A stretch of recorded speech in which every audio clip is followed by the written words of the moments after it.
The sisters Long Kuei and Long Xin quarreled, and Long Wen took Li Xiang to the room to prevent the two sisters from quarreling and affecting the younger sister. Solanum Nigrum originally didn't want to tell the second and third younger sisters what happened before, but thinking that the matter would not be able to contain the fire, she decided to tell the two younger sisters about it.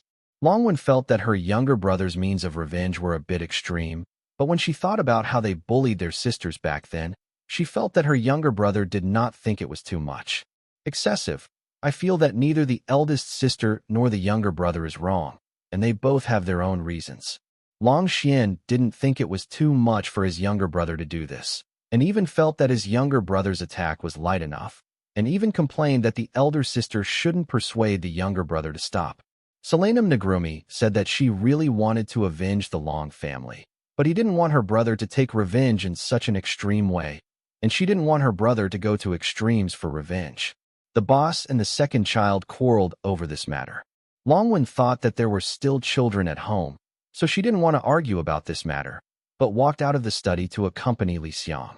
When Longwen was playing games with Li Xiang, she looked at the door of the study from time to time.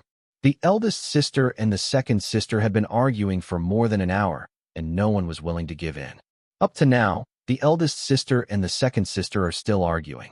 At this time, Li Xiang's sister's message came from Li Xiang's mobile suit, and Li Xiang opened it curiously. It was a video of Long Fei playing the piano and singing. Longwen looked at Li Xiang's cell phone and watched her younger brother playing and singing. Sister Li Xiang, lend me your mobile suit. Sister, go and show Sister Kuei and Sister Xian to Long Fei's performance. When Longwen entered the study, it happened that the eldest sister and the second sister were both in a dispute, and they sat on each side, throwing their heads on the other side and sulking. Eldest sister, second sister, don't be angry. Just watch Xiao Fei's performance. Solanum Nigrum and Long Xian looked at their phones. This is not what Xiao Fei sang before. Longwen said, beyond the time. Yes, this song is very nice. Solanum Nigrum said. Long Xian nodded and said, well, I haven't heard this song for many years. Solanum Nigrum followed up and said, I didn't even expect Xiao Fei to sing the Chinese version. Then, the two sisters who were arguing originally discussed Long Fei's song.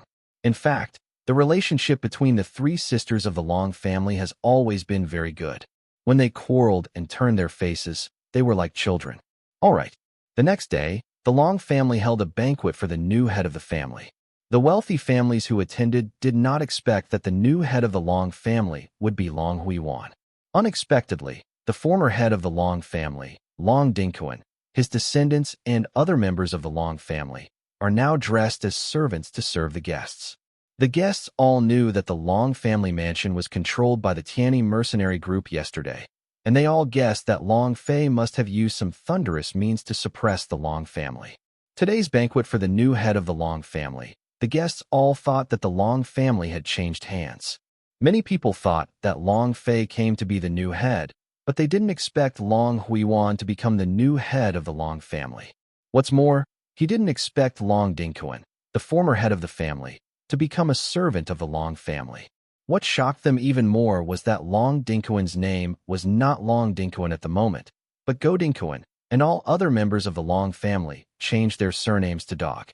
What's more, the housekeeper of the Long family actually changed people and explained to the guests that these servants are all dogs, but dogs raised by the Long family, and that the guests can order these dog servants.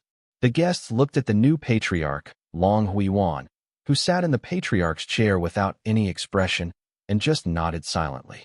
The guests guessed that Long Huiwan might just be a puppet master, and the real master was Long Fei. Go Qinxian and Go Tao were humiliated by the dude at the moment, and even the dude asked them to bark like a dog. Go Qinxian and the others didn't expect that these playboys would curry favor with them one day later. They didn't expect that they would be bullied by these playboys today. The always proud Go Qinxian couldn't take it anymore. He slapped the dude directly on the face and cursed. Who do you think you are? People who wanted to curry favor with me before. Let's see what kind of mouth you are. At the beginning, the aura exuded by Go Qinxian really frightened these dandies, but the Tianyi mercenary, now a staff member of the Long family, randomly arranged by Long Fei, punched him to the ground. Bastard! Who made you? A dog slave. be so unreasonable to our guests?" Then the Tiani mercenary apologized to the dude. "I'm sorry, distinguished guests. Our dog was not tied properly and hurt you. We are extremely sorry. You can take this dog out and teach it a lesson. As long as you don't take it if the dog is killed, just return it to us." Good. The playboys excitedly grabbed Go Chinxian and dragged him out of the Long family mansion. "Let go of me. Let me go. And save me." The playboys still had some concerns about Long Huiwan, so they looked at Long Huiwan. The Tiani mercenaries stared at Long Huiwan. Long Huiwan took a look, but continued to entertain the other guests as she pretended not to see her. The dandies excitedly dragged Go Chinxian out, thinking how they had to curry favor with Go Chinxian back then, and sometimes even got humiliated by him. Today they have to think of a way to get back the old place. At this moment, Go Chinxian knew that he would fall into such a field, which was bestowed on him by Long Fei. He did not expect that the person he looked down on back then would allow him to suffer such humiliation and land at this moment.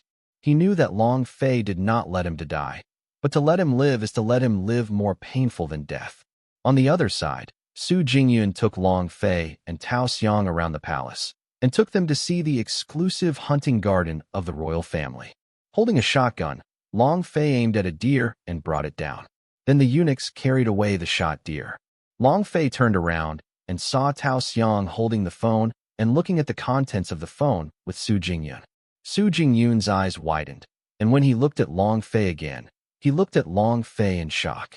Long Fei guessed that Tao Xiang must have shown Su Jingyun yesterday's performance. Sure enough, Su Jingyun said to Long Fei, "Long Fei, I didn't expect you to sing so well. I don't even know about being your college classmate. If all the old classmates knew, they would definitely drop their jaws." Long Fei shrugged. Su Jingyun asked Long Fei to also perform live. Can. Su Jingyun brought Long Fei and Tao Xiang to Yueqing Palace. The Yueqing Palace has musical instruments from various countries. Princes and princesses, or some princes and ministers, and their children sometimes come here to play music, or music teachers hired by the royal family to teach princes and princesses music. Su Jingyun arranged a crystal piano for Long Fei, and after Long Fei tested it, he began to play beyond the time.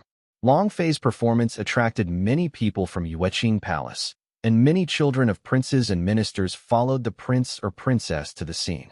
Shu Qianxue was also among them. Su Weiran happened to bring his concubines to the scene, watching Long Fei's performance from above. Regardless of whether it was the original version or the Chinese version of Beyond the Time played by Long Fei, everyone at the scene was impressed. None of them expected to hear such a beautiful song. End of song. Everyone at the scene burst into warm applause. "This is the most beautiful song I've heard in my life, okay?" Su Weiran praised. Everyone at the scene was about to bow down. Su Weiran raised his hand and said, "Excuse me." "Thank you, my emperor. I really didn't expect that Boss Long, in addition to developing technologies that amaze the world, can also have such wonderful talents in composing and singing. His Majesty the Emperor has praised me. In terms of music, there are many people who are better than me. Boss Long is too modest." Su Weiran walked down. Su Weiran came to Long Fei and said to Long Fei, "Boss Long, I have something I want to discuss with you alone." "Boss Long, are you free?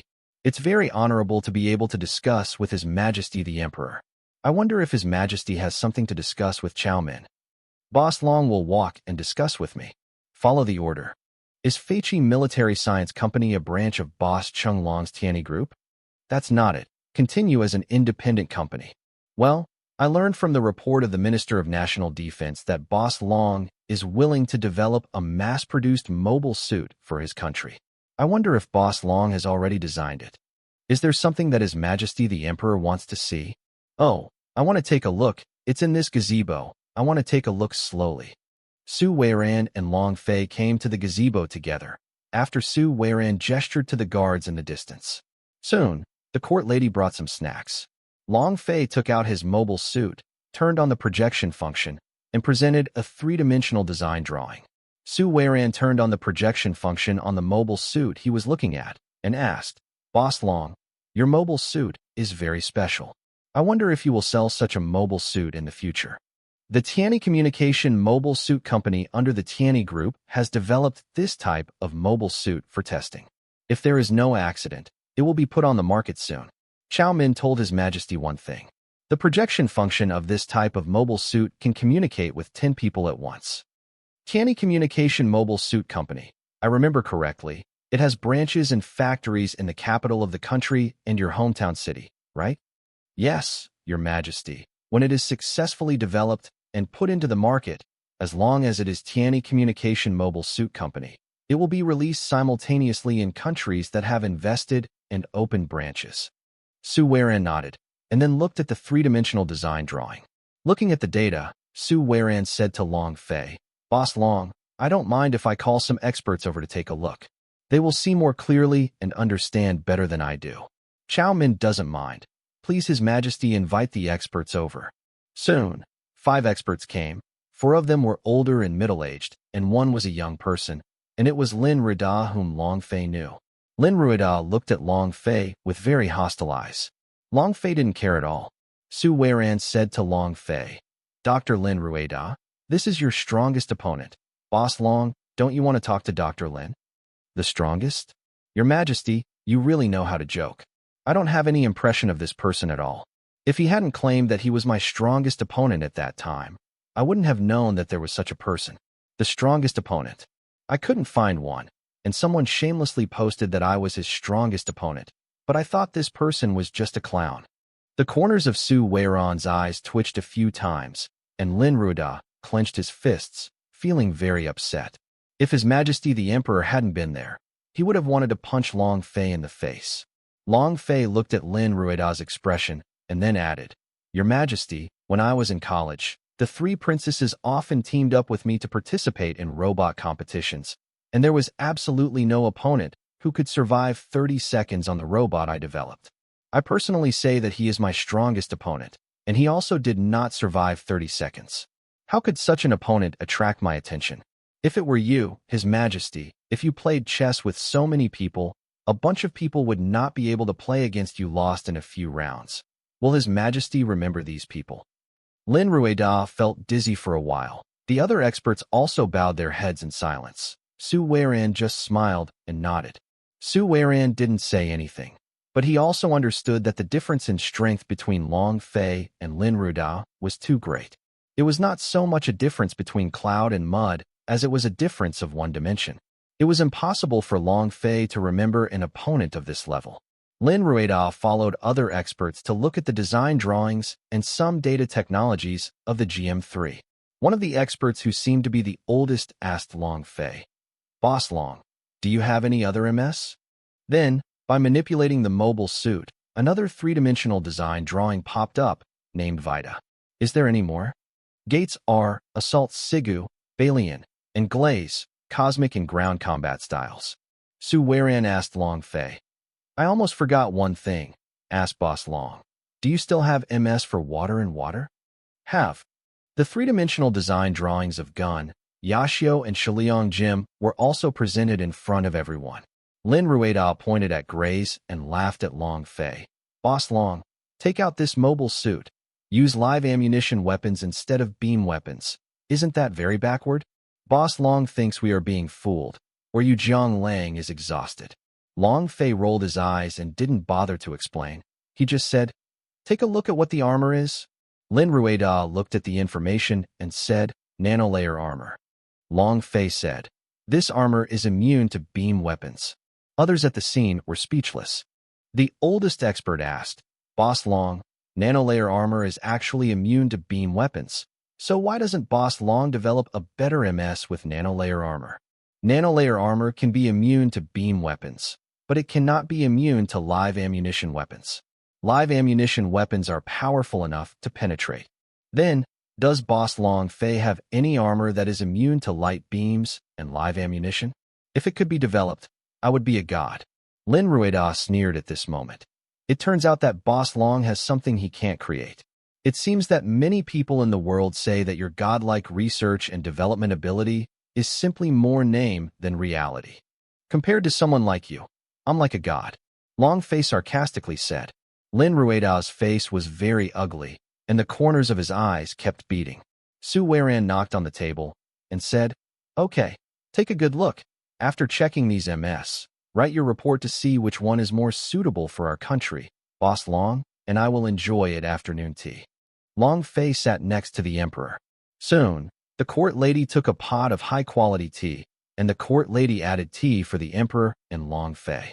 Su Weiran took a piece of pastry and ate it, and said to Long Fei, "If I had known about Boss Long's wonderful singing voice and divine comedy earlier, I would have asked Boss Long to sing for tomorrow's National Day as the finale." Another day, Your Majesty the Emperor. Lin Rueda looked at these design drawings. Although he didn't have all the information, he had to admit that if he were the only one to make these design drawings, he wouldn't be able to make them. Lin Rueda understands that he and Long Fei are too far behind. The mass-produced machines produced by others are better than his, not to mention the unattainable Gundam. He said that he is the strongest opponent of Long Fei, but he owned lust. In the eyes of many people, he is a genius, but in the eyes of Long Fei, he might be a stupid pig, so Long Fei regards him as a clown. The other 4 experts looked at these design drawings, and all of them admired Long Fei. If the emperor hadn't been there, they would have been eager to ask Long Fei for advice, and even wanted to worship Long Fei as their teacher. These experts have their reserve and arrogance, but when they encounter someone who is more powerful than them, they will put away their reserve and arrogance and humbly ask for advice. Long Fei took out these design drawings, and these experts would not be able to read them all for a while. Anyway, Long Fei would stay here for a few days. The national media of the Hanxia Empire are paying attention to the National Day of the country, and some international media are also live broadcasting the National Day of the Hanxia Empire. Moreover, many media would film from time to time VIP Long Fei sitting next to Emperor Su Weiran. The media filmed the Emperor Su Weiran talking with Long Fei from time to time. From morning to noon, from the military parade to the performance of the country's culture and dances of various ethnic groups, the world saw the multiculturalism of the Hanxia Empire. Tao Xiang sat next to Long Fei. Tao Xiang didn't even think that one day she would sit not far from the king of a country. Li Xiang watched the TV, pointed to the TV screen, and said excitedly to the 3 Solanum Nigram sisters, "It's my sister and Long Fei's brother." Well, it is indeed Long Fei and Tao Xiang. Long Wen laughed. Solanum Nigram and Long Xian's expressions were a little dignified. Although the younger brother could wait to be the guest of the emperor of his country at a young age, although as the older sister, he felt honored for his younger brother. But there is an old saying that companions are like companions to tigers. Some worry that Long Fei is young and energetic and afraid of saying the wrong thing. On the other side, Commodore AICC sat on the main seat of the bow, watching the National Day of the boss's home country. As the person in charge of the fleet, her greatest responsibility is to protect Long Fei's safety and watch the report from the special forces from the palace. Someone in the palace is secretly monitoring the boss's every move. However, although the boss apparently obeyed the arrangement of the royal family and only brought 500 people into the palace, they also secretly photographed several other special forces sneaking into the palace. Once there is a disadvantage to the boss, these sneaked special forces will immediately take countermeasures. When Su Weiran talked with Long Fei, he intentionally chatted with some commonplace words from time to time, making some media speculate that the emperor and Long Fei were discussing some important matters. Su Weiran was eager for the technology that Long Fei had mastered, but he didn't dare to mess around. Now he didn't want to offend Long Fei, and tried to draw Long Fei to the side of the Hanxia Empire. Besides Su Weiran, several of his sons also wanted to curry favor with Long Fei, because Long Fei not only had advanced technology, but more importantly, Long Fei also had formidable force. As long as he can get Long Fei's support, he will be the next emperor of the Hanxia Empire. The 3 princes Su Chaoyang, Su Chaodian, and Su Chaoga would pay attention to Long Fei from time to time. "Your Majesty, the 3 princes look towards us from time to time." "Ignore them. Let's continue talking." After the 2 chatted for a while, the conversation between the 2 didn't stop until it was the emperor's turn to speak on stage. On the other hand, after Long Huiyuan became the new patriarch of the Long family, Feiqi Military Science Company has been transferred to Tianyi Arms Manufacturing Company and has been renamed as one of the branches of Tianyi Arms Manufacturing Company. The businesses under the Long family have stopped competing with Tianyi Group and have already begun to cooperate. Long Huiwan knew very well that the position of patriarch was given to her by her nephew Long Fei. She did not expect that her nephew, who used to be around her before, could now completely control the life and death of others, and even her fate was controlled by his nephew. After Long Huiwan discussed cooperation with the president of one of the subsidiaries of Tianyi Group in the office, she hung up the communication and stretched her waist. Long Huiwan walked to the window of the office room and saw her old father and her second brother's family, like domestic slaves, cleaning up the garbage in the Long family mansion. After being humiliated and beaten by a group of dudes yesterday, Go Chunxian is recuperating in bed at this moment. Long Huiwan still couldn't bear it in her heart, and from time to time told the old servants at home to try to reduce the workload of the original members of the Long family and let them eat as much as possible. Long Huiwan did this so that Huang Mingho, the new housekeeper arranged by Long Fei, saw it and reported the matter to Long Fei. Long Fei didn't want to make it difficult for his aunt, so he asked Huang Mingho to turn one eye and close one eye, and Long Fei also told Huang Mingho that Long Huiwan was always his beloved aunt and the head of the Long family. Must be respectful. Moreover, Long Fei also informed his aunt that he could order Huang Mingho and his group. Huang Mingho knocked on the door of the patriarch's office. "Come in." When Huang Mingho walked in, he only lowered his head, handed the documents in his hand to Long Huijuaning, and said, "My lord, the documents you want have been processed. Please have a look." "Thank you, Steward Huang. Go down." "Yes, my lord." Huang Mingho walked backwards and exited the patriarch's office. In the evening, Su Weiran entertained the ministers and guests. In Anxiao Palace, the left hall is where the emperor invites everyone to eat, which is called a banquet. The right hall is where the emperor invites everyone to have a banquet for entertainment, which is called a dance banquet.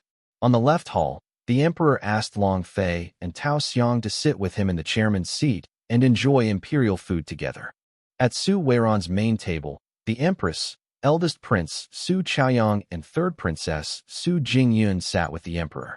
According to the etiquette of the Han and Xia empires, the table and chairs for meals were placed in the middle of the host's house. The seat on the left side of the host's house belonged to the relatives of the host's family, and the seat on the right-hand side belonged to the guests. There are only Long Fei and Tao Xiang on the emperor's right hand, and no one else. The other guest seats were either royal members or high-ranking officials and distinguished guests from the banquet. This serves food and tea for everyone at the emperor's main table. Tao Xiang didn't expect such an elaborate and ostentatious eating scene like in TV dramas, and she was in it. Long Huiwan and Yang Roashi also received invitation letters from the emperor, and they sat at the same table with other wealthy family heads. Long Huiwan followed her nephew to eat and talk with the emperor at the same table. This kind of honor was the treatment his father had dreamed of all his life. From the first-generation head of the Long family to her ninth-generation head, except for the fact that the first-generation head helped the country through the economic crisis of the Hanxia Empire, the first-generation head only received such an honor. Each subsequent generation of patriarchs was only invited by the royal family to attend the National Day banquet. The Prime Minister and the other ministers also watched Long Fei and the Emperor chat happily. These ministers had never had a banquet on the Emperor's National Day, and they could eat at the same table with the Emperor. Only emperors who belonged to the same empire had such treatment. After the banquet, they led the banquet guests to the right hall, and then the royal family members entered the right hall one after another. After everyone arrived at the right hall, the Emperor announced the beginning of the dance banquet. Su Jingyun invited Long Fei to dance with her. Long Fei looked at Tao Xiang. Tao Xiang nodded with a smile on her face. Only then did Long Fei dance with Su Jingyun. For Su Jingyun, maybe it was the last time she could get so close to Long Fei. The dance banquet lasts until 12 o'clock at midnight, and countless fireworks rush to the sky to display gorgeous fireworks. The dance banquet was officially over, and the guests left the palace one after another. Su Weiran asked Su Jingyun to send Long Fei and Tao Xiang back to Qi Palace, and the three princes also wanted to send Long Fei and Tao Xiang. Su Weiran glared at the three princes, and the three princes gave up their thoughts. On the palace car, Su Jingyun asked Long Fei, "What did the diplomatic ambassador of Uya Cross Country tell you at the banquet?" "Nothing. I was invited to interview Uya Cross Country." "Then you accept their request?" I think after the trip here, I will go to interview Uya cross country and take a look at my branch and factory by the way. I can't be a boss without visiting. Then when are you going to Uya cross country? 3 days later. It is estimated that those experts should have selected MS. In the morning, a leisure place with beautiful environment and fresh air. In a narrow road, there was a collision at the intersection, and there were leisure facilities around, which attracted many people to watch, and some even picked up their mobile phones to take pictures. The head of the front black Jeep was hit by an expensive luxury car, and there were 2 black Jeeps parked behind. There are also 2 cars behind the luxury limousine. The middle one is a luxury sports car, and the rear one is a luxury car of the same model. The front of the luxury car hit the head of the car, and the front and rear doors opened to 4 strong men in black suits and sunglasses. A pale young man in expensive clothes got out of the sports car, and 4 strong men in black suits also got out of the luxury car behind.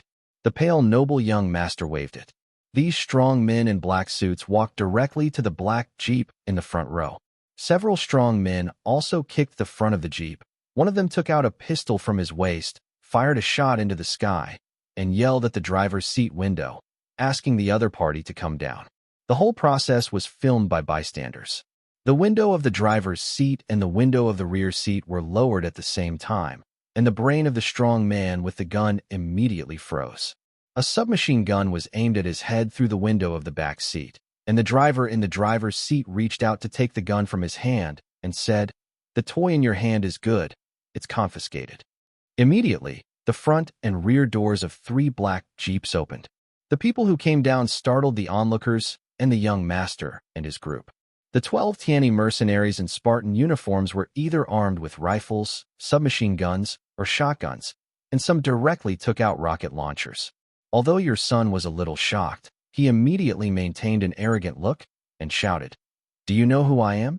I am the son of Prince He, the young Prince He, and the nephew of the current emperor. This place belongs to the Han Xia Empire. Territory, what do you Tiani mercenary group want to do with me?" The leader of the Tiani mercenaries immediately asked their superiors for instructions. The superiors received the news and asked Brigadier General AICC for instructions.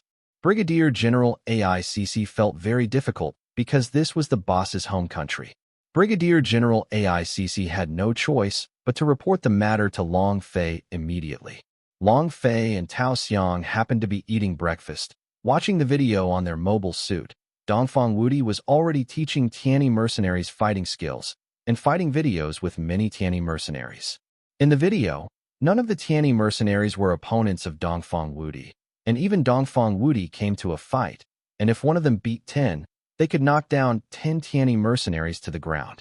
This reminded Long Fei of the classic lines from the movie in his previous life, "I want to type 10. Suddenly, Brigadier General AICC's report came.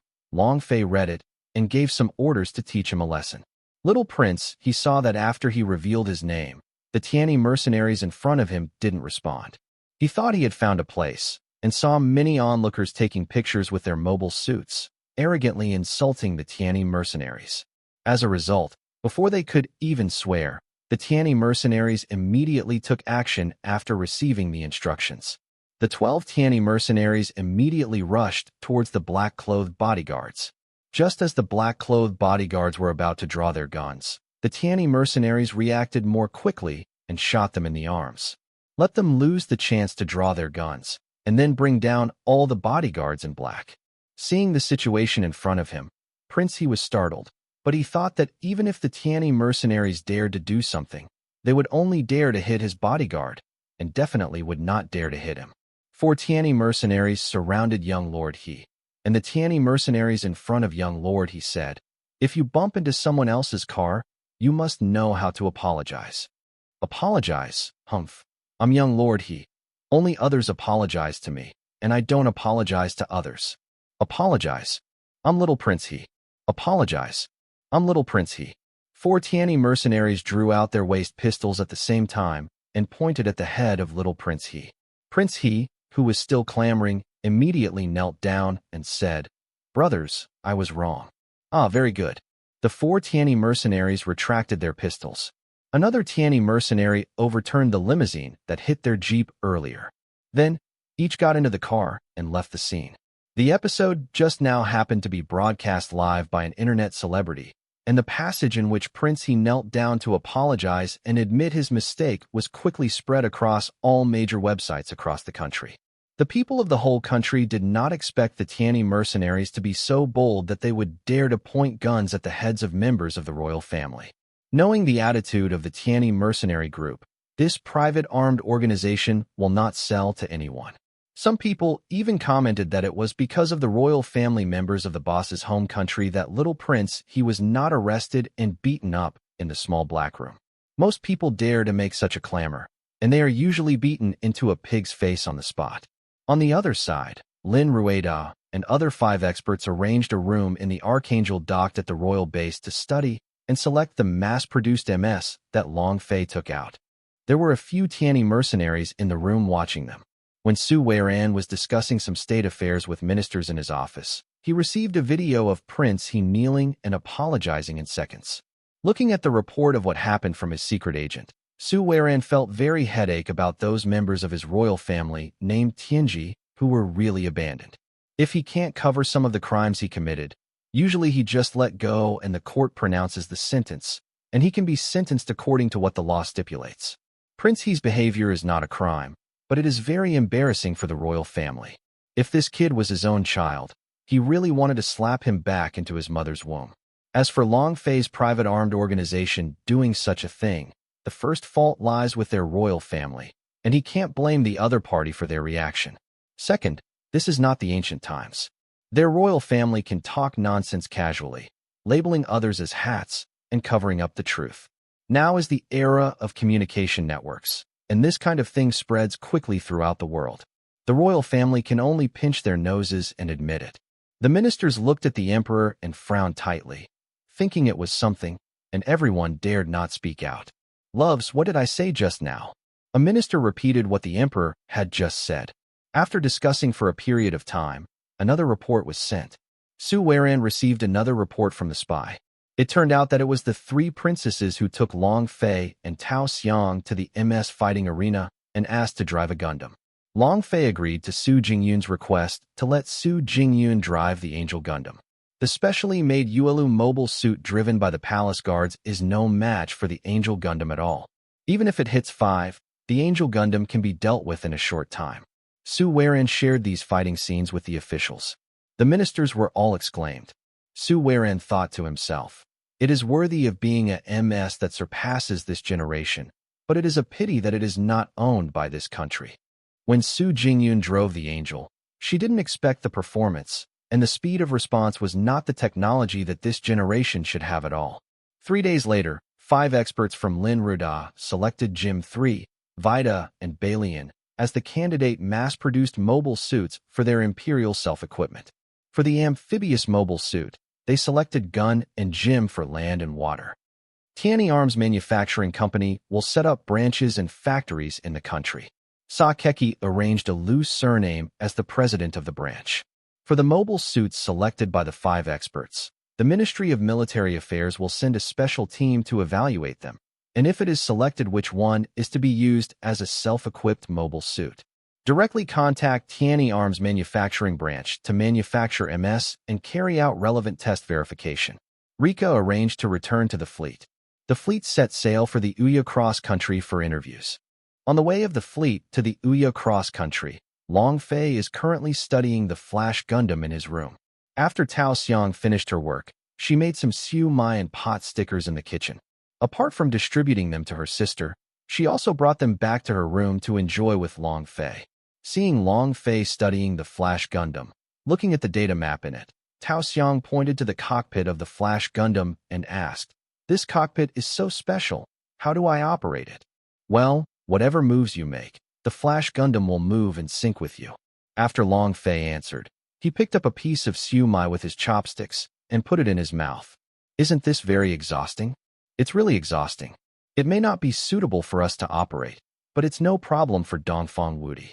Tao Xiang thought for a while and said, "Indeed, the other Tianyi mercenaries fought with him, but they didn't tire him out. Instead, the Tianyi mercenaries were knocked down one by him." Then, Tao Xiang saw the words mobile tracking system and asked, "What kind of system is this?" Long Fei explained. The device that conveys the movement of the driver to the body uses the fighting suit made of countless nanometers, 1/1000th, of machine floating to quickly read the operator's body information, and then no matter how small the movement is show it. Then, Long Fei pointed to the words human-machine integration and said, human-machine integration means that the driver's movement is tracked in real time through the mobile tracking system, and the damage to the body can also be conveyed to Gundam fighters as pain. Integration with the body. So this is the integration of man and machine. Tao Xiang pointed to the emotional energy system and asked, how is this different from the PX system, Trans-AM, and Alea system? The emotional energy system changes with the driver's emotions. When the body is highly in tune with the driver's emotions, it transforms into a super mode that hides dozens of times the usual power. So that's the case. But among some of the modes you wrote here, the blood mode, created by Long Fei himself, the anger mode, and the mirror and water mode, I understand the meaning of the first two, but what does the last one mean? This mode of clear mirror and water stop is like some chivalrous men written in some martial arts novels. They have reached a state of mind like a mirror, without any boring emotions, and have reached a very calm state of mind. There is no panic or anger in battle, a normal mind to deal with. The Shining Gundam was created by you reading martial arts novels, right? Long Fei shrugged. TCH, how is your brain constructed to develop so many weird things? Breakthroughs in science. As long as there are scientists like me who create or imagine those weird things, technology will progress. Long Fei said while hugging Tao Xiang's small waist. Tao Xiang rolled her eyes at him and said, you have developed many powerful things, but almost all the employees in your factory complain that you often develop some new things for them to manufacture, which is tormenting them. Toss, listen to you. It seems that I am really tossing them, mainly because I have too many things I want to develop and create. Then the cockpit of this Shining Gundam, do you want to make it now? Yes, by the way, Flash Gundam will also be manufactured. I have to observe a minute's silence for your employees, maybe when you pass these data pictures to them. They all have to cry and fall into the toilet. Long Fei lowered his head and kissed Tao Xiang's mouth, and Tao Xiang gave Long Fei a wide-eyed look. Long Fei used secret communication to send all the information of Flash Gundam back to the mother base, and asked Commander-in-Chief Li Jiaming to hand it over to Simmons.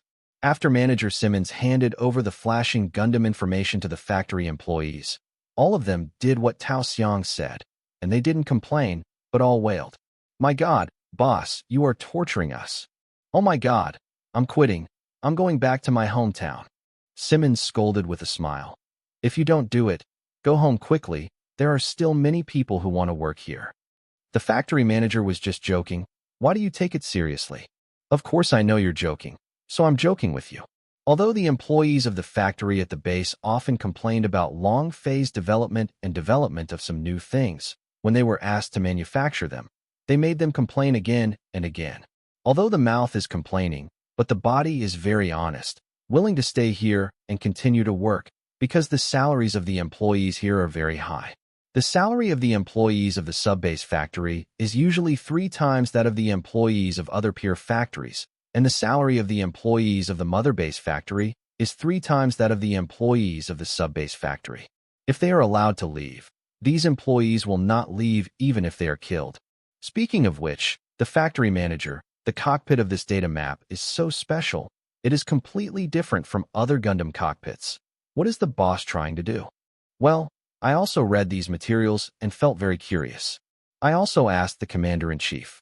The commander-in-chief told me that the boss seems to have recruited a kung fu master. Maybe this Gundam was designed by the boss for him. At the scene, all the employees began to imagine Shining Gundam fighting kung fu. Don't think about it. Let's think about how to make these blueprints. It's also about the boss inventing a bunch of things, some of which we can't even remember. That's right. Every time I get hurt, I have to take a small notebook to record it. The boss just doesn't want to sell these things. Nonsense. If it is sold, it will cause an international sensation. Have you forgotten about the Democratic Alliance Army at that time? I haven't forgotten. These countries don't know about these things now.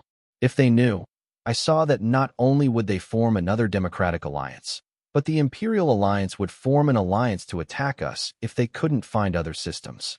Simmons coughed dryly and said, "Okay, stop talking. We have to work. If the boss comes back and we don't make any progress, maybe the boss will fire us." "Understood, factory manager. We will be busy right away."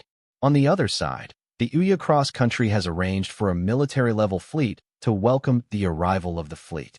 Many international media were unable to interview Long Fei, and Bushixin was waiting at the international port of Uya Cross Country.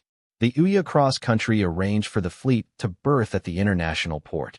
International media reporters are waiting at the international port. Moreover, in the Uya Cross Country, the Saint Aina is personally responsible for welcoming Long Fei. Saint Aina was escorted by the Knights Templar to the international port. The international port is already full of national soldiers lined up and responsible for maintaining order. Under the leadership of the fleet of the Uya Cross Country, the fleet arranged to land at the designated berth in the international port. Long Fei was warmly welcomed by the Uya Cross Country, and the Saint Aina greeted him personally. The reporters desperately took pictures with their cameras. Countless lights flickered and shone on Saintess Aina and Long Fei. Saintess Aina also shook hands with Sister Tao Xiang behind Long Fei. Sisters Long Fei and Tao Xiang share a luxury stretch car with Saint Aina. In addition to the Knights Templar from the Uya Cross Country as guards, a special force, Shadow Follower, from the Tianyi Mercenary Corps also accompanied the Grand Convoy. Long Fei looked at the scenery outside the window from time to time. "Your Highness, I remember that your country has taken in many war refugees. As far as I know, you have taken in too many war refugees, which has led to the influx of cheap labor, and the war refugees have caused local security problems, and the citizens of your country are unemployed, and local citizens of your country are in constant conflict with refugees. At the same time, some unemployed people have lost their income and caused homelessness. Now I see that there are not many homeless people on the streets of your country. I am the only curious onlooker on the street. Outside of the people, there is a group of people who are busy going to work. Is this different from what I have heard?" Saint Aina smiled and said, "There are not so many homeless people in our country now, and the reduction of the unemployment population has to be attributed to the boss. To me, Boss Long should remember our Nemesis plan, right?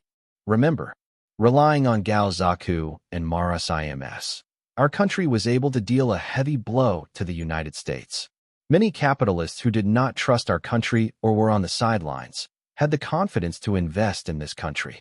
In addition, Boss Long's Tianyi Group, especially the sub-base of the Tianyi Mercenary Group, set up the 13th sub-base in my country. The establishment of the Tianyi Mercenary Group sub-base is a security guarantee so that those capitalists can feel more at ease when investing and cause employment in our country. The unemployment rate has been greatly increased, and the unemployed have also found jobs, because this not only reduces the unemployment rate, but also gradually improves public security." Long Fei smiled and said, "Then congratulations to your country for overcoming the difficulties. At the end of the day, I still have to thank Boss Long." Tao Xiang asked at this time, "May I ask if all those war refugees stay in your country?" "It's not all staying in the country. If the country where some refugees are at peace, we will negotiate with the country and send the refugees back to the country. If the country is subjugated, our group can give the subjugated refugees their own country ID cards. But the premise is that the exiled refugees must have a stable job." Long Fei nodded and said, "For a country to have stable public security, the first thing is to have a good economy. Only when the people have stable jobs can the country be good. So our country's current strategy has changed a bit. Apart from developing its national defense strength, our country also needs to improve its economy." Saint Aina laughed.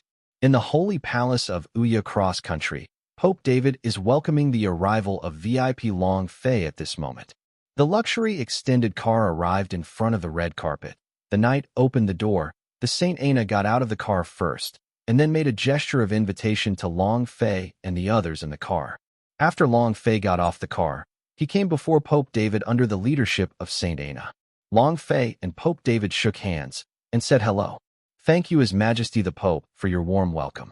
Thank you, Boss Long Fei, for giving me the honor of coming to this country and for letting me, an old man, put gold on my face. Your Majesty, you are too polite. Boss Long, please come here. Pope David introduced to Long Fei the bishops in charge of important departments in the country. When the bishops shook hands with Long Fei, they all looked at Long Fei. Each of them couldn't believe that Long Fei looked younger than what he saw on TV. Then, Pope David introduced the Knights Templar, Holy Knights, and Valkyrie Knights to Long Fei.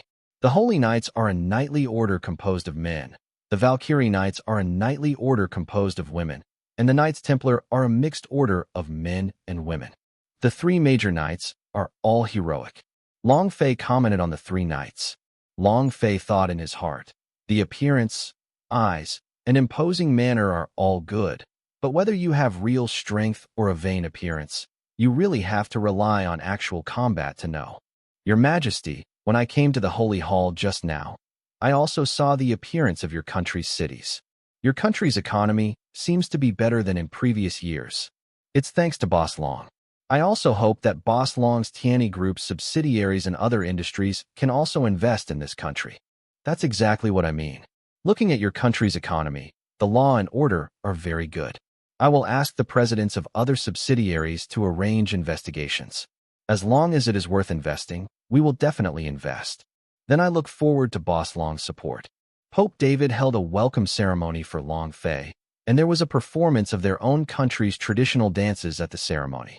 Li Xiang sat next to her sister and watched these dances, very excited. The Pope sat on the main seat, and Long Fei sat beside the Pope. At this time, the Pope whispered to Long Fei, Boss Long, there will be a group of important people who want to meet with you to discuss a big deal tomorrow night. Business, I'm very interested. Long Fei sounded like a businessman. The Pope smiled. He saw that Long Fei was pretending to be a businessman. He knew that Long Fei was definitely not that simple. The Pope personally entertained Long Fei all day long. The next day, Long Fei inspected the 13th sub-base and factories of other subsidiaries, accompanied by the Pope and the Holy Maiden. Although the Pope didn't know the strength of the troops at Long Fei's mother base, he looked at the mercenaries at the 13th sub-base, their aura, their eyes, their daily training, and simulated battles. The Pope was very envious. If the training and marching of the National Army can learn from the Tianyi mercenary group, the National Army can be upgraded to a higher level. The Pope asked Long Fei to arrange some instructors of the Tianyi mercenaries to train his country's army. Of course, the tuition fees and so on would be handed over to the Tianyi mercenaries. Long Fei learned from his own intelligence network that apart from some special forces and the three major knight groups, the other troops of the Uya Cross Kingdom fought very badly, and they didn't look like regular troops.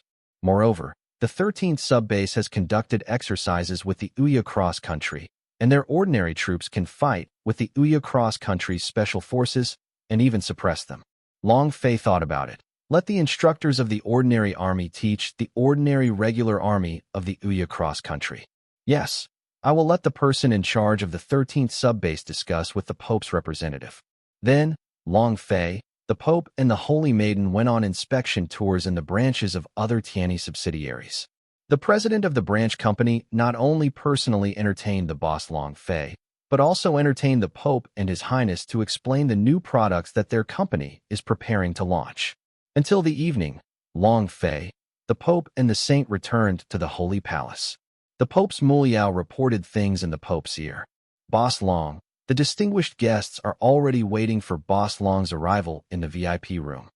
In the VIP room, 3 bronze-skinned middle-aged people are sitting on the sofa waiting for someone. The door of the VIP hall opened, and the Pope brought Long Fei to the scene. The 3 middle-aged men stood up. The Pope introduced Long Fei. Boss Long, let me introduce you. The one in the middle is Miroslav, the rotating chairman of the South American Confederate States, and the one on the right is Sebastião, the Secretary General of the Confederate States of South America. This is Gabriel, President of the Congress of the South American Confederate States. Long Fei did not expect to meet the 3 leaders of the South American allies who were already in a state of semi-subjugation. Long Fei shook hands with the 3 leaders. Boss Long, it's an honor to meet you. It's also a great honor for me to meet the big 3 of the South American Confederation. Miroslav smiled bitterly. The boss is joking. The South American allies are now in name only. The 3 want to see me because they hope to turn the South American allies, which exist in name only, back to their names.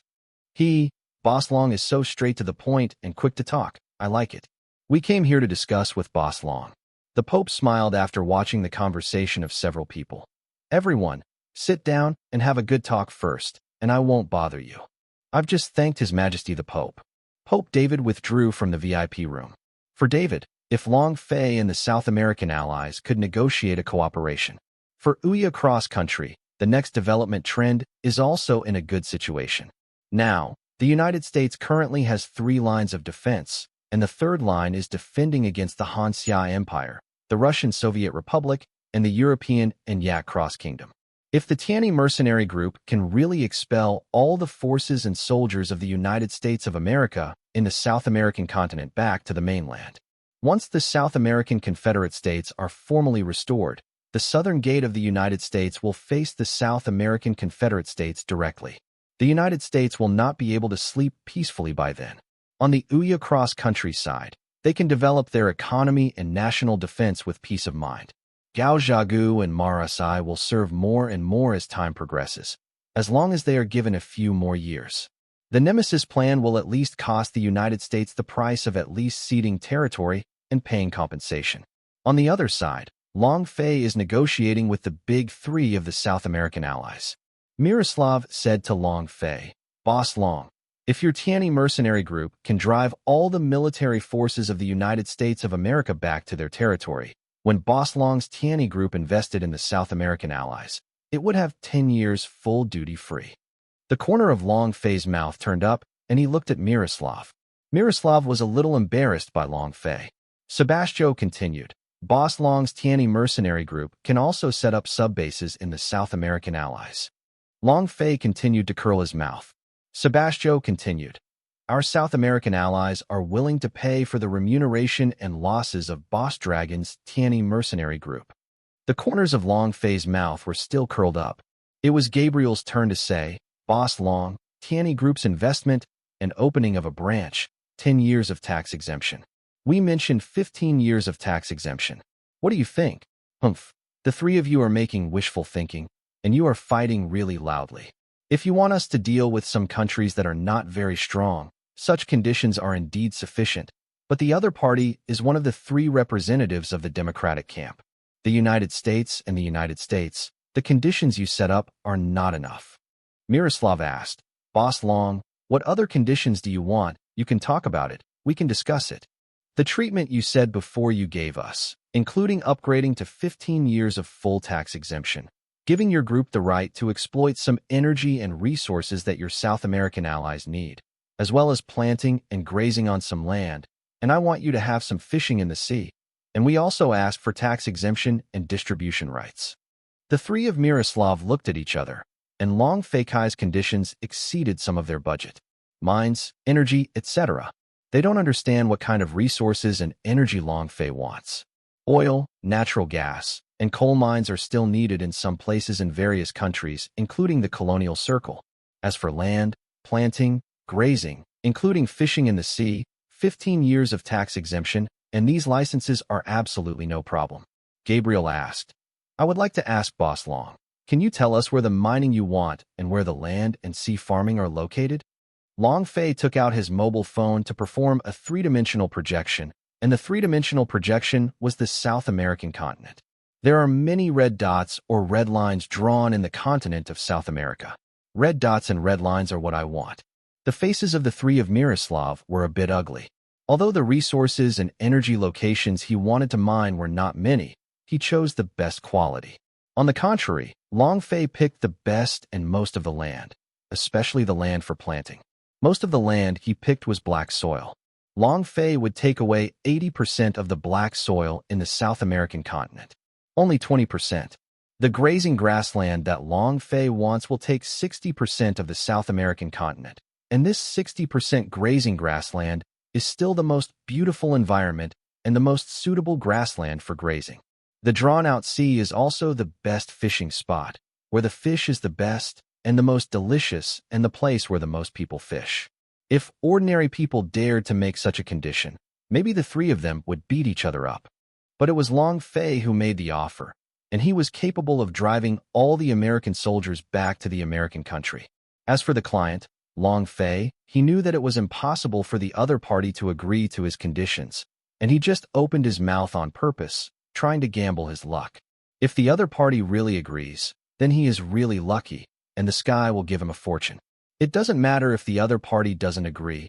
As long as the other party is willing to talk, it can still be discussed. Gabriel smiled bitterly. Boss Long, the conditions you set are a bit too much. Even if we are really willing to agree, the members of the parliament, the presidents of the South American allies, and the people cannot agree. Your Excellency, Speaker, don't be so nervous. I just set out my conditions. I don't mean that you must agree to the conditions. Everyone can talk and discuss. Long Fei discussed with these three giants for some time and got a preliminary agreement. For the preliminary agreement, the three giants have to bring it back to the members of the original parliament for a round of discussions, if more than half of the members agree. Then the preliminary agreement can be followed by some detailed negotiations. After the detailed negotiations are successful, the contract is signed. I look forward to the news coming sooner. After Long Fei shook hands with the big three of the South American allies, he left the VIP room. In the evening, the Pope and Long Fei had dinner with the big three of the South American Confederate States. In addition to thanking the Pope for his hospitality, the big three also thanked the Pope for the resources he sent to the South American allies. I look forward to the official restoration of the South American allies, and the European and Asian cross-country and the South American allies will become friendly countries. Sure. After dinner, Long Fei and the Pope strolled in the garden. While talking, the two discussed the next investment of Tianyi Group in Uya cross-country. Although Pope David wanted to know what tricks Long Fei had discussed with the big three of the South American allies, but it was the internal affairs of other countries, so he couldn't ask too much. Pope David knew that as long as Long Fei's conditions were not too excessive, the South American allies would definitely agree to his request, and the Tianyi mercenary group would definitely take action at that time. At night, Long Fei returned to the arranged VIP room. Tao Xiang sat on the sofa and read a book. After Long Fei entered the bathroom to freshen up, he lay down on the bed and prepared to sleep. Tao Xiang puts away the books and goes to bed to massage Long Fei. Knowing that Long Fei was negotiating with the three giants of the South American allies today, Tao Xiang couldn't help but ask, "How did the three big figures of the South American allies talk with you?" The preliminary agreement has been negotiated, but it depends on whether the members of their parliaments agree. Aren't you afraid that it will be written in black and white at that time? And when they really fully restore the country, won't they admit it at all? If they dare not admit it, it doesn't matter. The worst is to overthrow them directly, and then put a puppet government under our control. Tao Xiang kept silent and stopped asking. She actually knew what her man was doing outside sometimes, but she just pretended not to know or didn't ask.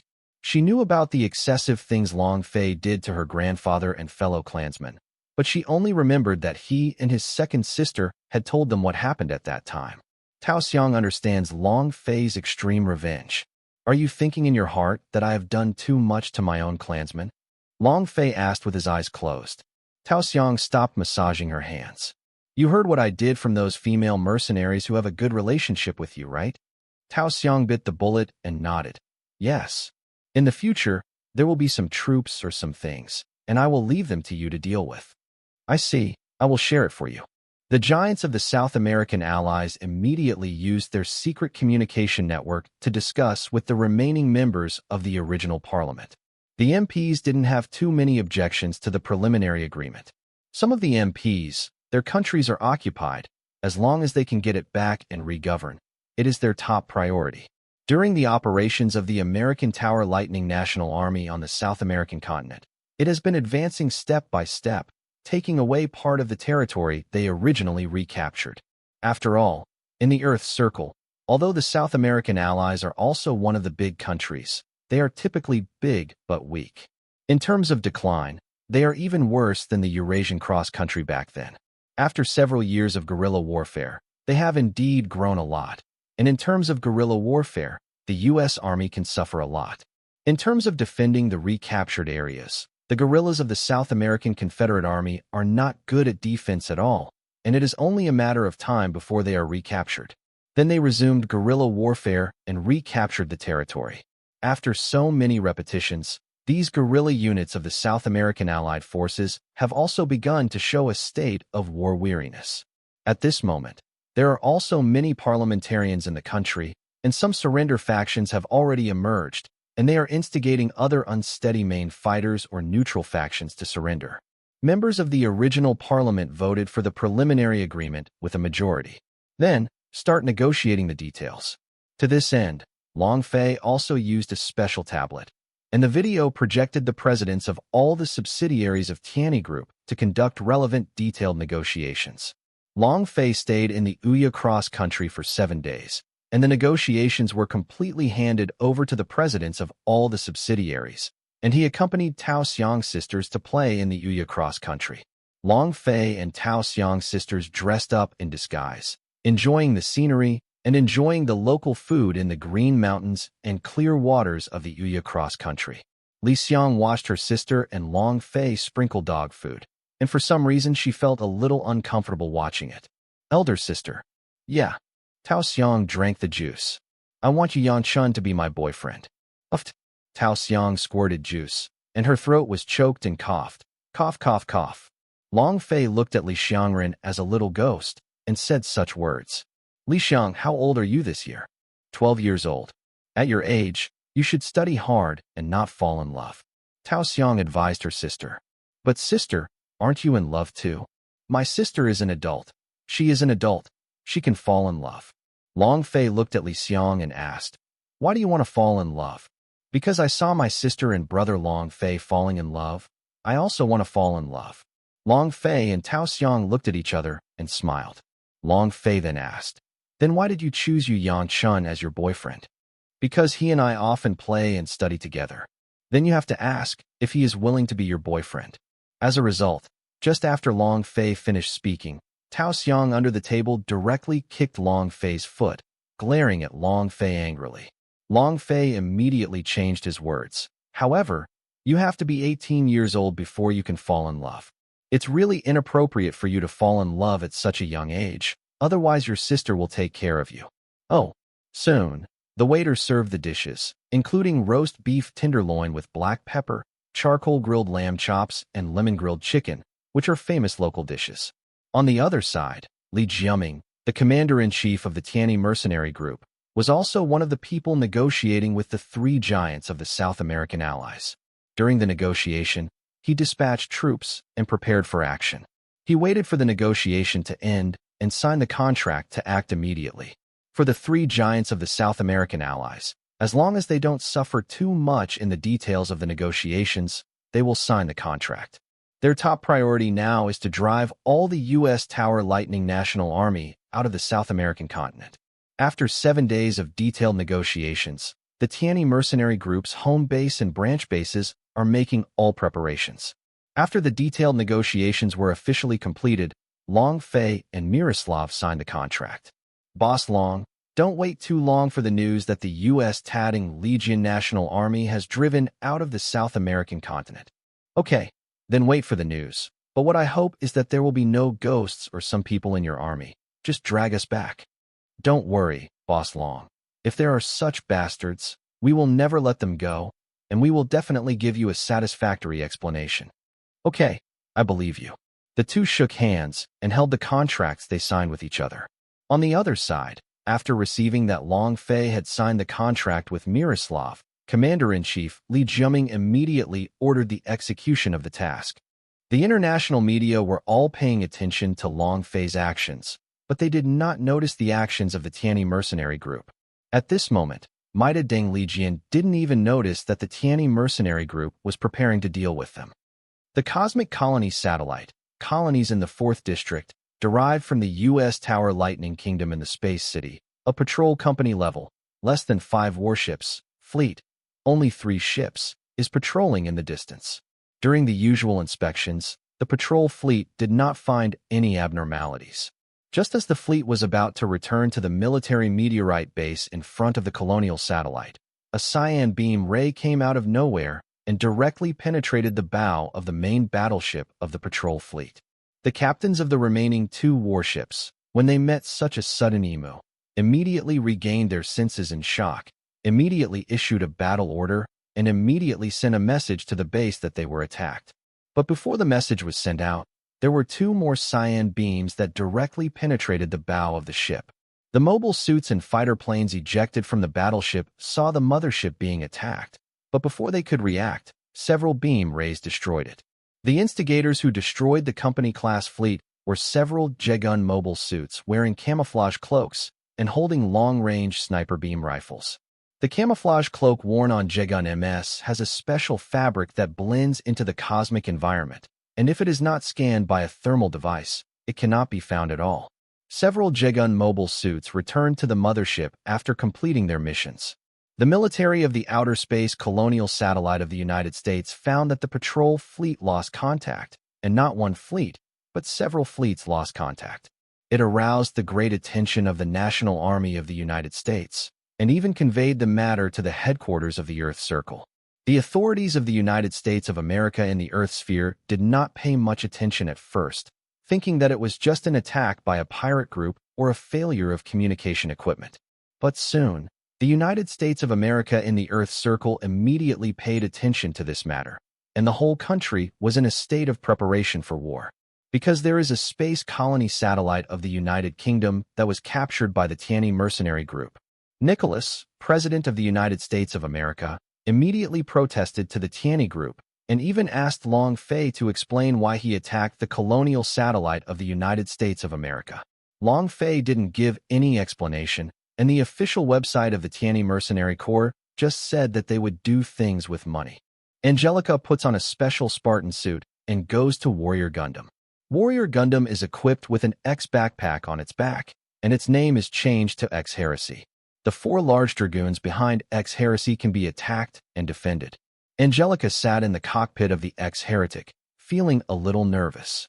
This was her first battle. The split video that popped up on the screen was Yu Yang-chan. If you are nervous, take a deep breath and fight with a normal heart. Yes, Yu Yang-chan drives the Super Hyperion Gundam. Originally, this Gundam was a battery machine, but at the request of Yu Yang-chan, it was replaced with a Minov super energy thermonuclear reactor. Angelica, Heresy X, attack. Yu Yang-chan, Super Hyperion, attack.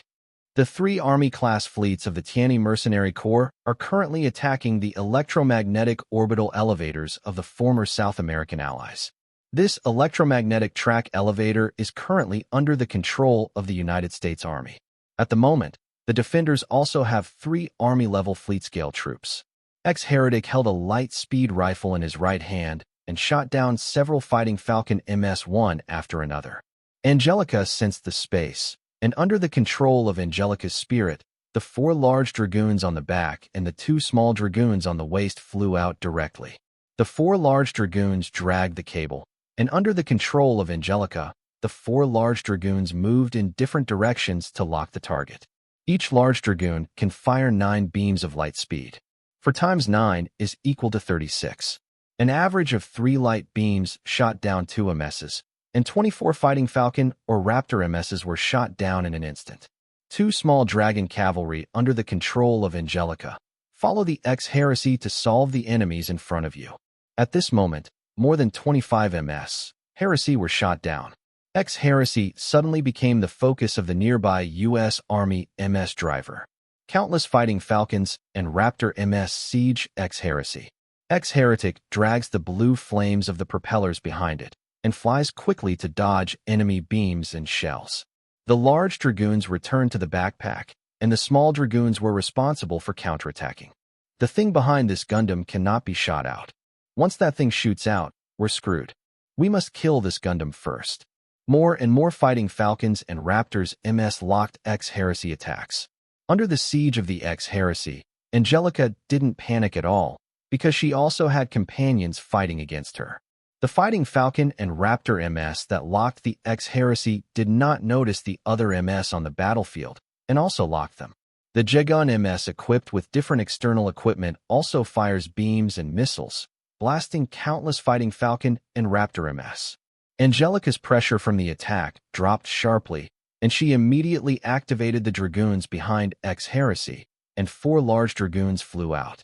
All 36 cyan beams hit the enemy MS. Wow, The fighting style of this Gundam is similar to that of Mysterious Angel Gundam. Yes, you can attack the target in different directions. It's hard to guard against. X-Heresy then went elsewhere to continue the targeted attack. Beep, beep, beep. The siren sounded, and a Raptor MS rushed towards X-Heresy with a beam saber in hand. The shield in X-Heretic's left hand had already been coated with anti-beam coating, and Angelica pressed the button to change the beam saber. At the moment when the shield blocked the beam knife, X-Heretic changed his weapon with his right hand, and the beam knife pierced through the enemy's cockpit. Several Raptor mobile suits rushed towards X-Heresy, and the Dragoons at their waists flew out, destroying several Raptor mobile suits one after another. The last Raptor MS, X-Heresy rushed forward and cut it in half, turning into a ball of fireworks. Four large Dragoons then flew out. In an instant, countless clusters of fireworks rose around the X-Heretic. Yu Yanchun, who was driving the Super Hyperion, looked at the performance of Angelica, who was officially competing for the first time. Wow, it's not bad. This Gundam is really suitable for you. A new human with strong spatial sensing and mental power. I might not be able to operate it so well. Yu Yangchuan's evaluation of space perception and mental power is B, and the evaluation of manipulative ability and crisis sensing is A+. Lieutenant General Alonzo, the commander of the American Defense Forces, looked at the current three-dimensional map of the battlefield. The direction of the battlefield made Lieutenant General Alonso feel distressed. Although the two armies are equal in number, their military strength and quality are far inferior to those of the Tianyi mercenary group. Basically, it was completely crushed and beaten by the enemy, and it could even be said to be rubbed back and forth by the enemy on the ground. Deducting those mass-produced Gundams on the battlefield, 5 special-made Gundams have appeared. 5 Gundams shot down their countless MS, and the one Gundam that shot down the least shot down more than 50 units. General, it's bad. One of our defenders has been breached by the enemy, and the enemy's suppression force has already invaded the electromagnetic orbital elevator. Alonso's face became very ugly. When will the reinforcements arrive? General, the headquarters informed us that reinforcements cannot be dispatched to us. What? How did this happen? General, the electromagnetic track elevator in our country's territory was also attacked by the Tianyi mercenary group, and the Tianyi mercenary group dispatched more fleets there. Our country has transferred most of the troops that can be dispatched there now. It's not good, General. The defending fleet at 6 o'clock has been broken through by the enemy. Lieutenant General Alonso looked at the huge screen. For Gundams and other mobile suit troops had rushed into the defending fleet, massacring the battleship and the defending mobile suit troops one-sidedly. The X-Heretic driven by Angelica, the Super Hyperion driven by Yu Yangchun, 2 MK, 2 GS, nearly 100 Jigong MS, and nearly half 100 Murasame, in fighter form, entered the enemy's defending team.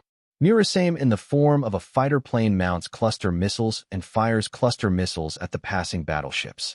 Many of the defenders' warships either emitted fireworks or were blasted with a hole. X-Heretic and other MS destroyed battleships one after another, and the battleships that were blasted into scrap iron fell into the universe. Under the cover of MS, such as X-Heresy, an airship force invaded the electromagnetic orbital elevator. Lieutenant General Alonso took the scene from the closed-circuit television in the electromagnetic track elevator. 2 locations have already been invaded by the enemy's suppressive forces. Although the defenders tried their best to resist, their individual weapons were not as good as the enemy's. General, the enemy's suppressive troops attacked too hard, and our troops were beaten and retreated steadily. The general is not good. Another defending fleet was attacked by MIS troops. The enemy's suppression force, under the cover of the enemy's MIS troops, began to invade our electromagnetic orbital elevator. Lieutenant General Alonso knew that if he continued to fight, he would lose. Instead of continuing to struggle, it is better to order surrender immediately to reduce our damage. The rest of the United States Lightning National Defense Fleet issued a surrender signal flare, announcing defeat and surrender. When the 3rd suppressing force invaded the electromagnetic track elevator, suppressed the troop station, and followed out from the airship, they heard the announcement of surrender from the speaker in the electromagnetic track elevator.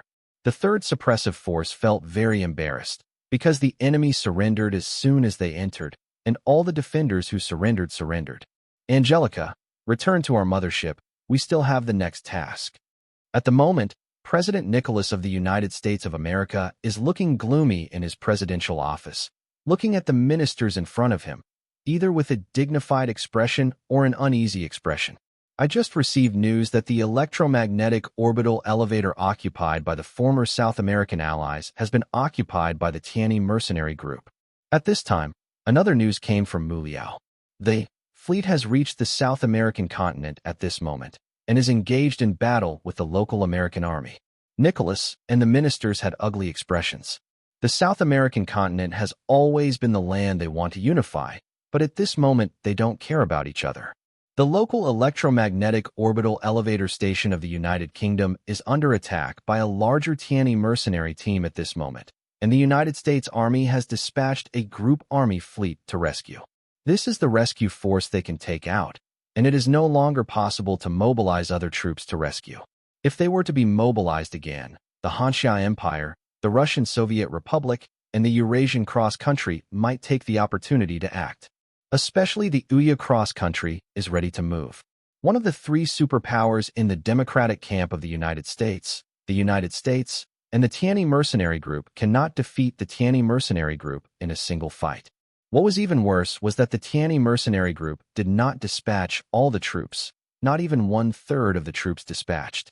Of course, strictly speaking, the current total number of the Tianyi mercenary corps is still smaller than that of the Maida Dangligian National Army. Nicholas originally wanted to mobilize the army of the Moon City, goddess of the moon, on the moon, but bad news came at this moment. The army of the goddess of the moon was defeated by the troops of the Tianyi mercenary group, and the city of the goddess of the moon was suppressed. Nicholas slumped on the table and chair. No matter how the situation goes now, the international reputation of the United States will be reduced again at this moment. On the other side, the fleet is currently fighting the enemy at a coastal military base on the American continent. Long Fei drives the mysterious Angel Gundam into battle. The Shadow Mad Dog team dispatched the Pale Knight, naval battle specification, to deal with the Sea Cat MS of the United States. White Knights, Black Knights, Red Knights, and Pale Knights, land warfare specifications, massacred in the target enemy base. Countless fighting falcons, raptors, and flying cats were either cut in half or pierced through the machine by beam cannons. Thick smoke billowed from the destroyed fighting falcons, raptors, and flying cats on the ground. Even the chariots in the base were emitting thick smoke, and there were countless dilapidated corpses lying on the ground. There are still troops in the base who are desperately resisting. On the outskirts of the base, MS such as fighting falcons in the sky and on the ground were overwhelmingly suppressed by Jiegong and Murasame, and also suffered an overwhelming massacre by Lingus, Z2, and mass-produced Bull Gundam of the Dire Hounds. The warships on the side of the base were blown up one by one into fireworks. On the side of the fleet, not a single warship was shot down, and there was no slight damage. Although about a dozen mobile suits were shot down on the MS side, fortunately, the driver had already pressed the escape button, and the escape pod had ejected, waiting for rescue. The base commander knew at this moment that the general situation was over, and he couldn't resist anymore. He could only signal for surrender, and hope that the Shadow Mad Dogs would really stop. The action style of the Shadow Mad Dog team is like Mad Dogs, locking onto the target until it kills the target. Only Long Fei can stop them. After Long Fei watched the enemy base play the surrender signal flare, Long Fei ordered the entire Shadow Mad Dog team to return to the mothership. The defenders in the base were originally in despair, but they watched as all the MS of the Shadow Mad Dog team left the base and were taken over by other MS troops. The defenders were hugging each other and crying at the moment. They thought they were doomed, but they didn't expect to survive in the end. They who escaped death could only cry at this moment to replace their gratitude. On the other side, when guerrillas from the former South American allies came to help. As a result, when they reached their destination, the battle was over. After entering the base, the guerrillas looked at the U.S. Army and Legion squatting aside dejectedly. The guerrillas did not expect the Tianyi mercenary group to be so efficient in combat. The battle has not been more than an hour, and the American army surrendered. When I received instructions from my superiors and rushed to help, It was over before firing a single shot. Major Flavio, commander of the guerrilla force, requested contact from the convoy. I am Major Flavio, commander of the 5th Regiment of the 6th Army of the Guerrilla Army. I am Brigadier General AICC, commander of the fleet. After the two talked for a while, the fleet took a short rest in the local area, and the guerrilla forces were responsible for taking over the occupied bases, and the captives who surrendered were also handed over to the guerrilla forces for disposal. Long Fei was in the cockpit of the mysterious Angel Gundam and saw a village from the camera at a high altitude, and the village looked deserted. It doesn't look very lush from the overgrown lengths, though. This village doesn't seem to have been deserted for a long time. It may be affected by the war. The whole village must be relocated. Originally, when Long Fei wanted to return to the mothership, he suddenly saw a figure in the video shot by the camera, and Long Fei zoomed in to see it. Child. Long Fei saw the picture. It was a child with a dirty face and messy hair. The child emerged from the grass and looked up at the suspended Mystic Angel Gundam and the 3Z2S around it. The way Long Fei looked at the children from the screen was not as lively as ordinary children, but rather apathetic and fearful. Long Fei continued to check whether there were still people in the whole village. Suddenly, Tao Xiang's communication video popped up on the screen. Why are you in a daze? Take a look. Long Fei told Tao Xiang the direction. How can there be children in this deserted village? I don't know. Even if the whole village moves to escape the war, it's impossible to forget the children. Let's go and have a look. Mystery Angel and Virtue Angel landed in the deserted village, and 3Z2S stood guard around the deserted village. The child left the scene immediately when he saw the mysterious angel and the Angel of Virtue landed. Long Fei and Tao Xiang came out of the cockpit and landed on the ground. Long Fei used the scanning function of the Spartan suit to scan the surrounding environment. In addition to some dry blood stains on the ground, it was also found that there were traces of bullet holes left on many houses. Fly, there seems to be traces of battle left here. Long Fei didn't respond, and always felt that something terrible happened here. Judging from the scanning function, except for the child who was hiding, there was no one in the entire deserted village. Long Fei checked the thatched hut nearby. In addition to the sour and moldy food, there were some household utensils stained with blood on the ground, and some bullet holes were even seen in the hut. It appears that the deserted village has been attacked by soldiers. Long Fei then checked the structure of the thatched hut and found that there was a secret passage under the thatched hut. Long Fei roughly guessed what happened. Tao Xiang, do you have a tranquilizer on you? There is a dose. You turn on the stealth function, and when the child is not paying attention, give him a dose of tranquilizer, and then hand him over to the guerrillas. What's wrong? You deal with it first, and I'll tell you later. Long Fei went on to check other thatched huts or wooden huts. It was found that some houses had dark passages. It seems that this village is supposed to help the guerrillas who were attacked by the U.S. Army in retaliation. Fei, I've got that kid done. It's a little boy sleeping. Long Fei arranged for his subordinates to contact the guerrillas and come to take the boy away. Fei, this village must have been attacked, right? Tao Xiang asked in a disturbed tone. That's right.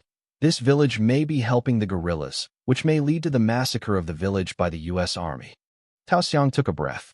I don't know if it was lucky or unfortunate that the little boy survived. Maybe he witnessed the massacre of the whole village, Tao Xiang interrupted. Don't talk about it. The people will always suffer in wars. The people who suffer and suffer are the people, and they hurt the most. Soon, the guerrillas came with a helicopter. Tao Xiang hugged the sleeping little boy. Several guerrilla soldiers came down from the helicopter, and several guerrilla soldiers looked at Tao Xiang and Long Fei, who were covered all over. One of the guerrilla soldiers took the little boy from Tao Xiang's hands. One of the red-haired guerrilla soldiers looked sad when he saw the little boy. Long Fei turned on the voice changer and asked, The little boy you know? The red-haired guerrilla soldier nodded and said, I came to this village 2 months ago. At that time, this village helped our guerrillas. The people here have a good relationship with us, and they all work at sunrise. Villagers who rest at sunset. I didn't expect that shortly after I left, I received news that they were attacked by the U.S. National Army in Tutsuan. The U.S. Army did not spare even the old, the weak, women, and children. What about the bodies of the villagers who were massacred? Later, our guerrillas searched and found that they were all thrown in a deep ditch, and there were many corpses. They showed expressions of fear after death. Then how did this child survive for 2 months? Maybe it's eating the wild fruit here. Now I'm only worried about this kid. Can he still be normal? Long Fei didn't speak anymore. Tao Xiang beside her clenched her fists tightly, watching the guerrilla soldiers carrying the little boy into the helicopter and leaving the scene.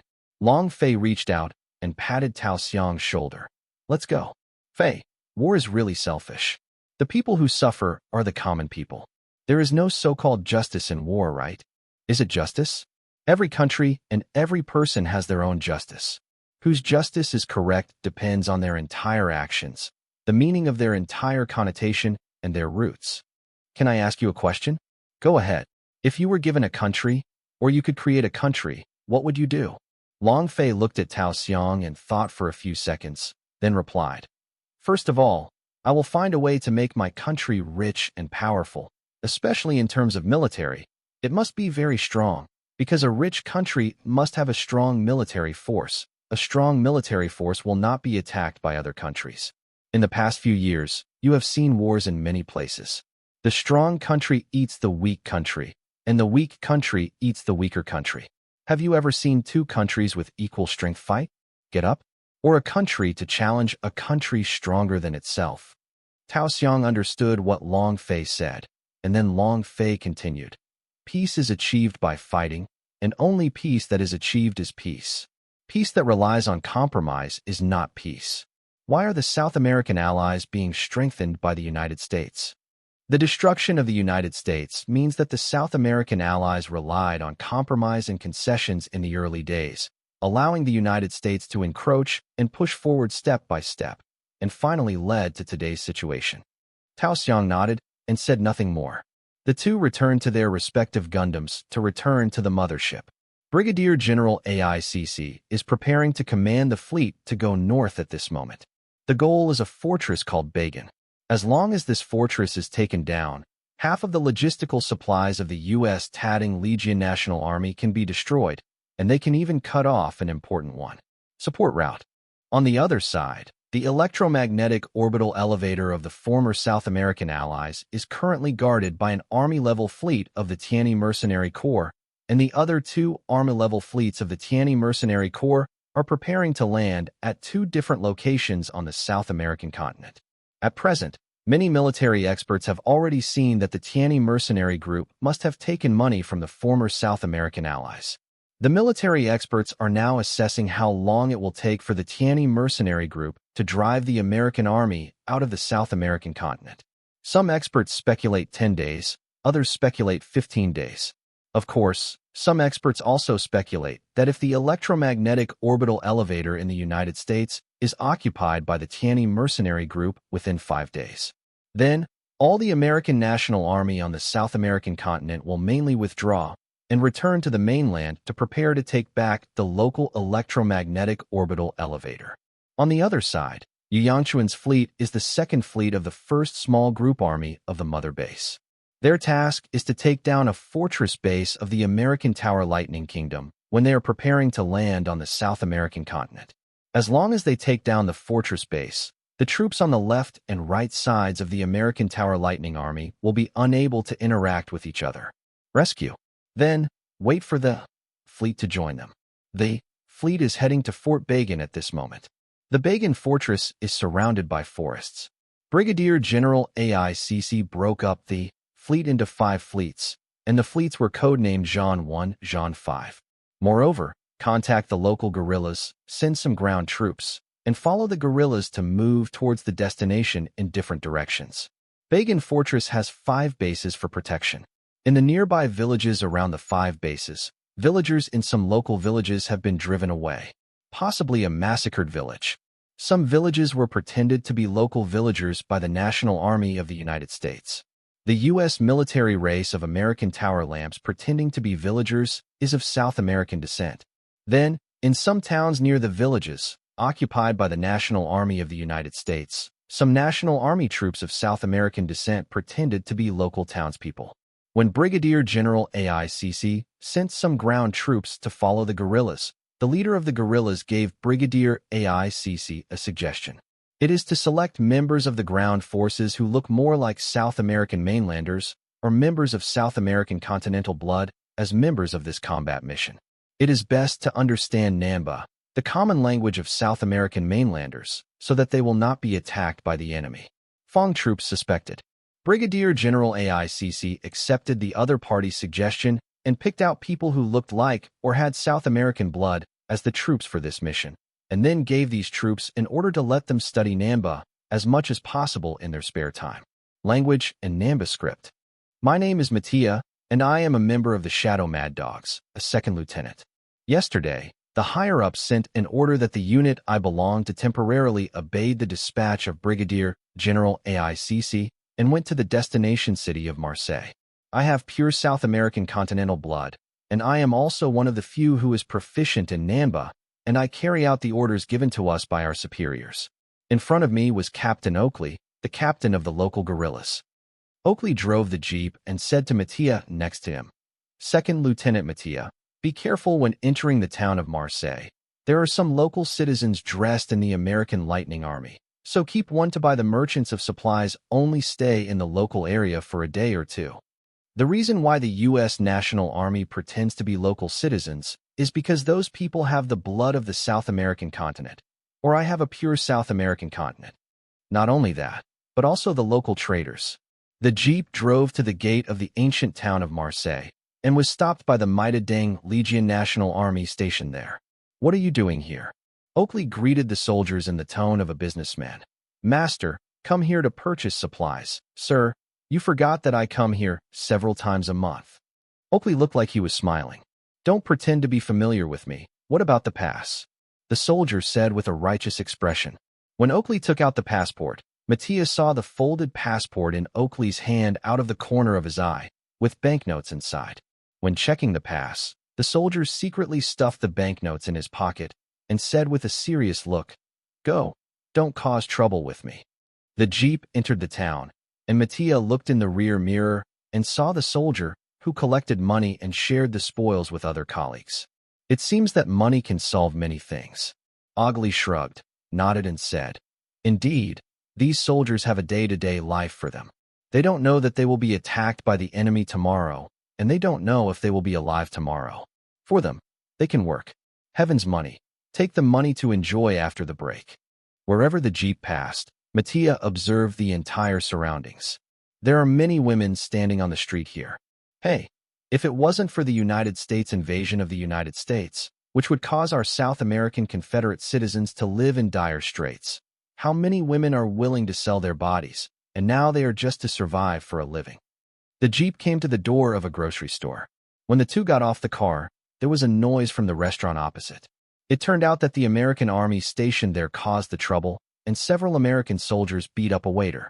"FCK, so what if I touch your woman? Without us, how would you have a good life? It's your honor to have your woman serve us."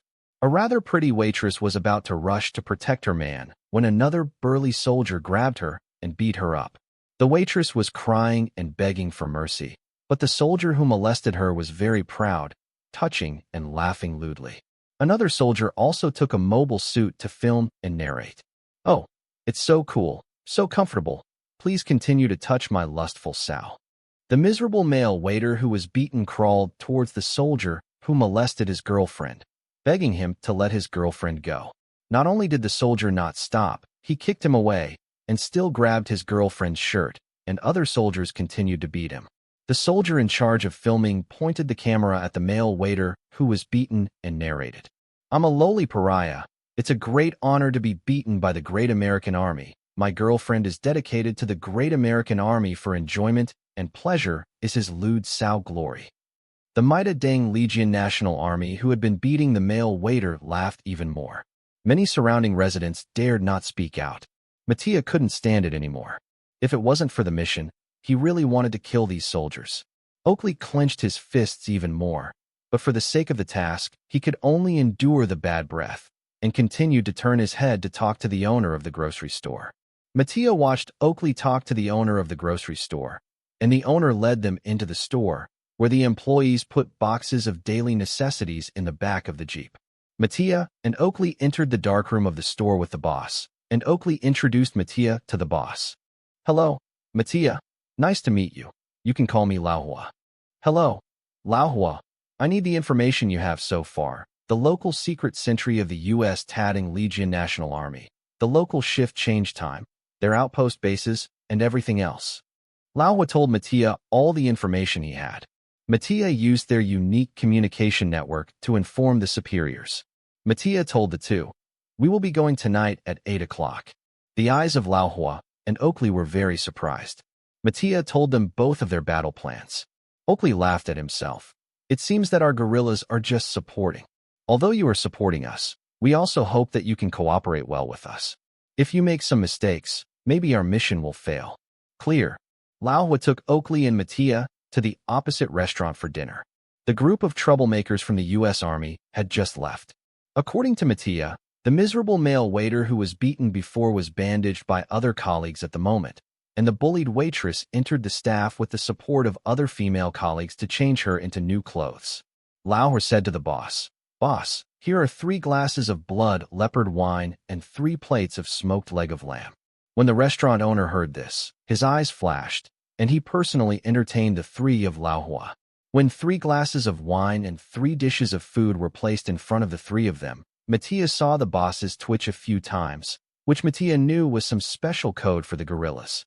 Mattia drank blood leopard wine and smoked lamb shank, frowned, and said, "Although this glass of wine is blood red like red wine, it tastes a bit sweet and has very little alcohol.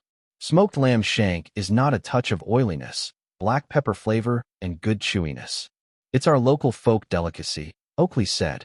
Laohua smiled and said, "If you make this wine and learn this dish, I can ask the boss to make it to you, but don't open a restaurant here to grab the boss's business." Okay. Laohua asked the boss to give Mattia the blood leopard wine and the practice of cutting the smoked leg of lamb. The boss wrote down the recipes of these 2 dishes in a notebook and gave it to Mattia. After the 3 were full, Laohua took out 2 banknotes to pay the bill. Mattia saw that the 2 banknotes were folded at different corners, which were some special codes of the guerrillas. In the evening, the shophouses began to close one after another. The 3 of them were waiting upstairs when suddenly the door was opened. Laohua and Oakley stood up vigilantly. Mattia comforted, "Don't be nervous, my companions are here." The 2 looked at Mattia in surprise. Suddenly, more than a dozen members of the Shadow Mad Dogs wearing Spartan uniforms appeared in the room, and 2 of them were holding briefcases and placed them next to Mattia. Laohua and Oakley looked at these Tiani mercenaries with surprise on their faces. "Old Hua, you continue to stay in your store. Oakley, you take my other companions into the secret passage to the destination." Mattia went into another room with a briefcase and changed into a Spartan uniform. Mattia took 4 subordinates, turned on the stealth function, opened the window, and climbed to the roof of the shop from the window. Mattia and his 4 subordinates refer to each other by number, and Mattia is number 1. The 5 came to the north of the city of Marcio. At 8 o'clock in the evening, there is a shift change, and they also have a convoy to deliver items to the local troops stationed there every week. This time point is also when the convoy arrives in the northern part of Marseille for delivery. A total of 5 cargo military vehicles came to the north of the city of Marseille to deliver some ammunition, necessities, daily necessities, food, and so on. When Mattia was watching their actions from above, he also looked at the periphery. Some colleagues had already ambushed outside. Mattia gestured to his subordinates. All 5 fell to the ground, and each of them got into the bottom of a cargo military vehicle. 5 cargo military vehicles left the town of Marseille and returned to the Began fortress. In addition to Mattia and his party, some teams are also in charge of the forward fortress of Began. According to the information we have, the fortress of Began also has a diamond-shaped protective cover. Although the Nyagama has the terrifying monster-level mega main gun, which can penetrate the diamond-shaped protective cover with one shot, but according to the information it has, there are also nuclear bombs in the Began fortress. Once the monster-level mega main gun penetrates the diamond-shaped protective cover, it will definitely affect the nuclear bomb. Once the nuclear bomb is detonated, it will definitely cause the entire surrounding life to be destroyed. Brigadier General AICC decided to adopt a plan, that is, to send several ground troops to sneak in first and turn off the diamond-shaped protective cover device of the Bagan Fortress. Then, the difficulty and danger of capturing the Bagan Fortress will be reduced. The military truck has been driving for more than 3 hours. Most of the ground troops of the Tianyi mercenary group dispatched by Brigadier General Ai are already in their positions, except for the other teams that are still on their way to the Bagan Fortress. Brigadier General Ai also dispatched part of the mobile suit troops. After the ground troops settled down some towns and temporary bases, the mobile suit troops would start to advance to the 5 military bases around the Bagan Fortress. Oakley led 12 members of the Shadow Mad Dog team through the secret passage and came to the outskirts of an important radar base of the U.S. Army. Oakley remained on the scene, and 12 members of the Shadow Mad Dogs sneaked into the radar base in stealth. The defenders of the communication base didn't notice anyone sneaking in at all. All the sentries at the outpost were killed. Then, enter the most important radar facility location, kill the soldiers inside, install some special devices, and then notify the MS troops that they can move forward. Then, kill the other soldiers in the radar base, and then destroy the military weapons. On the outskirts of the base, Oakley heard some sounds, which sounded like the sound of MS walking, but he didn't find where MS was. The local soldiers stationed in the city of Masio were also attacked secretly. Many soldiers were killed in their sleep, and even those soldiers who were on night shift were also killed without knowing it. Then, according to Lauhua's news, he also secretly killed the American Army of the United States who pretended to be local residents. By early morning, the ground troops of the frigate had completed all their tasks. At the same time, guerrilla forces began to attack the 5 bases. Although the 5 bases have been attacked, they are well aware of the equipment of the guerrilla forces. The commanders of the bases have dispatched troops and launched defense systems. The missiles used for the defense of the base bombard and kill the guerrillas with precise strikes. However, the base was quickly attacked by surprise. Countless long-range light beams attacked the base from different directions, and countless defensive missile vehicles, rocket vehicles, mobile suits, etc. were sniped. The guerrillas have now retreated. Battle 1 to Battle 5 fleets launched countless precision missiles towards their respective target bases in the distance. After the 5 bases suffered a round of long-range beam sniping, they were not sniped again. The base commander felt very strange. After hearing the battle damage report from his subordinates, the base commander felt a little bit of a bad feeling. Immediately ordered his subordinates to notify the distant radar base and the distant temporary sentinel base. Reports from subordinates received no response. At this moment, the base commander issued back the current situation and guessed the next situation. The whole army is on alert immediately. The enemy's missiles are about to shoot over. The base blared a loud siren. The Pale Knight and Jegun MS predecessors in the distance of the base are covered with camouflage cloaks and have the function of heat and light insulation. The fleet originally did not have such equipment. These equipment were specially produced in the local factory of the Tianyi Arms manufacturing branch of the Uya Cross Country. It has been created during the negotiation period, but the time relationship is not much created. Once damaged, it cannot be repaired or replaced. The base is monitored with an external camera. Once MS appears in the base or there are any tanks, defense systems, etc., snipe immediately. Soon, countless precision-guided missiles appeared in the sky. Due to numerous long-range beam sniping attacks on the base, many MS, defense systems, etc. were destroyed, and the rest could not stop a bunch of precision-guided missiles at all. In an instant, the base was bombarded by countless precision-guided missiles, and countless smoke rose. Of the 5 bases, 2 bases were bombed by precision-guided missiles, and the commander had no time to escape to a safe place, and was killed in this round of bombing. The base commanders of the other 3 just escaped by hiding in the underground safe room. But no matter which base it is, after being bombarded by precision missiles, the basic base has been paralyzed and has lost its combat capability. The guerrilla forces that had originally retreated turned around and entered the base at this moment, and began to clear and count tasks. The MS troop in charge of long-range sniping is now heading to Fort Bagan. From Battle 1 to Battle 5, the fleet began to advance from 5 directions, heading towards Fort Bagan to form an encirclement network. At this time, Mattia and his team have entered the Bagan fortress. Besides them, 4 other teams also sneaked in. all using their own unique internal network for communication. Bagan Fortress is a base fortress surrounded by several mountains. The three surrounding mountains also built defensive fortresses, which were originally important bases of the South American allies. Later, after rebelling against the general of the Bagan Fortress, the American army won the Bagan Fortress without losing a single soldier. Also relying on this fortress, the local mutating Legion National Army was invincible, even if the 5 outer bases were all occupied by the enemy. Fort Bagan only needs to open the diamond-shaped protective cover. The United States and the other 2 democratic superpowers bought a device at a high price, sustain the attack of the 5 bases for 3 months, and then rely on reinforcements from farther to rescue.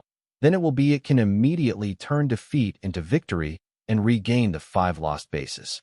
This is also one of the main reasons why the U.S. National Army will not be driven out of the South American continent. It's just that they didn't know that Tianyi mercenaries had sneaked in at this moment. Major General Alyssa, the commander of the Bagan Fortress, heard that the 5 bases around the Bagan Fortress were taken down by the Tianyi mercenary group at about the same time. Major General Alyssa immediately issued a first-level readiness status. Major General Alyssa understands that the battle at this moment will not be as easy as before.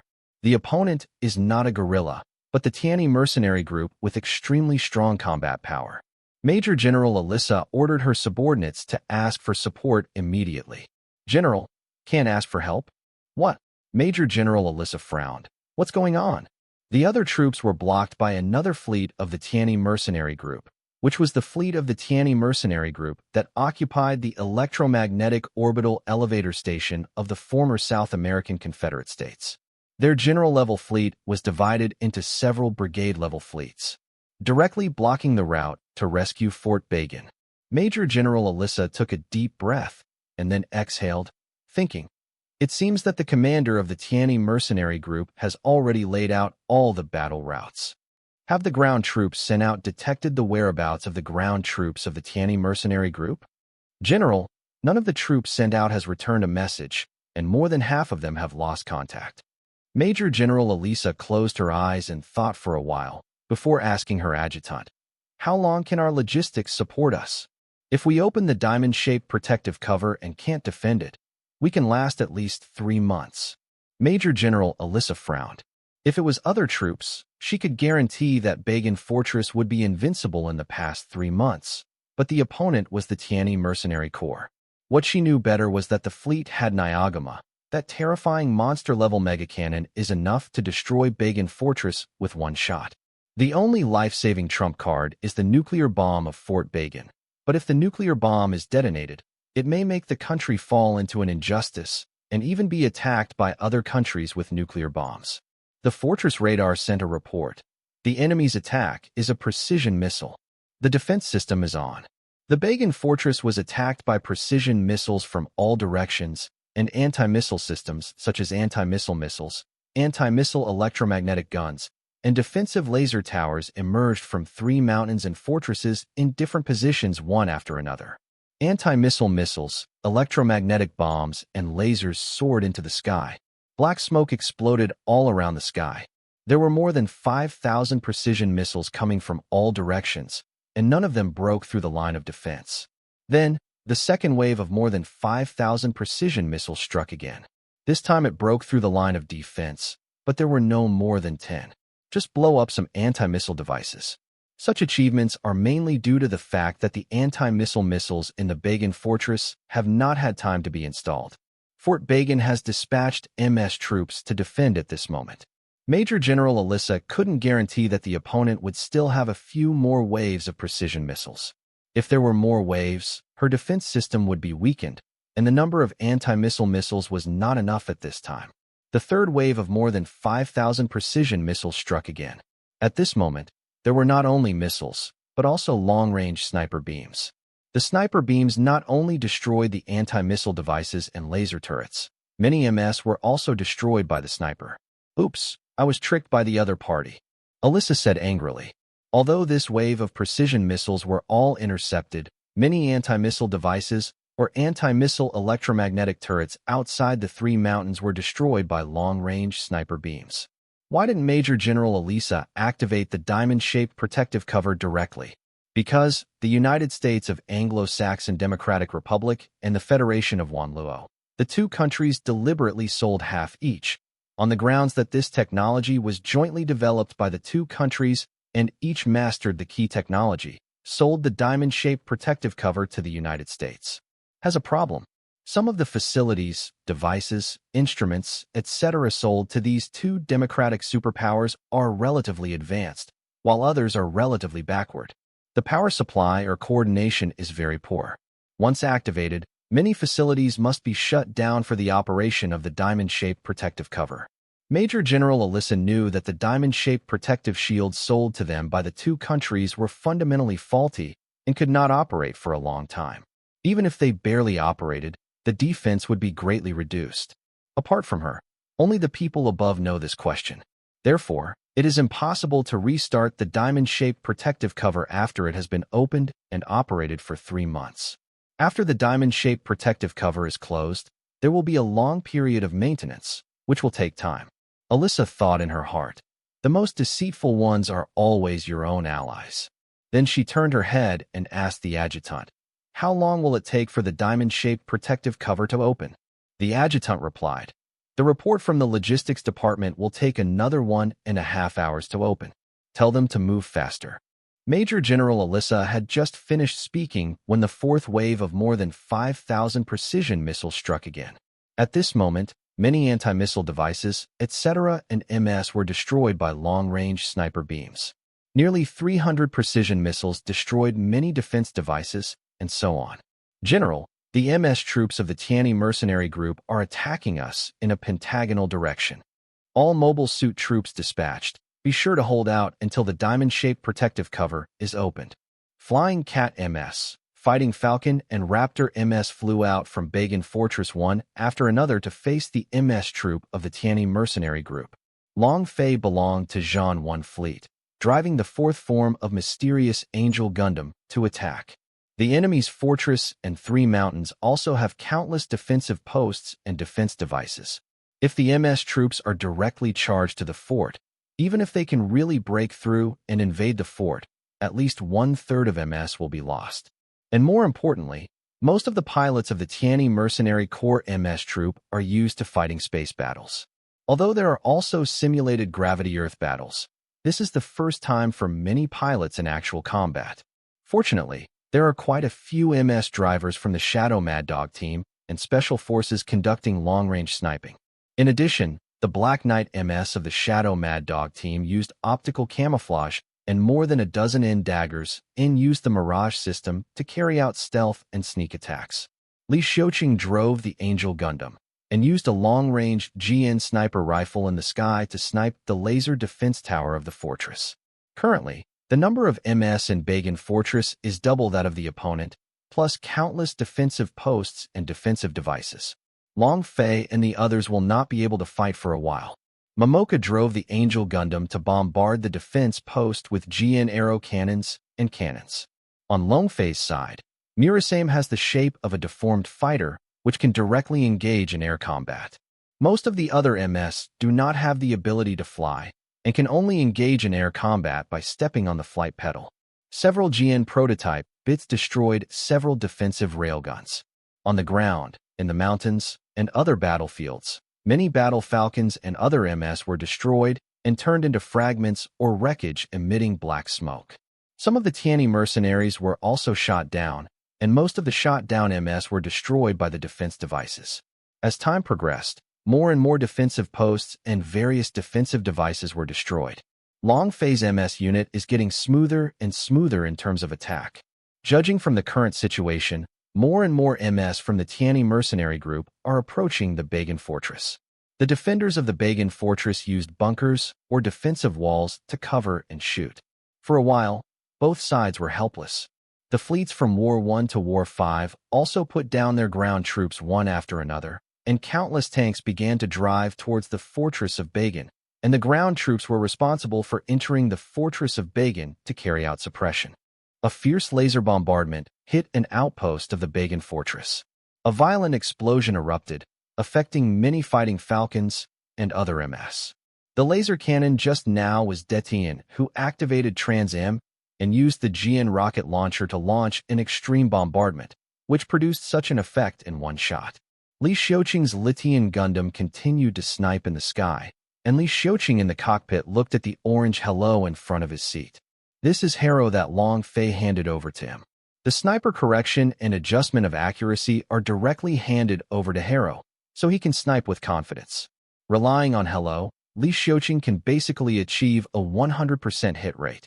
Li Angel sniped the defense installations and outposts, covering the advance of other mobile suits. 30 Murasame in the form of fighter planes are equipped with multiple guided missiles, and all the multiple guided missiles are locked on the target and launched. Countless clouds of smoke rose from the ground.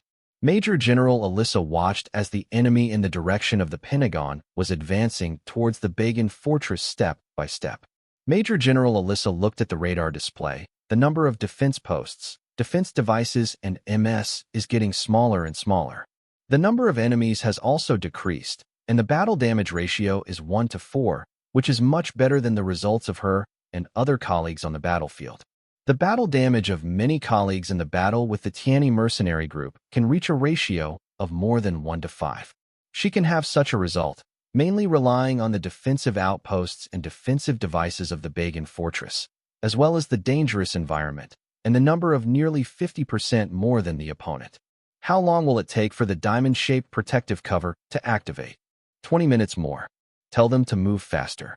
At this moment, Long Fei encountered an opponent, a specially made Raptor MS, which continuously avoided the attacks of the GN prototype bit, and was able to counterattack at the moment of avoidance. Mystic Angel dodges the beam ray and also counters with the GN rifle. The reaction is really fast. Is it a new human? But when Long Fei was fighting the opponent, when the beam swords of the two sides slashed at each other, Long Fei did not sense the fluctuation of the opponent's mental power. It's not a new human being, and it's probably not a strengthened human being. Could it be an adjusted human being? Long Fei was a little skeptical. Long Fei decided to test, and continued to attack one after another, while the opponent continued to dodge. The mysterious angel rushed to the special Raptor MS, and the beam sword fought with the opponent. Long Fei instantly sent out a wave of mental power, but the opponent did not respond. It seems that it is not a new human being. It is possible to adjust the human being, or it is just an ordinary human being with extremely excellent driving skills. Special Raptor MS pilot Captain Michael Ansara. Is this the legendary Gundam? It really lives up to its reputation.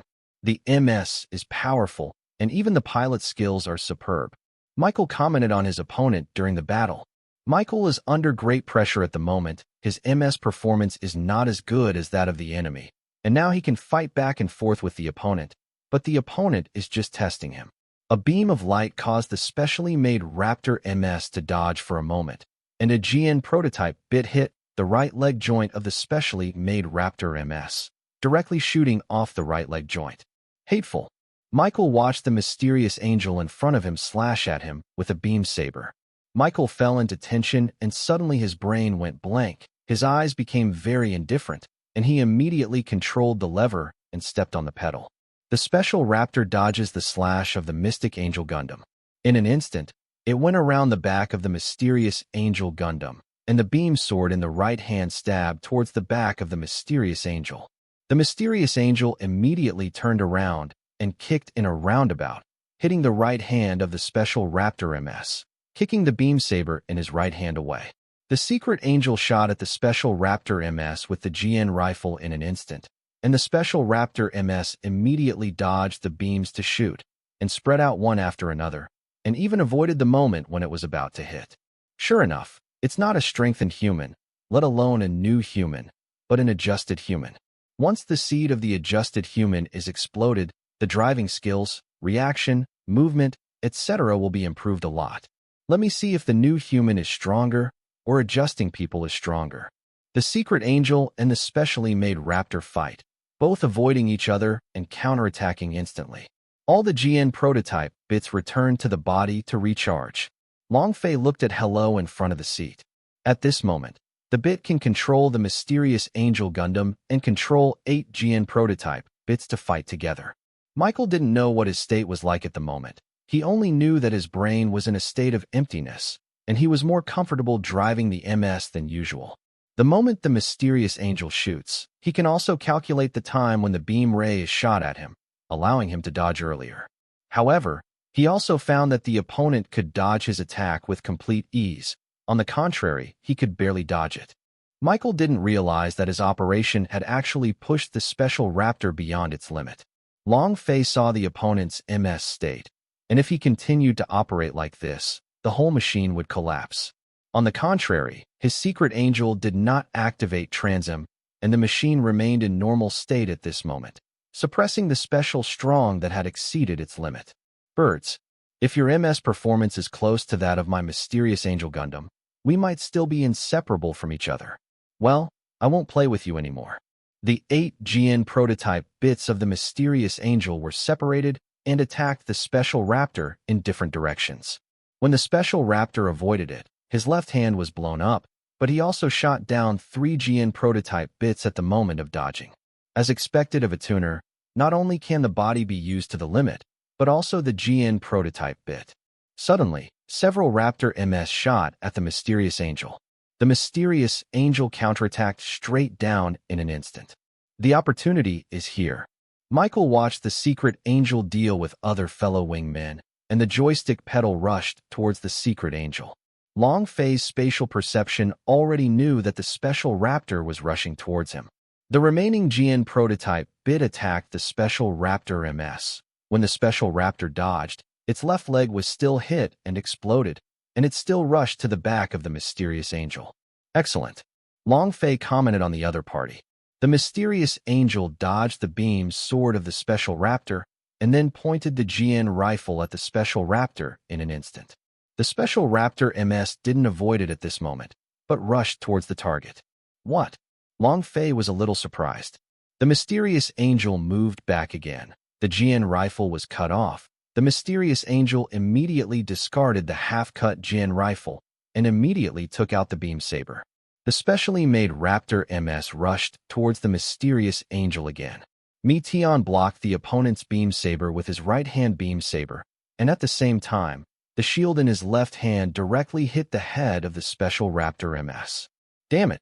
The screen in front of Michael's eyes showed a blind screen, and then there was a violent vibration in the cockpit. Oops! Michael looked at the fuselage display. His last right hand was cut off by the opponent, and his head was severely damaged. Even the Vulcan cannon could not be fired. Suddenly, Michael found that his cockpit was invaded by the other side. You lost, but you are not defeated by my technology, but your body performance is far inferior to my Gundam. Michael didn't say a word.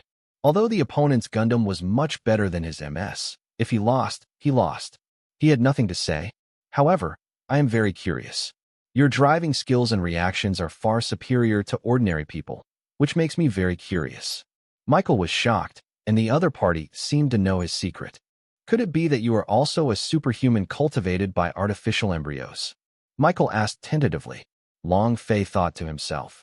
It seems that in this world there are adjusters made from artificial embryos similar to seeds. No, what I said is not the same as what you said.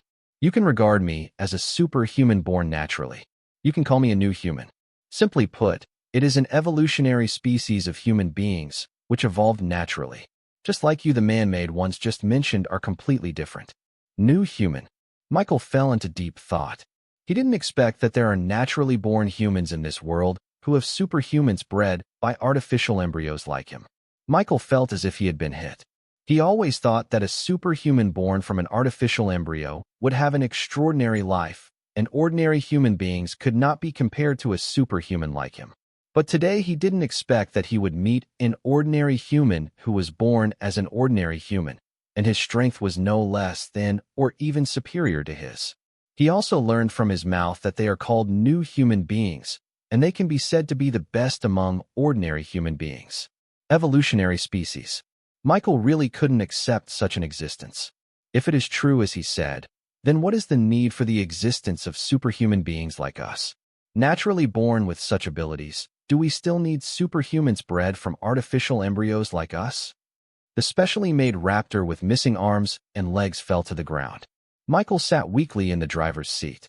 After Major General Elisa heard her adjutant informed that the diamond-shaped protective cover could be opened, she immediately issued an order to open it. Looking at the radar display, once the diamond-shaped protective cover is opened, some of the MS troops of the Tianyi mercenaries will be locked in the diamond-shaped protective cover. At that time, use the number of advantages to close the door and beat the dog. Suddenly, the entire command was lit with red warning lights. What happened? General, the device of the diamond shield and some of the instruments suddenly exploded. Boom! Major General Elisa slammed her fist on the console angrily. Who can tell me what's going on? The scene was completely silent, and the deputy heir received a report from the logistics department. General, those devices and instruments were sabotaged by man-made bombs. The corners of Major General Elisa's eyes kept twitching. Could it be that the fortress has been infiltrated? Major General Elisa ordered her subordinates to send the camera video to the command room. Major General Elisa's expression became more and more ugly as she watched many devices and instruments being exploded in the video. Look, a soldier in the command room pointed to one of the split screens. Everyone saw a Tianyi mercenary in a Spartan uniform on the split screen, and the Tianyi mercenary raised it at the camera. Then, turn on the stealth function in front of everyone. Major General Elisa ordered the soldiers in the command room to rewind the screen just now, and then turned on the thermal and light sensing functions to check. As a result, after the Tianyi mercenaries turned on the stealth function, they couldn't detect light and heat. Damn it, the stealth function of the Spartan uniform of the Tianyi Mercenary Corps did not expect that it would be invisible to our country's most advanced thermal and light sensing scanning instruments.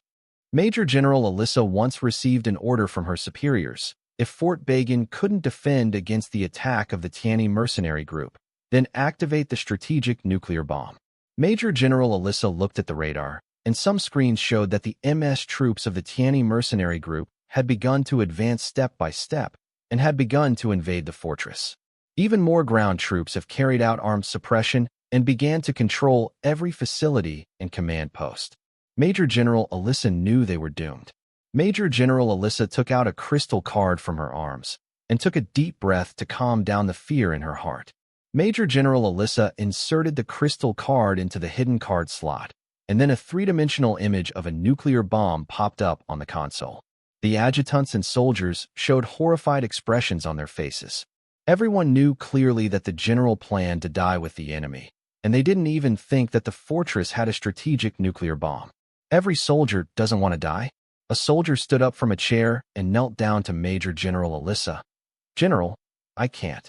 I don't want to die. I still have parents and children at home. I beg you, General, let's surrender. Major General Elisa pulled out her waist pistol and shot the soldier who asked her to surrender with one shot. Anyone who dares to surrender will be shot immediately, Major General Elisa said coldly. Major General Elisa began typing a series of password programs on the keyboard. The faces of the soldiers at the scene showed despair. The three-dimensional map of the nuclear bomb shows that the nuclear bomb can be activated. When Major General Elisa was about to press the button, suddenly the door of the command room was blown open. Then, several flash bombs were thrown into the command room. There were screams in the command room, and everyone rolled over with their eyes covered. Major General Elisa endured the pain, and when she was about to press the button to start the nuclear bomb, the entire back collar was pulled, and the whole figure seemed to be lifted up and then hit the ground heavily. Wow! Major General Elisa vomited blood, and someone stepped on her chest. Major General Elisa's vision was a little blurred, but she heard shouts. Major General Elisa, whose vision gradually returned to normal, saw a Tianyi mercenary in a Spartan uniform pointing a pistol at her head. From the corner of Major General Elisa's eyes, there were other Tianyi mercenaries disabling the nuclear bomb activation program on the console. The other Tianyi mercenaries kept their rifle orders, and others lay on the ground with their heads in their hands. On the other side, after Long Fei has dealt with his opponent, he finds that Tao Xiang is also dealing with another opponent who is also an adjuster. Although Tao Xiang won, Tao Xiang was also very surprised that the opponent was obviously not a new human being, yet he was able to fight back and forth with her. Tao Xiang told Long Fei about this, and Long Fei told her that these people were adjusters, and after explaining to Tao Xiang a little, he went to deal with other adjusters. Li Xiuqing also encountered an adjuster. At the beginning, Li Xiuqing relied on the performance of Li Angel to suppress his opponent. When he was about to kill his opponent, his driving skills suddenly improved. On the contrary, Li Angel Gundam was faintly suppressed by the opponent. Turning on Transam relied on the performance of Li Angel to be more than tripled, and then killed the opponent. Later, Long Fei discovered that another adjuster was driving a special raptor to suppress the Bai Shi, and Long Fei saw that the other party was in a state of explosion. Just as Bai Shi was about to be cut in half by the opponent's sword, Long Fei took advantage of the fact that he was not attacked by the opponent and severely injured him. Most of the adjusters don't have a sense of crisis, otherwise he would have been able to dodge the sneak attack just now. At this time, both the enemy and us both received that the Bagan fortress had been captured by the Tianyi mercenary group, and Major General Elisa had become a prisoner of the Tianyi mercenary group. At this moment, the U.S. Tadding Legion National Army no longer has the will to fight again, and all of them surrendered. Brigadier General AICC contacted the guerrillas and came to take over the Bagan fortress. Battle 1, Jean 5 fleets rejoined, and then reformed as fleets. Brigadier General AICC frowned looking at the battle damage report. Jia Gang and Murasame lost more than 100 units. For the Knight Series MS of the Shadow Mad Dog team, the Red Knight lost 8 units, and the Pale Knight lost 5 units. For the Dire Hounds, Lingos lost 2 units. The 100 Shiki lost 1 unit, and the MK2G lost 2 units. And this battle also lost many excellent drivers. Brigadier General AICC couldn't believe that she would lose so much in this battle. Then, I looked at the reports from some of my subordinates. The content of the report was that there was a special Raptor MS. I don't know what happened. When they were about to be shot down or they were in extreme danger, their performance was greatly improved, and vice versa. Suppress RMS. There are 40 specially made Raptor MSs, destroying the Red Knight, Pale Knight, Lingos, 100 Style, and MK2G, all of which are special Raptor MS. However, nearly 30 specially made Raptors were also destroyed by MS, such as the Red Knight. Only 4 of the special Raptor pilots were captured, the rest were killed. Brigadier General AICC put her right hand on her chin and thought, could it be that these pilots are also so-called new humans, or are they developing systems like the exam system to improve pilot skills? Immediately afterwards, there were report documents from his subordinates. After reading the documents, Brigadier General AICC ordered his subordinates to hand over these documents to the guerrillas. It is estimated that these documents are enough for the United States to receive international condemnation. In addition, strategic nuclear bombs dare to be placed on other people's South American continents. These few things are enough to embarrass this country. The devices and instruments of the diamond-shaped protective cover in the Bagan fortress began to be dismantled by the Tianyi mercenary group. As for the damaged parts, a series of dismantling was also carried out, and then repaired and restored. The mother base will send troops to pick up these devices, instruments, etc., bring them back to the mother base, and hand them over to relevant departments for research. The frigate will be repaired for 2 days at the Bagan fortress. At this moment, Long Fei was communicating with the adjuster of the captives. On the other side, shortly after the fleet captured the fortress of Bagan, the Second Army Fleet of the First Small Group Army of the Mother Base formally attacked the fortress base Barcelona. The fortress base Barcelona is also an important strategic city for the United States to invade and occupy the South American continent. The difference between the fortress base Barcelona and the Bagan fortress is the environment. The former is a plain, and the latter is surrounded by mountains. In addition to a bunch of defense systems, the fortress base is also guarded by a bunch of ground battleships and MS troops. The Second Army Fleet of the First Small Group Army of the Mother Base where Yuan is located is now called the Second Attack Fleet. The Second Attack Fleet carried out several waves of missile attacks on the Barcelona fortress base. The first wave is a precision cluster multi-warhead missile, directly exceeding 8,000. The Barcelona fortress base is guarded by a bunch of defense systems, ground warships, and mobile suit troops, intercepting most of the precise cluster multi-warhead missiles. 3 precise cluster multi-warhead missiles break through the target defense line. The missile head and the body expand a total of more than 20 cluster small warheads, and the speed exceeds Mach 2 to randomly lock the target and attack. The defense system, the ground battleship group, and the MS troops were all partially destroyed or injured by missiles. The second wave is segmented precision missiles, only 5,000. Previously, the defense system of the Barcelona fortress base was partially damaged, resulting in a decline in defense capabilities. Moreover, the segmented precision missile will immediately separate the warhead from the body at the moment it is locked, and the speed of the warhead will be faster, directly exceeding Mach 6.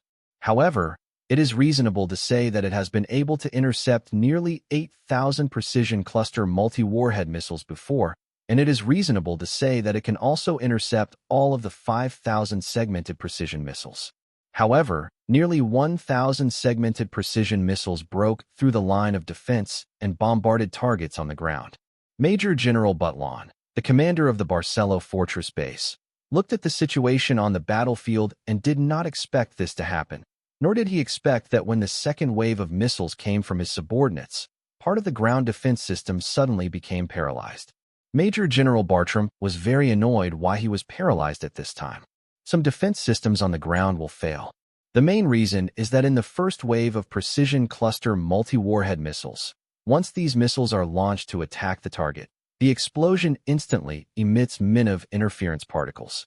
MINV interference particles are charged particles that interfere with electronics, electronic components, and more, cause ground defense system radar, anti-missile radar, etc. to be interfered or even paralyzed and unable to operate.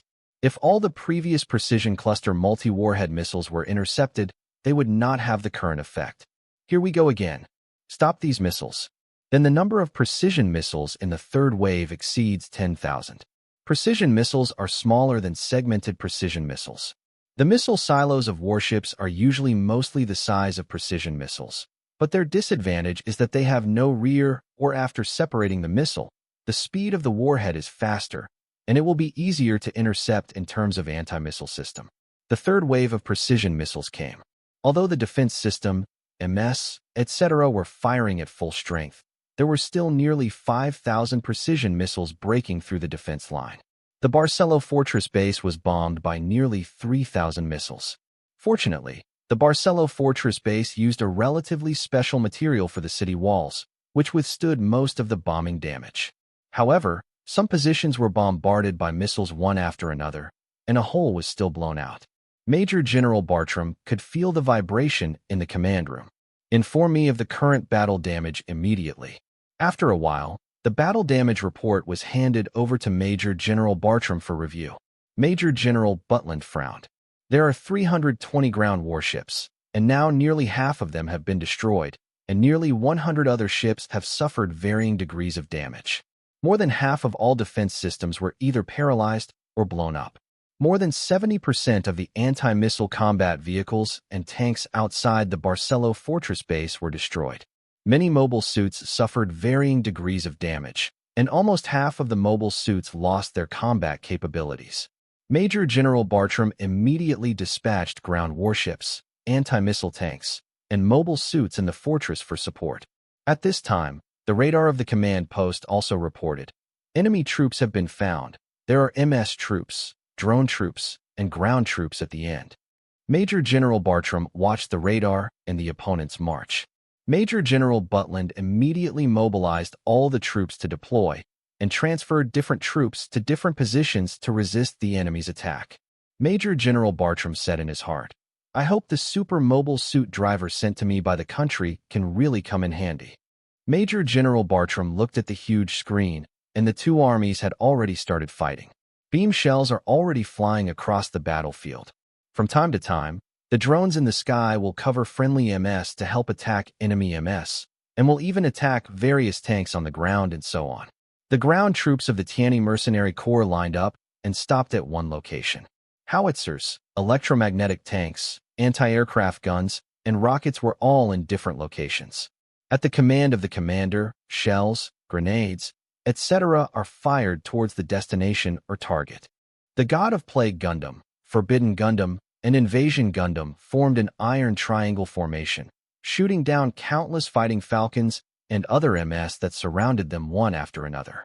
The 580mm double-phase energy cannon of Plague God Gundam, Kraken Monster, not only pierced through countless MS, but also hit a ground battleship of the United States, directly piercing the hull of the ship with a big hole, and the entire ship, the ground battleship, exploded directly. Forbidden Gundam transforms into an assault form, induces the plasma cannon, Vulture, and the beam emitted is directly distorted and directly destroys a row of MS. Invasion Gundam's wrists are equipped with two 52mm ultra-high initial velocity shield guns. In addition to shooting down enemies at close range one after another, the Wrecking Ball Thor's hammer directly blasts the enemy back into shape. The energy cannon in the mouth makes the enemy hard to defend. Warrior Gundam replaces the Dragoon System component backpack with the H backpack, and now Warrior Gundam is called Warrior Gundam H. The pilot of Warrior Gundam H is still Angelica, and Yu Yang-chun is still driving Super Hyperion Gundam. Warrior Gundam H shot down the Fighting Falcon MS-1 after another with its two-handed beam assault rifle. The H backpack slightly bent the upper half of the turret to aim upward, and fireworks burst out wherever the two beam cannons passed. Super Hyperion Gundam pierced a special Raptor MS with a beam spear. Yu Yang-chun felt that the opponent just now was very strange. In an instant, his skills improved a lot, and it took him some time to kill the opponent. Major General Butland looked at the situation on the battlefield, and the battle loss ratio reached 1-5, which is still more than double the number on his side. If the number on his side was equal to that of the enemy, his battle loss ratio would be higher. Major General Butland ordered his subordinates to seek help from other bases. Angelica looked at the many Raptor MS shot down by him in front of the screen, which were seriously damaged and smoked. Suddenly, a sense of crisis came from behind her. Warrior Gundam H immediately dodges the red beam ray attacking behind it. Angelica looked at the two specially made Raptors in front of her, which made her feel oppressed and uncomfortable. Warrior Gundam H holds beam submachine guns in both hands and shoots at two specially made Raptor MS. Two specially made Raptor MS dodge and counterattack at the same time. Warrior's Gundam H dodges the opponent's counterattack, and the muzzle on the lower half of the H backpack also fires beam cannons at the enemy. After getting out of the way, the two specially made Raptors flank the Warrior's Gundam H with a tacit understanding, one left and one right. Warrior's Gundam H immediately changed weapons, pulled out the beam saber with his right hand, and pulled out the beam spear with his left hand.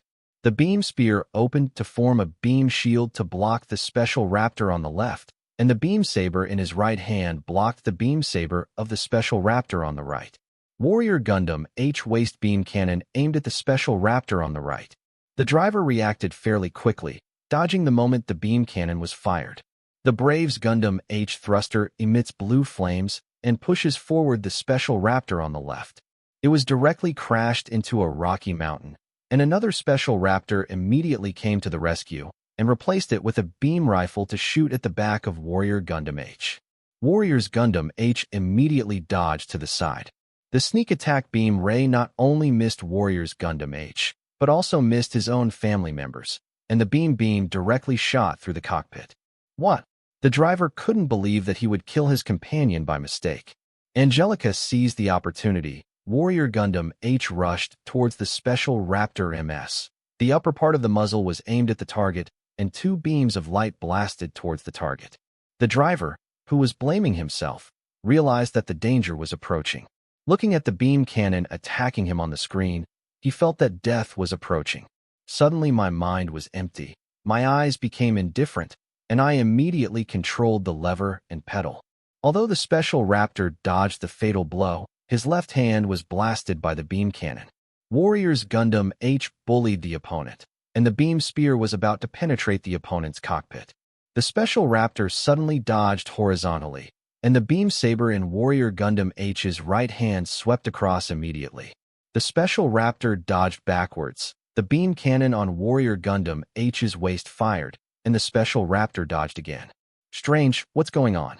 The driver seems to be a different person? Angelica was puzzled.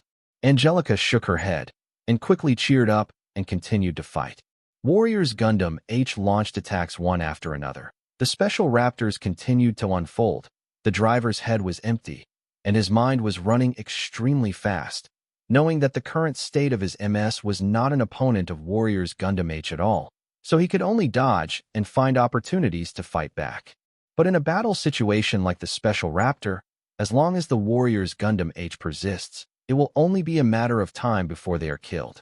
The beam cannon at the waist of Warrior Gundam H just hit the right leg joint of the Special Raptor MS and was directly blasted away. The entire body of the Special Raptor lost its balance for a while and was locked by the Warriors Gundam H for a while. Just when Warriors Gundam H was about to give him a fatal blow, 3 beams of light struck from different directions of Warriors Gundam H. Warriors Gundam H dodged all sneak attacks beautifully. Angelica looked at the Special Raptor MS in different directions on the screen, and Angelica frowned a little.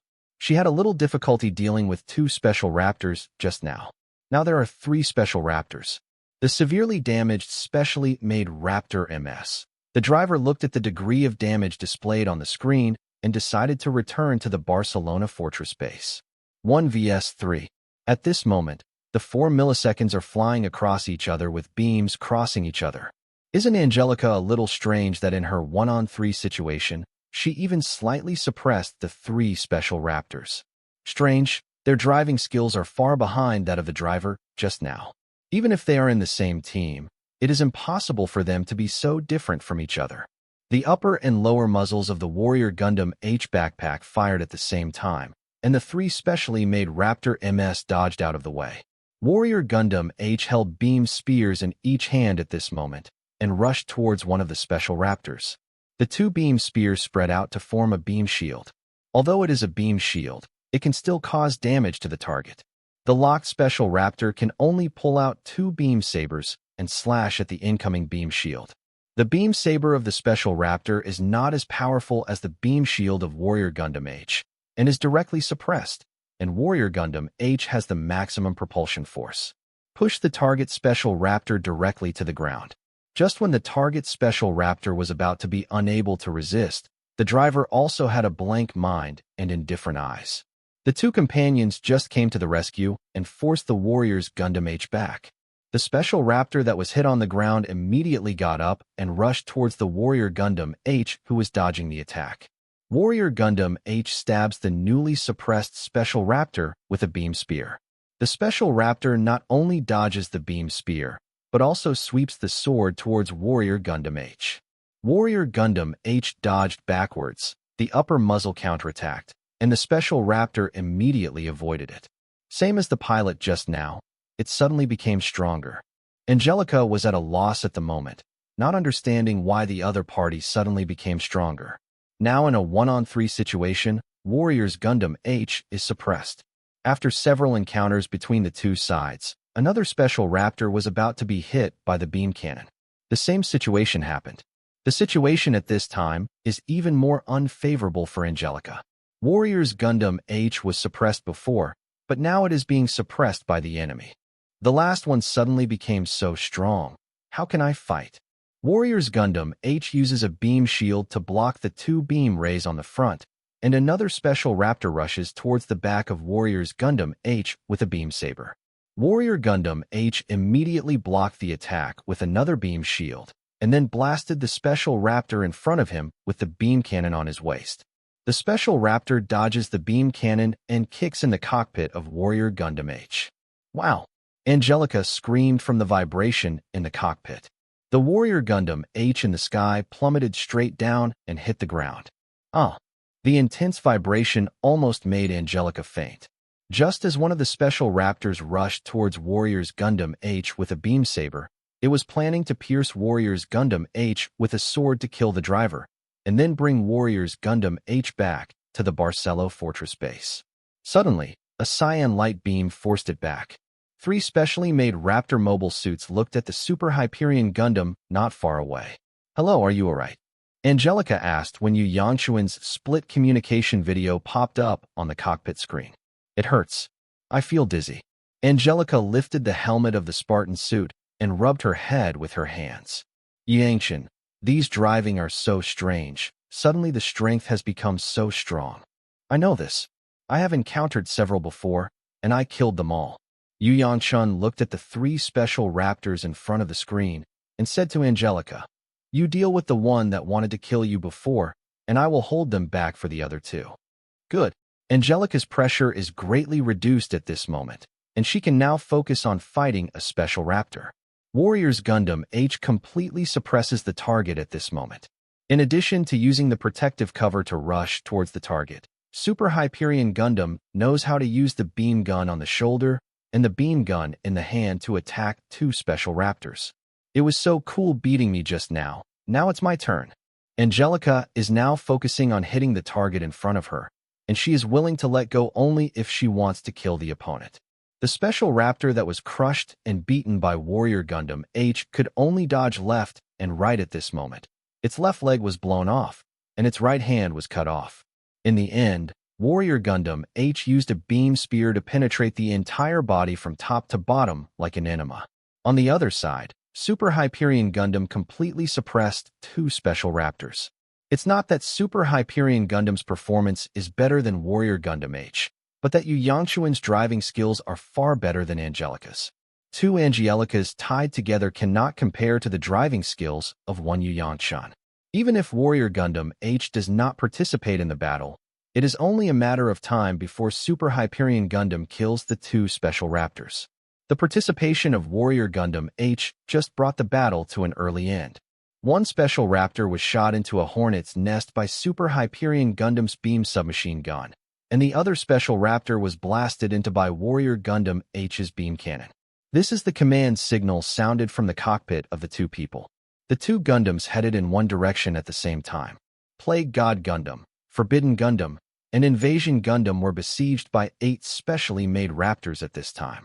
The battlegrounds for the two also involved each other's troops fighting, with Murasame and Jagang taking on flying cats, fighting falcons, and raptors. At present, the MS group on Murasame and Jegong's side is suppressing the enemy. In the end, it depends on the outcome of the battle between the high-level MS of the two parties. This will definitely change the situation on the battlefield. The pilots of Plague God Gundam, Forbidden Gundam, and Invasion Gundam are a little anxious at the moment. The power of the Gundam is less than 50% left, and the skills of the enemy pilots suddenly become stronger. Let them feel very puzzled. One of the special raptors seized the flaw of the God of Plague, rushed to the back of the Gundam of God of Plague, and prepared to kill it with a beam saber. Forbidden Gundam and Invasion Gundam were entangled by other special raptors and couldn't be rescued. They saw that Plague God Gundam was about to be pierced by the special raptors from behind. A cyan light beam penetrated the right hand of the special raptor holding the beam saber, followed by a beam cannon, blasting it to pieces. Warriors Gundam H and Super Hyperion Gundam come to the scene. The pilots of the remaining 7 specially made raptors are feeling a lot of pressure at the moment, because there were actually 10 special-made raptors before, but 2 special-made raptors were killed, and now there are 2 more Gundams, and a fellow wingman was killed. Super Hyperion Gundam locks onto a target and launches a beam cannon. At the moment the target dodges, Warrior Gundam H rushes to the target, and the upper muzzle is aimed at the target to launch the beam cannon. The moment the target dodged again, Super Hyperion Gundam had already arrived behind the target, and the beam saber pierced the target's cockpit. There are only 6 special raptors left on site. The drivers of the 6 specially made raptors felt very bad and retreated immediately. The 3 Gundam pilots, Plague God Gundam, Forbidden Gundam, and Invasion Gundam, didn't want to let them go, and they were bullied by them before. Warrior Gundam H aimed its upper and lower muzzles at a special raptor, and the target special raptor hit the Super Hyperion Gundam's beam cannon the moment it got out of the way. Yu Yangchun had already anticipated the target's dodge direction and fired the beam cannon the moment the target dodged, hitting the target with one shot and blasting it to pieces. Then, Super Hyperion Gundam locked on to another special raptor, and the beam submachine guns were fired one after another, making the special raptor desperately dodge. It was not found that Warrior Gundam H was holding a beam spear directly through the chest of the machine, and when the beam spear was pulled out, the specially made raptor with a big hole in the chest directly turned into a ball of fire. The remaining 4 special raptors were stopped by Plague God Gundam, Forbidden Gundam, and Invasion Gundam and could not escape. Then, another special raptor was blasted into by the beam bombardment of Warrior Gundam H, and another special raptor was hit by the protective cover of Super Hyperion Gundam, and the whole body was scattered on the ground, and then turned into a cloud of fireworks. The last two special raptors were encircled by Plague God Gundam, Forbidden Gundam, and Invasion Gundam. The three battery machines are up to less than 20% of the power left at the moment. Just stay put and wait for the drone to recharge it. More than a dozen MS are the guardians of the three battery machines. Warrior Gundam H and Super Hyperion Gundam head to another battlefield. During the battle and cooperation between Yu Yang-chun and Angelica, there is no need for any communication words, and the spiritual power of both of them can sense each other's purpose. The two cooperate with each other to fight, like comrades in arms who have had a tacit understanding for a long time, and they can cooperate with each other tacitly. The Gundams controlled by the two of them took down countless enemy mobile suits and ground warships one after another. My God, this is the power of Gundam. This is not comparable to the capabilities of those mass-produced Gundams. Just two Gundams can display such terrifying combat power. But having said that, these two Gundams have been fighting for so long. Don't you want to go back to the mothership to recharge? You are stupid. These two Gundams are equipped with nuclear power engines, so they can fight for a long time. Warrior Gundam H and Super Hyperion Gundam happened to take out a ground battleship each at the same time. Lieutenant Brittany, the pilot of the specially made Raptor MS who had narrowly escaped from the Warrior's Gundam H before, had lingering fears. If it wasn't for the critical juncture, if her brain emptied and her reaction speeded up, she would have been dead in the previous battle. Back in the base of Fortress Barcelona, Lieutenant Brittany's special Raptor MS had one leg blown off and could not stand at all, so it had to be hung by a hanger. Second Lieutenant Brittany came over from the cockpit and took the drinks given by the staff. Second Lieutenant Brittany took a few sips of her drink when a lieutenant came to her. Second Lieutenant Brittany, General Bartram wants to see you. Please come with me. Yes. Brittany handed the drink cup to the staff and followed the lieutenant to the command room. General, Second Lieutenant Brittany has been brought here. Lieutenant, thank you for your hard work. Go down and get busy. Brittany took a step forward and saluted Major General Butland. Second Lieutenant Brittany, report to Your Excellency the General. Major General Bartram frowned at the current battle situation, and Brittany looked at the situation on the battlefield at the moment, although she was not a staff officer, nor was she the commander on the battlefield. But the current situation on the battlefield, even laymen can see that our battle situation is very unfavorable, currently being pushed forward step by the enemy. Our side is retreating steadily. Major General Bartram shook his head with a sigh, then turned to look at Lieutenant Brittany and asked, David, let me ask you a question. Have you heard of Mobile Fortress? I've heard that the full name of Mobile Fortress MA is Mobile Armor, and I heard that its volume is much larger than MS. Major General Bartram nodded and said, in the base of Fortress Barcelo, there is an MA called Flying Fish. You told me about this. Do you want me to drive that MA called Flying Fish? Yes, only you can drive now. I can't pick out other drivers. General, where are my other colleagues? All were killed. Only you survived, and most of your colleagues died at the hands of Gundam. Brittany clasped her hands. She didn't expect all of her colleagues who grew up in the same facility to die. If you want to avenge your dead colleagues, go and pilot that Flying Fish MA. Yes, General. Major General Bartram arranged for his subordinates to take Lieutenant Brittany to the hangar of the Flying Fish MA. Come to the Flying Fish MA hangar, and the lights are on. Second Lieutenant Brittany looked at the Flying Fish MA in front of him. According to visual estimation, it was 50 meters long, 25 meters wide, and 20 meters high. It had 2 large retractable claws and 6 huge propellers at the end. At this time, 2 staff members came to Second Lieutenant Brittany with particularly large pressure suits.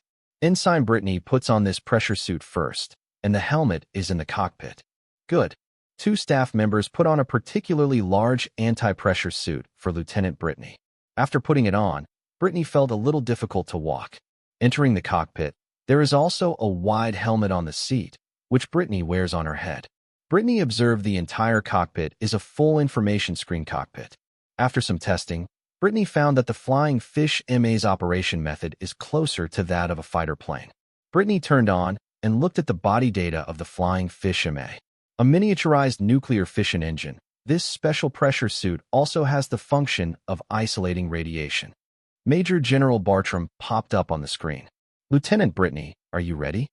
I'm ready to strike anytime, General. Lieutenant Brittany, you are already the hope of all of us. I understand, General. I want to defeat Gundam and avenge my comrades. I wish you good fortune. After Major General Ballant finished speaking, he saluted Second Lieutenant Blaney. Lieutenant Brittany also saluted the general. The deck lights up, the 6 huge propellers at the rear end of the Flying Fish MA light up with blue flames, and the 6 tires of the Flying Fish MA chassis are on the electromagnetic ejection board. The indicator light above changed from red to green, and the electromagnetic ejection plate pushed the Flying Fish MA at a high speed. The deck is 300 meters straight, and then it is bent straight up, and the straight up is 600 meters high. Electromagnetic ejection is also really fast.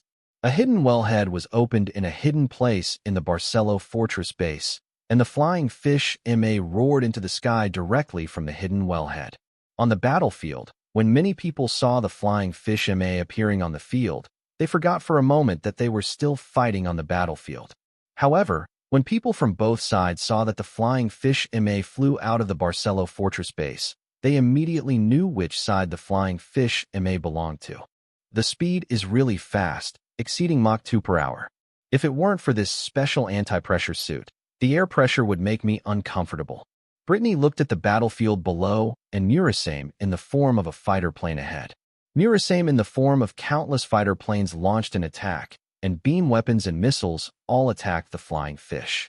The surface of the Flying Fish MA is coated with a layer of anti-light coating, and Murasame's beam weapon has no effect. The missiles were all diverted away by the induction bombs released from the Flying Fish. Brittany licked her lips and said, "Go to hell." The built-in cluster energy tube is turned on at the front of the Flying Fish MA, and countless beams of light fly out from the cluster energy tube. Some of the more than a dozen Murasame were shot down, and some escaped the attack by diving or climbing rapidly at high speed. Then the middle end of the Flying Fish MA opened the mouth of the built-in micromissile well, and countless micromissiles bombarded the MIS troops of the Tianyi mercenary group on the ground like a torrential rain. Immediately below the Flying Fish MA, the 2 huge retractable claws stretched and opened to gather a huge beam of energy. 2 huge telescopic claws sweep towards the jet beam below. Countless Jie Gang and Murasame were destroyed. Good. Major General Bartram cheered in the command room, raising his fists high, and the soldiers in the command room also cheered excitedly. The soldiers in the command room even sent a report. In the attack on the Flying Fish MA just now, Jie Gang and Murasame were destroyed, totaling more than 30 units. Flying Fish MA's performance just now was brilliant, but it also made it the most eye-catching presence on the battlefield. The already fully charged Plague God Gundam, Forbidden Gundam, and Invasion Gundam first set their sights on Flying Fish. The Invasion Gundam transforms into a flying form, allowing the Plague God Gundam, which is unable to fight in the air, to use it as a flight pedal to fight a dogfight with the Flying Fish. The Flying Fish pushed the speed to the highest, directly surpassing Mach 3. FCK, it's so big, but it's so fast. No faster than a beam weapon. The twin beam cannons on Plague God Gundam's shoulders shot at the Flying Fish. Several anti-beam missiles flew out from the mid-range of the Flying Fish MA, which turned into dots of starlight particles the moment they exploded, and the beams scattered like a water column hitting a wall. Forbidden Gundam induces the plasma cannon Ominous Vulture. The beam twists to avoid those anti-beam star points, and hits the top of the Flying Fish. Damn it! Brittany looked at the monitor. The armor on the upper part of the Flying Fish was burned through, and she immediately controlled the stick to turn. The front end of the Flying Fish MA gathered the energy tubes, and countless beams of light attacked the 3 Gundams. The Forbidden Gundam stood in front of the 2 Gundams, and the Phantom distorted the light beams. What is this? Brittany was surprised.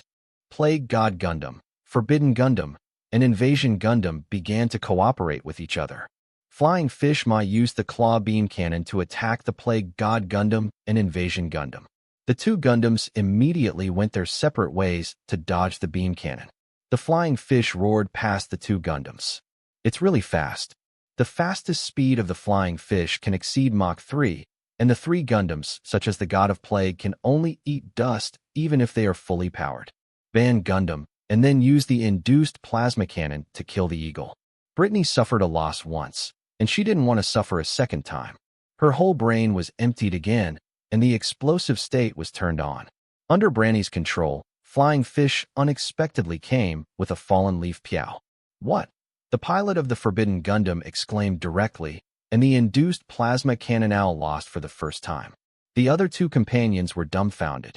God of Plague Gundam is riding the Invasion Gundam in flying form, and the 580mm double-phase energy cannon siren monster is shooting towards the target.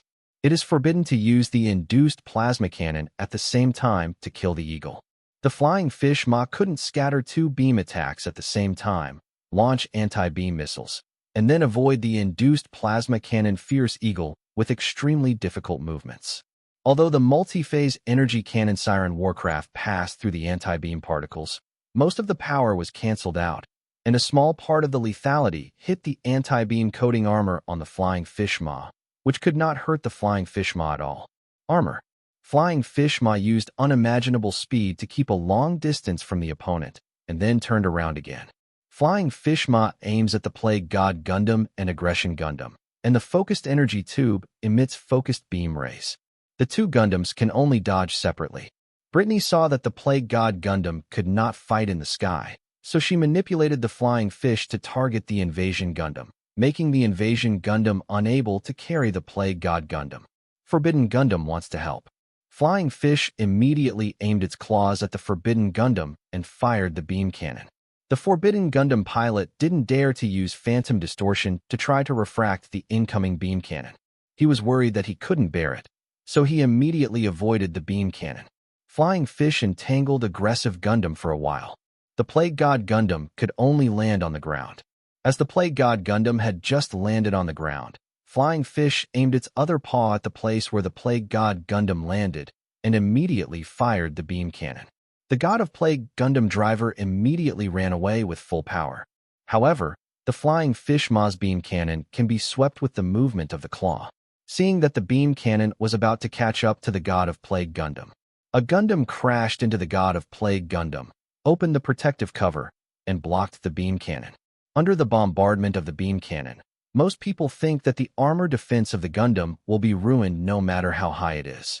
But the result was beyond everyone's expectations. The Super Hyperion Gundam opened the protective cover. Although there were some cracks in the protection, it held on. How is this possible? Brittany couldn't believe it. This is Flying Fish's strongest weapon. Major General Bartram was in his command room.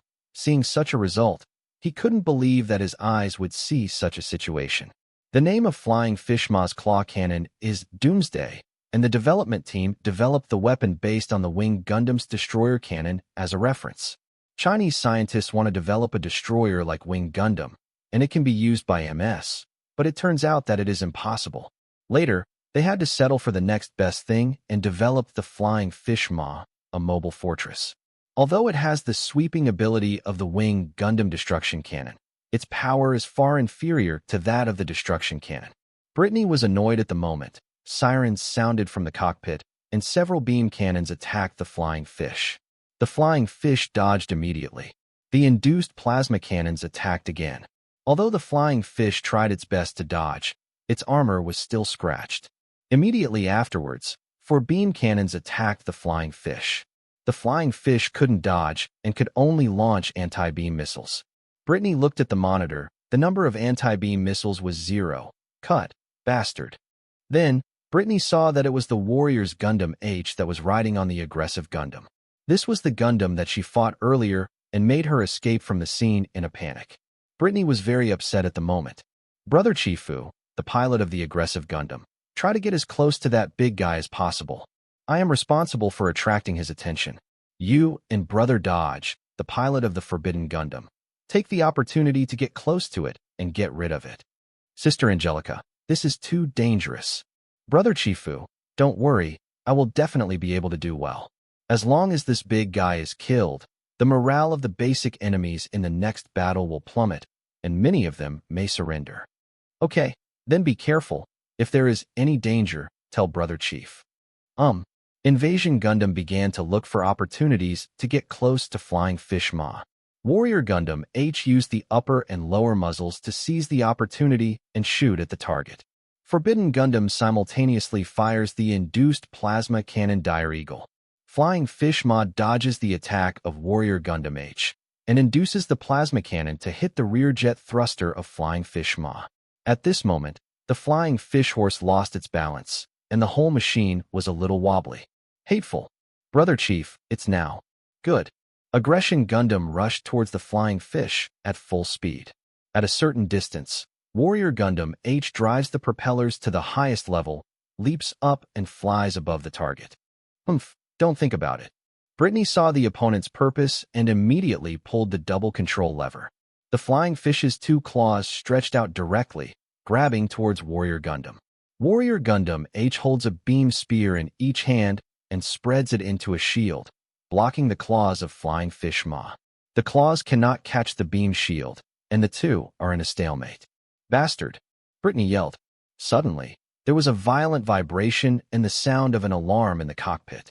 It turned out that after the invasion Gundam approached the flying fish, it immediately transformed into a human form, and the wrecking ball, Thor Hammer, hit the flying fish's fuselage. Forbidden Gundam was not idle either, and took the opportunity to get close to the flying fish. It also immediately transformed into a human form, and chopped off the flying fish's pair of retractable claws with a sickle. "Oh, you!" Brittany cursed, and the monitor showed that the flying fish was not in good condition, and a pair of retractable claws could not be used. Warriors Gundam H changes a pair of beam shields into beam spears. The body falls on the flying fish Ma body, and a pair of beam spears are inserted into the flying fish Ma body. Every part of the Exocet's fuselage began to explode. Brittany in the cockpit looked at the monitor, which showed that she could no longer fight. The body was about to explode, and the cockpit computer just pressed the escape button. Brittany pressed it without hesitation, and the original cockpit became an escape pod, and a large ball was ejected directly from the fuselage of Flying Fish Ma. Warrior Gundam H stowed a pair of beam spears, turned on the thrusters, and rushed towards the escape pod.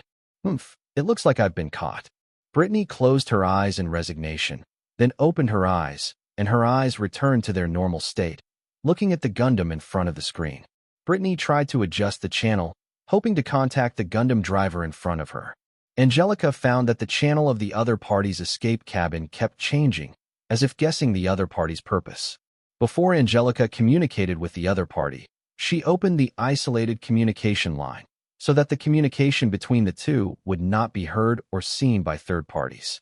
A split video popped up on the screen in front of Brittany, and Brittany saw the petite driver in front of her. When the opponent removed the helmet of the Spartan suit, Brittany's eyes widened.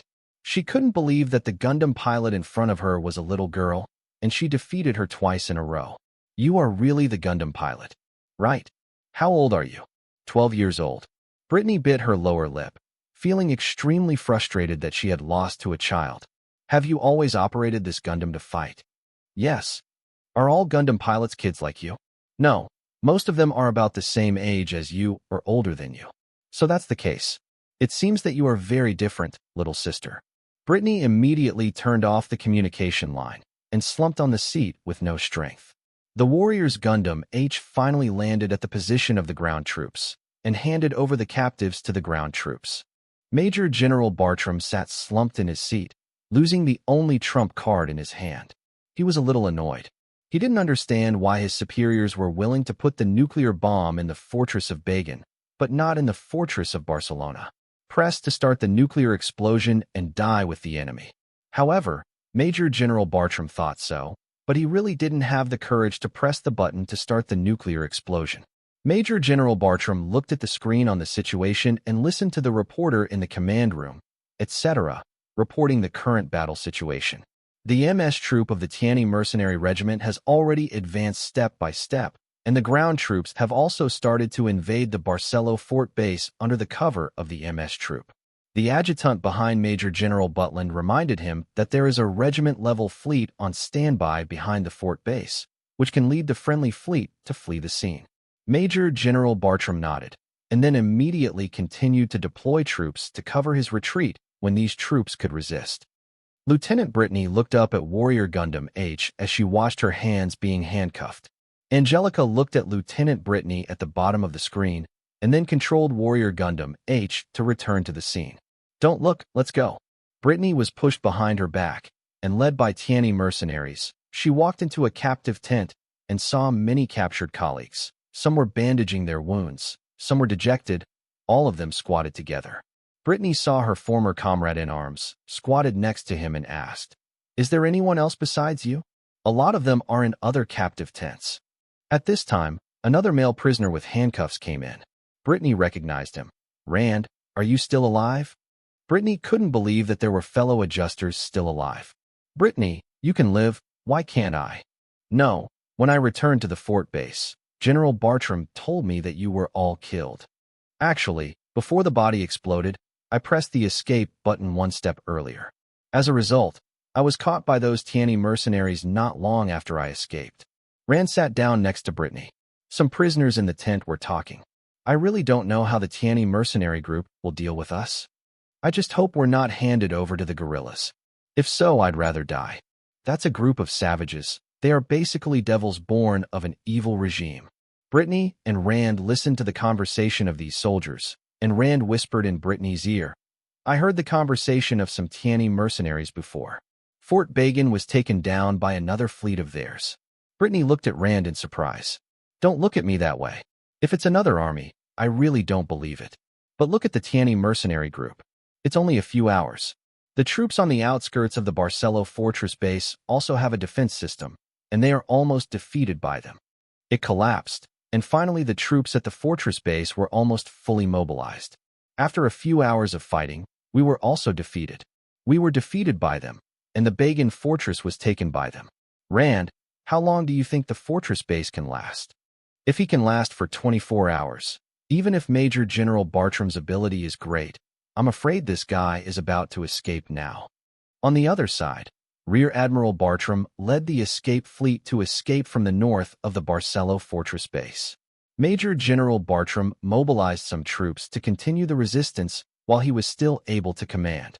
After the escaping fleet was far away from the base of Fortress Barcelo, Major General Bartram had let go of his hands. The Barcelona fortress base lost the transfer of its commander and fell into a leaderless state. It didn't know whether to continue to resist or surrender. Several J gangs were on the wide aisle, shooting at the enemy mobile suits blocking in front of them. Several electromagnetic gun tanks of the ground troops of the Tianni Mercenary Corps fired several electromagnetic bombs in a row and penetrated the Flying Cat MS, causing the Flying Cat MS to fall backwards. The driver had just escaped from the cockpit when a Tianni mercenary pointed a rifle at his head, so he could only raise his hands and surrender. Many Tianni mercenary ground individual combat teams have begun to control many facilities and consoles in the Barcelo fortress base. Many defenders in the fortress base began to surrender one after another. When the combat team was in control of the command room, they found that the commander, Major General Butland, had already fled and then used the broadcaster and the communication line to inform the U.S. Army that was still fighting. "The command room is already under our control. Your commander, Major General Bartland, has already escaped from the Barcelo fortress base. You have been abandoned. There is no need to fight anymore. Surrender. Those who surrender will not be killed, and those who do not surrender will die. 5. Those who give up resistance within minutes will be treated in accordance with international law, and those who are still resisting after 5 minutes will be killed without mercy." In less than 5 minutes, the U.S. National Army directly gave up resistance and announced their surrender. Commodore General Andre, the fleet commander where Yuyanshan is located, is arranging to start receiving the Barcelo fortress base, dispatching subordinates to deal with the captives who surrendered, and watching the uploaded combat report. Brittany and all her colleagues sat in a military truck and sent them to the Barcelo fortress base. They were either locked up in the detention camp inside the base or arranged in a temporary prisoner camp. Brittany learned from surrendering colleagues that the general had already fled with his cronies. The military truck drove into the base of Fortress Barcelona, and Brittany, like everyone else, got out of the car with handcuffs and shackles. Brittany and many colleagues arranged to wait on the pasture. At this time, when Brittany and many colleagues saw the Tiani mercenaries, they exclaimed that they saw children. Brittany saw Angelica and a slightly older boy next to her. Rand, who was beside Brittany, said, "I can't believe that the Tiani mercenary group will also send children into the battlefield. That little girl is the pilot of the Gundam." "What?" Rand exclaimed, looking at Brittany with a shocked expression as if saying, "Are you kidding me?" Brittany glanced at Rand and explained a little. "The slightly older boy next to the little girl is probably also a Gundam pilot." "Brittany, I really can't believe that we were defeated by children. Could it be that the new humans you mentioned are like us?" Rand looked at his colleagues nearby, but found that he hadn't noticed them. Whispered next to Brittany, "Are they really adjusted differently than us?" "It should be different. The biggest difference is that we are man-made products, and they are natural products." At this time, a mercenary major said to the captives with a radio, "We will temporarily detain you and hand them over to the guerrillas to deal with you." The captives were now very restless. "Give us to them. You might as well kill us now. I don't want to be tortured by these savages." The mercenary major made a gesture, and the mercenaries shot directly into the sky, directly shutting up the protesting captives. "Why do those guerrillas torture you and treat you badly?" You can see these clips. Many stereoscopic projection screens were cast on the scene. The image on the screen is how the U.S. Army massacred local villagers in the South American continent or local citizens in some towns. The methods were very cruel. Even children were not spared. These are not made by us. If you have a wrong person and a debtor, if you want to settle the score, you have to find those people to settle it. What does this have to do with us? Why do bad things mean that we bear the consequences of what they do? It was another round of shots fired into the sky, and the prisoners were shut up again. The mercenary major continued, "No matter what the reason is, in the hearts of South American mainlanders with normal brains, you are the invaders." Although Brittany and Rand are adjustment people, they have a broader and clearer mind than others. Wars are always provoked by the people above. No matter which side it is, the people who suffer will always be the common people. The soldiers on the front line, the sacrifices of these soldiers are only to achieve the achievements and interests of the people above. Those soldiers fighting on the front line, no matter what they say, have to bear the anger of the local suffering people. The local guerrillas are composed of local people, and resentment and anger towards them are inevitable, and they are just a shield for their superiors. Rand said, "The only ones who bear the anger of the local people are us frontline soldiers. It's just the helplessness of our frontline soldiers." Brittany said helplessly. The Tiani mercenary group is on the third day of occupying the electromagnetic orbital elevator station of the former South American allies. The international media are reporting, and the news is full of uncertainty. What is certain is that the electromagnetic orbital elevator station of the former South American allies is indeed occupied by the Tiani mercenary group. As for the current situation in the South American continent, many media outlets have their own stories. It can be said that the news is flying all over the sky. I don't know which one is true and which one is false. The official website of the Tiani mercenary group did not inform them of the current news. It wasn't until noon that the official website of the Tiani Mercenary Corps announced that they had captured Fort Bagan and Fort Barcelo. The news went viral. The international media reporters who got the news took risks to go to the destination to shoot and report. Many international media reporters came to the Bagan fortress in their own company's airship and found that the fleet had just set sail and was about to go to the Barcelona fortress base. Fort Bagan was handed over to the guerrilla forces of the South American allies, and many international media reporters used remote cameras on the airship to capture the scene below. Countless American soldiers lined up kneeling on the ground, and behind them stood a row of guerrillas holding rifles. On the stage, an officer of the guerrilla unit raised his hand and waved it down, and the guerrillas ransacked the surrendered U.S. Army. The reporters who were filming the live broadcast all exclaimed, especially the reporters from the Democratic camp. The guerrillas lynched and shot the American Army. There was even a media reporter's camera photographed a high place. A female general of the American National Army with bruises all over her face, being dragged to the ground by two burly men. Journalists from the Democratic camp are condemning the guerrilla forces of the South American Confederate States for being inhumane, violating international principles, and mistreating prisoners. Some reporters compared the identity of the female general to Major General Alyssa. Major General Alyssa was finally tied to a wooden pillar with 5 flowers. In the end, a gorilla held a pistol and shot Major General Alyssa directly in the head. These images quickly spread throughout the world. The United States issued a severe condemnation, accusing the South American allies of violating international rules, shooting their own soldiers without trial, and even mistreating their generals. Soon the international media of the Democratic camp, including the authorities of democratic countries, severely condemned the South American allies. But soon, the international media in the non-democratic camp broadcasted a series of videos of the U.S. military massacring villages in the South American allies and brutally killing the local people. There was also a video. It was an American army who cut the throats of several young children with sabers and let the children die in pain and blood loss. In addition, the U.S. National Army beat local people in the occupied towns and cities. Then, apart from those from the Democratic camp, the international media reported that there were strategic nuclear missiles placed by the United States in the Bagan Fortress. This suddenly made many national authorities in the Democratic camp shut their mouths and dare not say a word. The authorities of the Wanluo Federation and the United Nations of the Anglo-Saxon Democratic People's Republic said a few words that were not painful. The press conference held by the United States did not dare to answer some questions from the reporters. For example, the massacre of local people by the United States Army and the strategic nuclear missiles placed there were all based on second opinion, or they avoided the important ones. Then Miroslav, the rotating chairman of the South American Confederation, opened an online statement. You, the United States, condemned us for using lynching to rob your soldiers. So when you slaughtered your own people and plundered our resources on our land, I would like to ask, you abide by international rules, but you don't abide by international rules, then don't blame us for not abiding by international rules. We are treating others in the same way as others.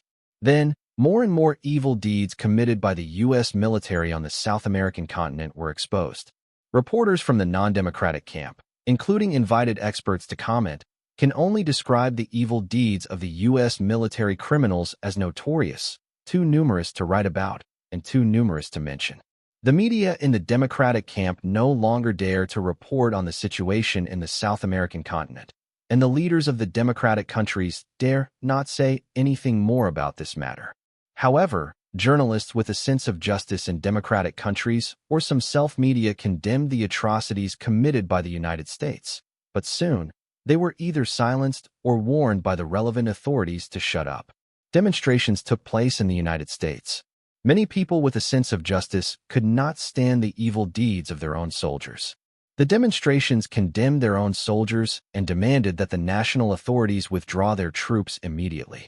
But soon, these demonstrators were labeled as thugs by the national authorities and were quickly dispersed by violent suppression.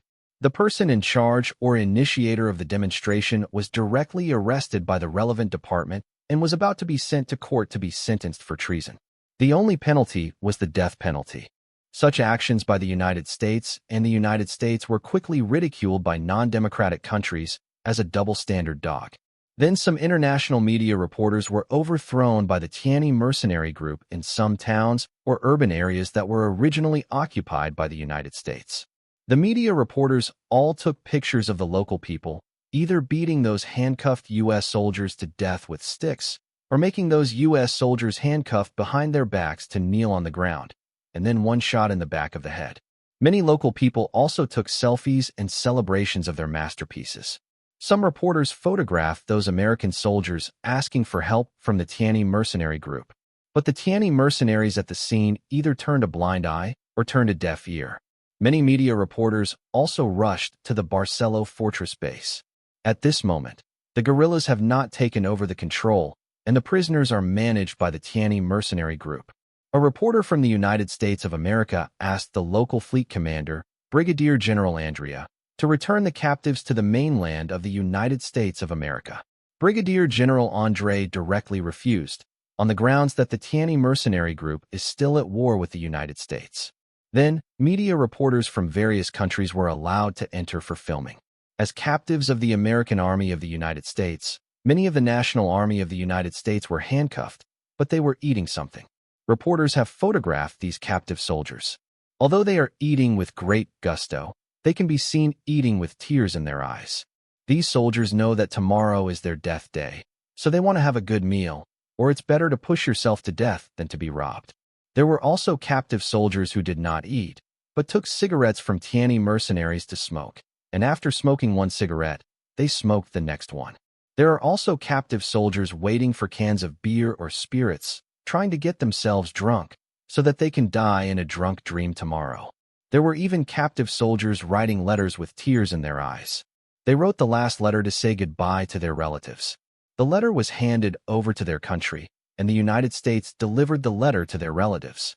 International media reporters from the United States asked Brigadier General Andrea to save these soldiers, saying that it was other soldiers who did bad things. Why should these innocent soldiers die? Brigadier General Andre said with a sneer, "You say they are innocent. In war, it is understandable for soldiers to kill soldiers. When massacring unarmed local people, those people are so innocent. These people did not take the initiative to attack the enemy who invaded their country. Army. But how do you soldiers who invaded other countries treat these civilians, even children?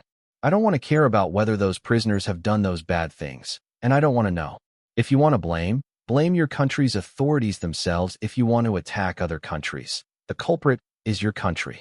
After finishing speaking, Brigadier General Andre left the scene without looking back, but after walking less than 10 steps, he turned his head and said to the American journalists, "If they treated the local people well, they would not be where they are today." And on the other side, Brittany, Rand, and other special Raptor pilots were blindfolded, their hands and feet were tied, and they were taken somewhere. In the outer space of the electromagnetic orbital elevator station in the mainland of Maida-Deng Legion, it has been the 4th day of battle with the Tianyi mercenary fleet.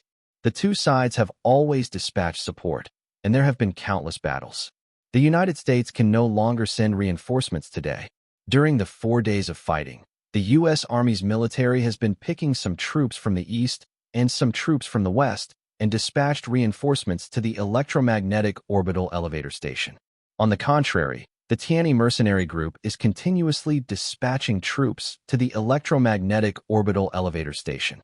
The Tianyi mercenary group adopted the siege tactics. The Tianyi mercenary group is completely waiting for work, launching missile groups to attack in the east, and using long-range sniper rifles for ship-to-ship attacks in the west.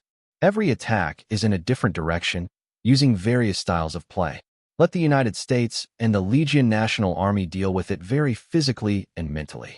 To make matters worse, the missile bombing caused strong men of particles to surround the U.S. fleet. This caused the radar and missile chips of the fleet's electronic components to be severely disturbed and unable to function normally.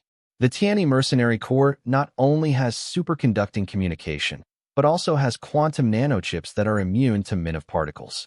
Quantum nanochips are not affected by men of particles and can allow precision missiles to operate, including other electronic objects. As a result, the U.S. National Army, not to mention launching missiles to counterattack, the anti-missile system cannot be used when the radar cannot operate normally, and the fleet, including the laser cannon, cannot counterattack distant enemies. Reporters in the field have photographed that the Tianyi mercenary group can be said to use high-tech weapons to attack opponents, saying that there is no problem with the Tianyi mercenary group's dimensionality reduction attack. Although the U.S. Army released dozens of flying fish mech, all existing ones, they could still cause a little damage to the Tianyi mercenary group at the beginning. But after mastering the performance and weaknesses of flying fish mech, a corresponding plan will be made.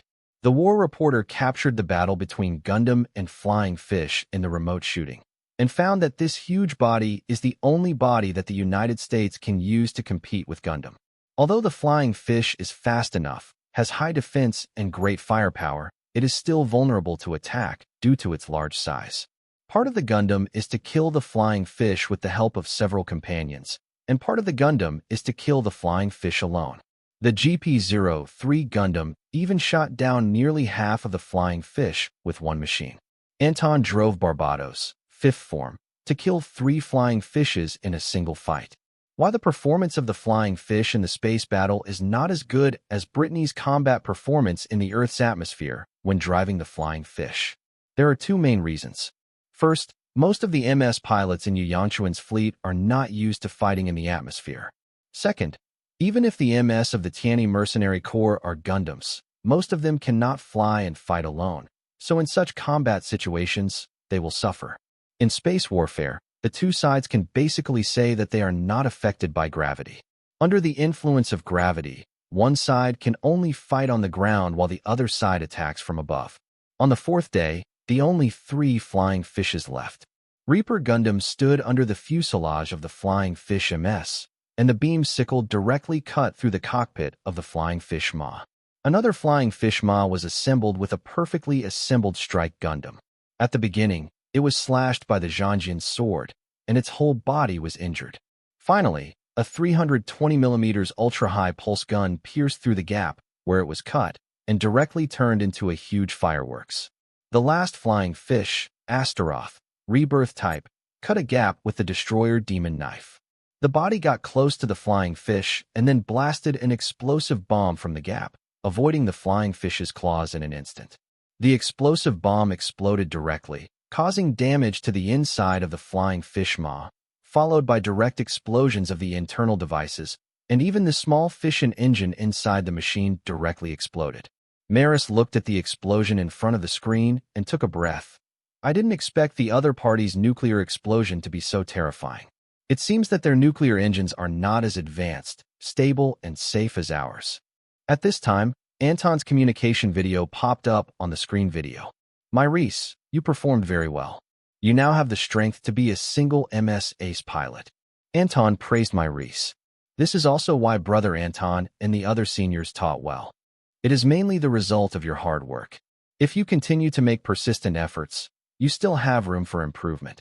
Yes.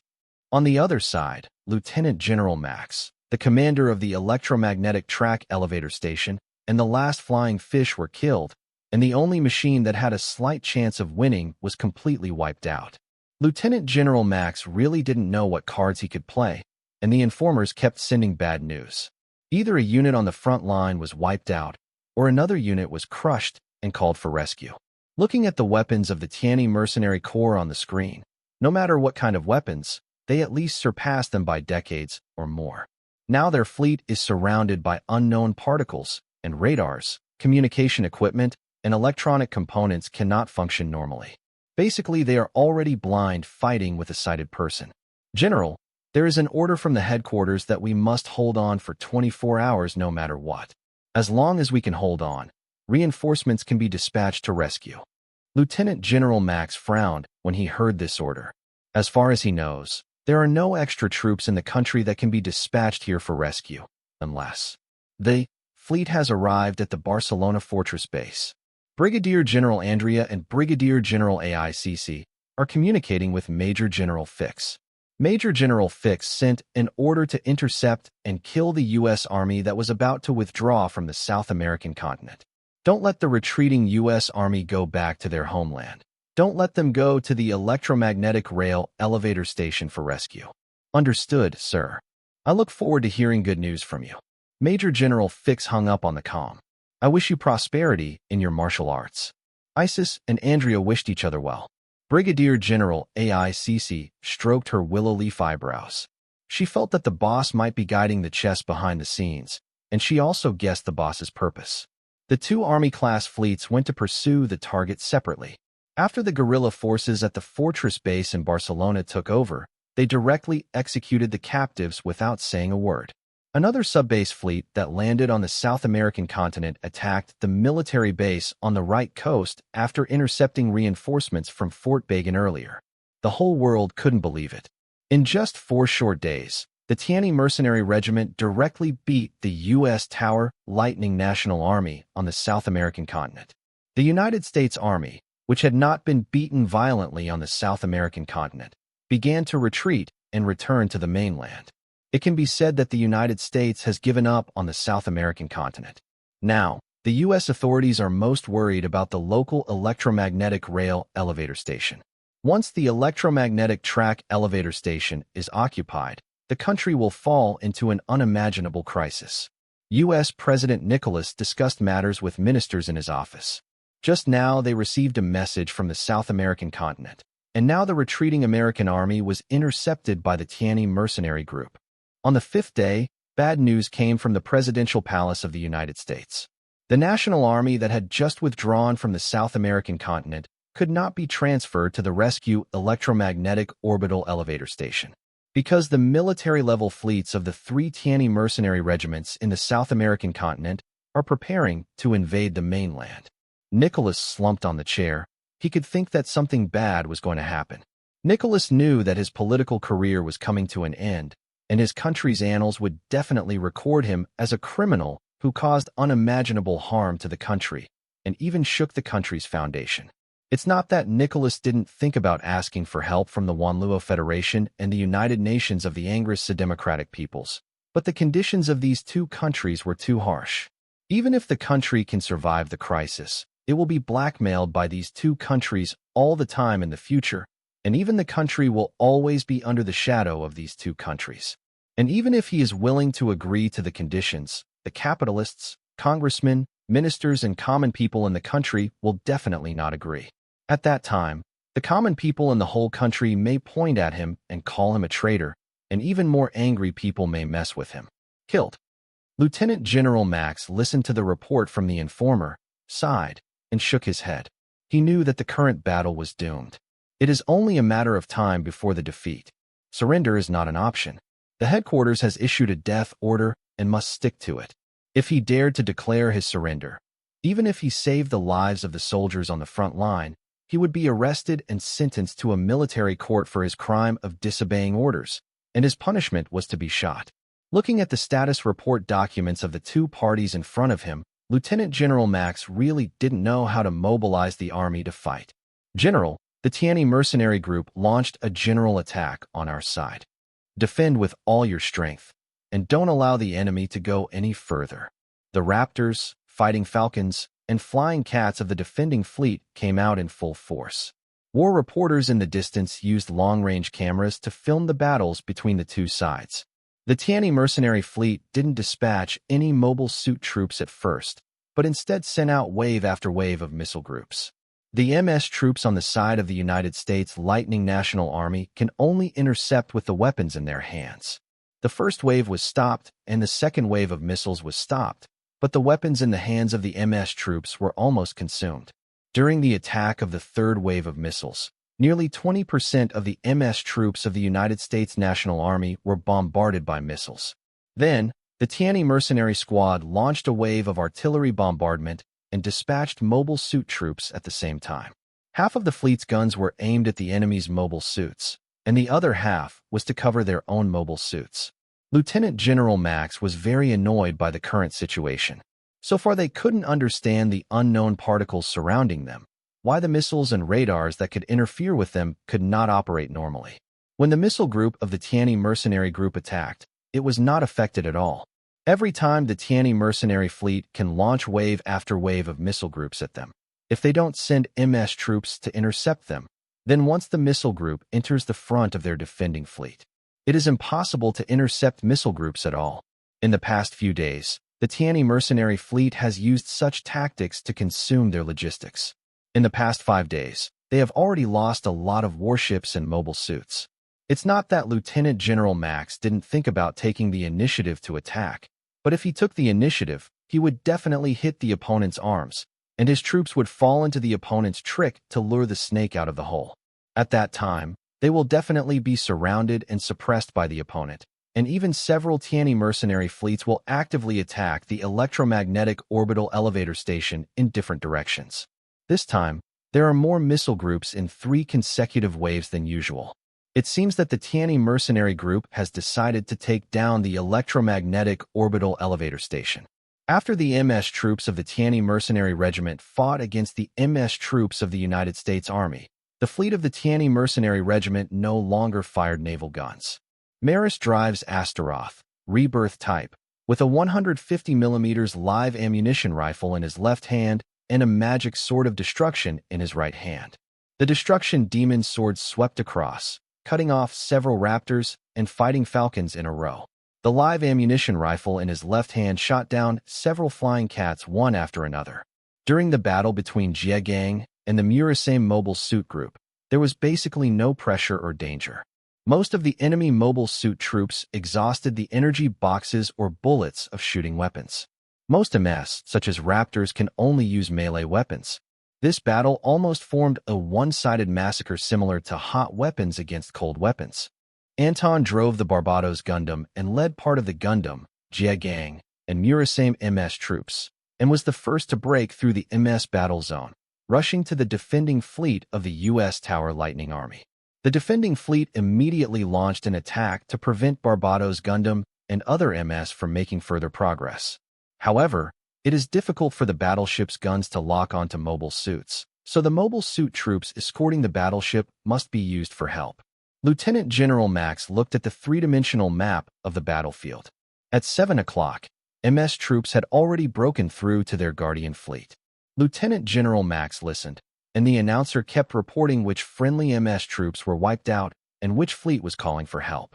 There was nothing Lieutenant General Max could do to save any of the troops. The ZZ Gundam fires the head cannon, piercing through several battleships in one shot. One Murasame was shot down by the Raptor MS, and then another Murasame cut the upper and lower parts of the Ratio MS with a beam saber. The two J-guns teamed up to shoot beam guns in succession to destroy a destroyer. The Strike Gundam with the perfect backpack cut off the heads of one battleship after another with a Zhanjian knife. Lieutenant General Max heard the announcer report the direction at 12 o'clock, and another enemy MS force broke through and invaded the Guardian fleet. Lieutenant General Max looked at the normal three-dimensional image with fewer and fewer blue spots. Many commanders and colonels of the Guardian fleet sent communications, asking him to dispatch troops to rescue them. When some colonels sent a distress call, the screen suddenly turned white. Admiral Max knew that the main ship where the colonel was under attack and had already been killed. At 9 o'clock, the enemy's MS troops broke through the MS battle zone and rushed to the Guardian fleet. Lieutenant General Max sat on a chair, covering his forehead with his hands. He really didn't know what to do. Media reporters from Legion country are also broadcasting live at the moment. All the reporters were crying. They all understood the current situation. Our army was at a disadvantage. Many damaged mobile suits came to the pass. The pilots who walked out of the cockpit showed lingering fear when they took off their helmets. It seemed as if he had just walked through the gate of hell. What's more, the driver was carried out because when the airframe was damaged, it also affected the instruments in the cockpit, causing the instruments to explode and injuring the driver. The medical staff rushed the driver to the infirmary for treatment. Lieutenant General Max heard the announcer's report at this time. At 7 o'clock, the enemy's suppressing troops are found. Under the cover of the enemy's MS troops, they are rushing towards the electromagnetic orbital elevator. Dear audience, our soldiers are still desperately defending our country's territory, preventing the evil Tianyi mercenaries from going any further. A female reporter was reporting the situation at the moment, but just as she finished speaking, there was a shock, and the shouts of soldiers came from not far away. They're coming in. Both the female reporter and the cameraman ran to the glass windows of the roof of the pass and saw many airships with the badges of the Tianyi mercenary group entering the pass under the cover of Jie Gang and Mureo. Although the defenders tried their best to shoot and fire at the airship, the Jegun MS blocked it with a shield, and the automatic machine gun above the airship fired. While suppressing firepower, the hatch was opened to allow the mercenaries of the ground troops to disembark. Many of the Tianyi mercenaries wearing Spartan uniforms disappeared after turning on the invisible function, and some of them were shooting at the enemy. Jie Gang and Murasame are responsible for destroying the equipment in the pass, as well as some damaged airframes, battleships, etc. The female reporter and photographer have already gone to a safer place to shoot and report. Audience, as you have seen just now, the Tianyi mercenaries have already entered, but please rest assured that our soldiers are still desperately guarding. I believe our soldiers will be able to drive them out, and even more so, they will be able to drive them out. Exterminate the mercenaries. Although the female remember said that she didn't believe that the soldiers of her country could resist the Tianyi mercenary group who mastered ultra-high technology. They're coming, they're coming. Where is it? Why didn't I see it? They are invisible. They are invisible. Quickly use a scanner. Scan with a thermal mirror or a photosensitive device, and see if you can find them. Some soldiers were shot and screamed. What is this?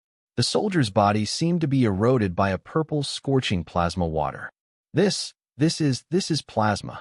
This is a weapon only found in sci-fi movies. Ah, a soldier covered his chest with his hands, and it turned out that a ray of light directly penetrated his heart. Individual energy gun. Damn, why do they have advanced technology weapons?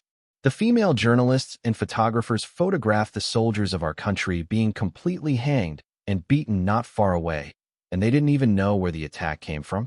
The viewers watching the live broadcast, especially the people of the United States of America, are very disturbed at this moment, because the weapons of their own country cannot compete with the weapons of the Tianyi mercenary group. Many U.S. soldiers were killed to the point of abandonment, and some U.S. soldiers fled to the female reporter. A lot of light beams hit the backs of these fleeing American soldiers, and they were all knocked down in an instant. The female reporter and photographer sat on the ground in shock. One of the Legion National Army, which still had a breath of life, was crawling desperately, as if it was about to climb out of the gate of hell. Suddenly, the dying American army seemed to be grabbed by the back of the neck and lifted up, struggling desperately to break free. But with a scream, the Legion National Army of Maida Deng looked down at his chest being pierced by a knife, and then lost his life breath, and finally threw it aside like garbage. The female reporter was scared to pee when she saw it. The urine flowed out from her crotch involuntarily. The female reporter was very frightened. She looked left and right and saw a rifle not far away. The female reporter scrambled and crawled over to pick up the rifle, so as to calm down her fearful heart. Just as he was about to pick up the rifle, he suddenly hit something on his forehead. The rifle in front of her suddenly appeared with a foot on it, and the female reporter looked up and heard a Tianyi mercenary who appeared at this moment pointing a pistol at her head. The female reporter was so frightened that she dragged her legs back and kicked wildly, and something blocked her behind. Turning her head, she saw another Tianyi mercenary looking down at her. The female reporter raised her hands in fright and said, "Don't kill me, don't kill me." The two Tianyi mercenaries just glanced at the female reporter and photographer. Then, many Tianyi mercenaries appeared. The photographer captured the very futuristic guns held by the Tianyi mercenaries. One of the Tianyi mercenaries made a gesture command, and some of the Tianyi mercenaries became invisible again. The remaining Tianyi mercenaries headed towards a corridor. The female reporter and the photographer looked at each other and decided to follow. The U.S. Army found that the Tianyi mercenaries who appeared could still shoot, but the rifle and submachine gun bullets in their hands couldn't penetrate the Spartan battlesuit with the stone function turned on. On the contrary, some members of the Tianyi mercenaries were armed with high-pulse rifles, and the bullets could not only easily penetrate the armor uniforms of the American Army, but even the bunkers. To make matters worse, the invisible Tianyi mercenaries even shot cold guns somewhere from time to time, making it impossible for the U.S. Army to defend against them. As time progressed, more and more suppression forces of the Tianyi Mercenary Corps invaded the electromagnetic rail elevator station. The defenders in the electromagnetic rail elevator station activated defense machines and small automatic defense vehicles. These machine guns had a caliber of 30 millimeters and could penetrate Spartan battle uniforms with one shot. The defense function of the Spartan suit, stone, can only sustain 3 shots to reach the threshold limit. The Tianyi mercenaries of the suppressing force had to deal with these machines, in addition to turning on the stealth function and using the powerful weapons in their hands to destroy the machines. There is also the external equipment of the Spartan battle suit, which has extra bone marrow armor equipment. In addition to being able to easily block 30 millimeters caliber bullets, it can also blow up these machines with a single punch even in close quarters. The name of the outer bone marrow armor, God of War armor, although it is equipped to cover the whole body, it makes people feel like a swollen and tall, burly Donkey Kong. The huge fist can smash a 30 centimeters special steel plate with one punch, and the left and right shoulders can mount pulse guns, howitzers, Gatling guns, etc. Although equipped with God of War armor will lead to poor flexibility, but now the defense and attack power have been improved a lot, and the propeller behind it can sprint for a short distance in a short time. The God of War armor is equipped with many powerful handheld shooting weapons. With a 60 millimeters armor-piercing blaster, it can not only penetrate the armor of chariots and tanks, but also the old-style armor of old mobile suits. Melee weapons use super pulsating chainsaws, particle pulsating knives, etc. 3 Tianyi mercenaries equipped with God of War armor rushed towards the pile of defense machines and small automatic defense vehicles in front of them. The 30mm machine gun bullet hit the Ares armor and was completely bounced off. Ares armor directly and completely blasts these defense machines and small defensive automatic tanks, and some U.S. military used armor-piercing rockets to shoot Ares armor. God of War armor opens its palm to the incoming rocket launcher, and a translucent blue shield appears in front of the palm. This is another defensive function of God of War armor, Battle Shield, which can resist some heavy fire weapons of individual soldiers. The rocket hit the translucent blue shield, and after the explosion smoke cleared, the translucent blue shield remained intact. Then used the shoulder howitzer to blow up the American army, who just fired the rocket launcher to death. Later, the mutating Legion National Army opened the gate to prevent the Tianyi mercenaries from going any further. A God of War armor held a melee weapon and a huge hammer, God of War hammer, and smashed the gate open with one blow. Then the God of War armor threw bombs inside again, and the successive explosions made the mutating Legion National Army inside wailed before death. I can't hold it anymore. I can't hold it anymore. The enemy's firepower is too strong. We can't hold it anymore. Retreat. Retreat. In the electromagnetic rail elevator station, the mutating Legion National Army was completely suppressed by Tianyi mercenaries, and it could even be said to be hanged and beaten.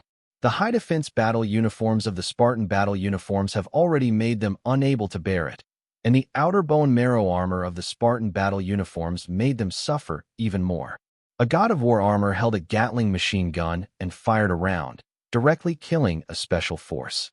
Wherever the suppressing troops passed by, there were bodies of the American army lying there, and the staff were squatting or lying on the ground with their heads in their hands. There were also quite a few American soldiers who surrendered to the suppressing forces after firing bullets. Outside the electromagnetic rail elevator station, the mutating Legion National Army was also beaten up by the Tianyi mercenary group. Whether it was battleships or mobile suits, one after another was shot down.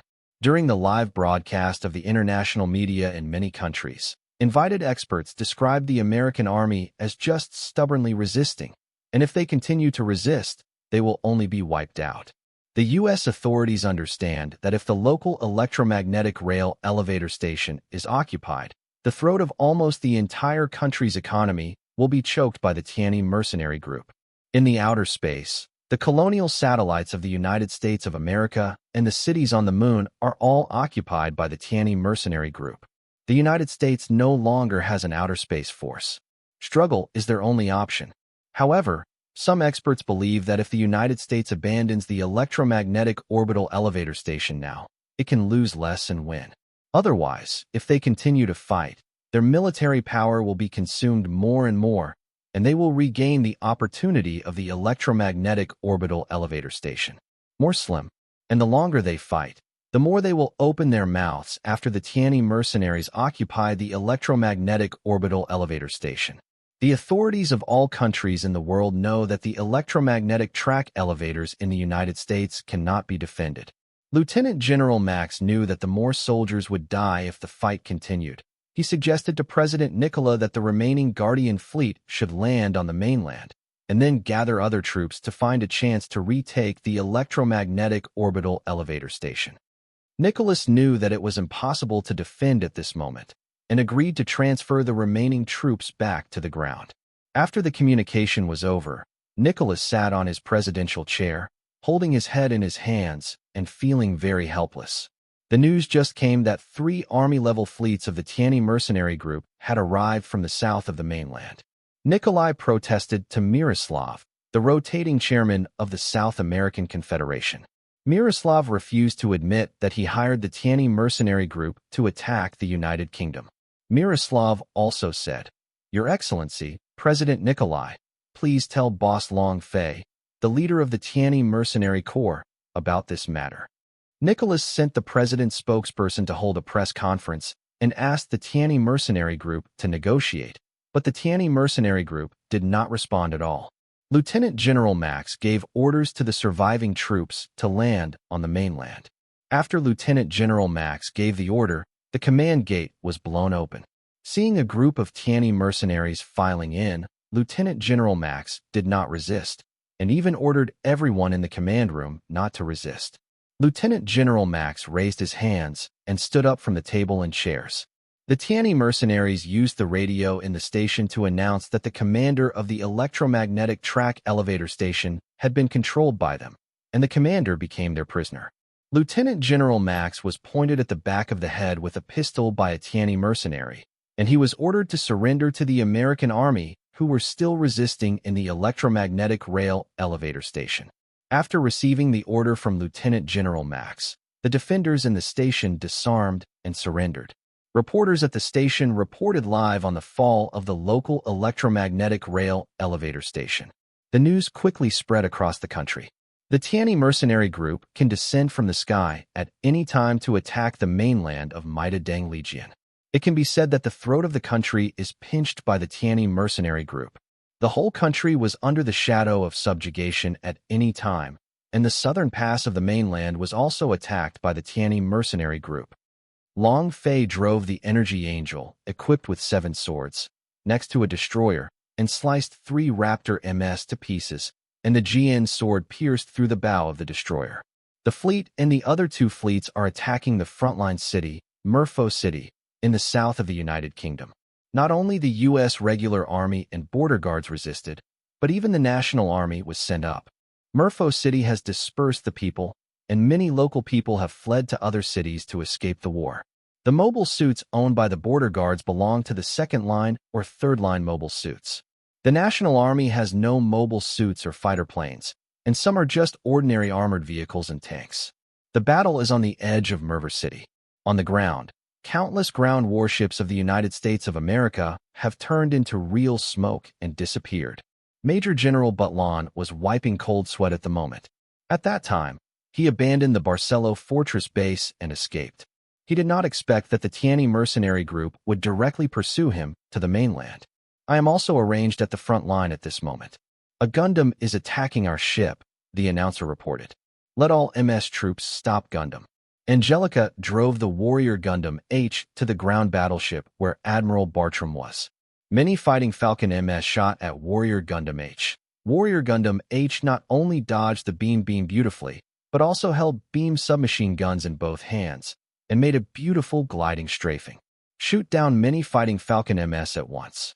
Then, the guns at the upper and lower ends of the H backpack fired, shooting the locked target through the body in one shot. The ground battleship's muzzle is aimed at Warrior Gundam H. Angelica reacted quickly, and before the ground warship fired its guns, Warrior Gundam H had already avoided it. The Warrior Gundam H propellers dragged the blue flames, forming a blue trajectory and rushing towards the ground warship, before rushing to the bow of the ground warship. The beam submachine gun was replaced with a light spear, and it was thrown directly at the bow of the ship. No. This was Major General Butlan's final wail. Warrior Gundam H retracted the thrown beam spear, turned around instantly, and opened the beam spear to form a beam shield, blocking the shooting of a Raptor. Warrior Gundam H rushed towards the Raptor, and the Raptor driver slowed down and was bullied by Warrior Gundam H. Just as the Raptor was about to back off, the beam shield switched to a beam spear piercing the cockpit. The beam spear switched to the beam submachine gun and shot at a Fighting Falcon Mississippi that had just emerged from the building, instantly shooting it riddled with holes. Mystery Angel, 5th form, flew over Warrior Gundam H's head. The 8 GN prototype bits separated the body and moved in different directions to destroy the MS hiding behind the building. It was Rika who was driving the Mystic Angel Gundam. Rika looked at the Warrior Gundam H below, snorted coldly, and mentally controlled the Yamu-GN prototype bit back to the body. A lot of old mobile suits on the ground shot at the Sky Mystery Angel Gundam. Mystery Angel easily dodged the attack and counterattacked with the GN beam spray gun to destroy the old mobile suits. At this time, Rika sensed that her mental fluctuations were connected with Angelica's mental fluctuations. Rika, let's work together. No need. The mysterious angel left the scene immediately. Angelica was a little confused and didn't understand why Rika was disgusted with her. Merver City began to be invaded by ground troops from the Tianyi mercenary group. The ground troops of the U.S. Tower Lightning Legion National Army and the ground troops of the Tianyi mercenary group fought in street battles. However, the Tianyi mercenary wearing the Spartan battle uniform turned into an invisible form.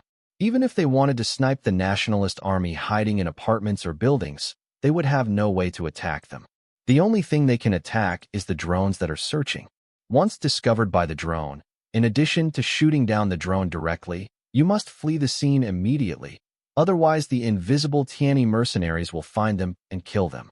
The Tianyi mercenary regiment's ground stations are not only manned, but also unmanned ground combat vehicles. The unmanned ground combat vehicles are small in size and are responsible for reconnaissance and combat. These ground combat vehicles can also enter houses and buildings to search, and once the enemy is found, they will launch an attack without hesitation. Even the Tianyi mercenary group released the machine hounds to search for the enemies in the dark.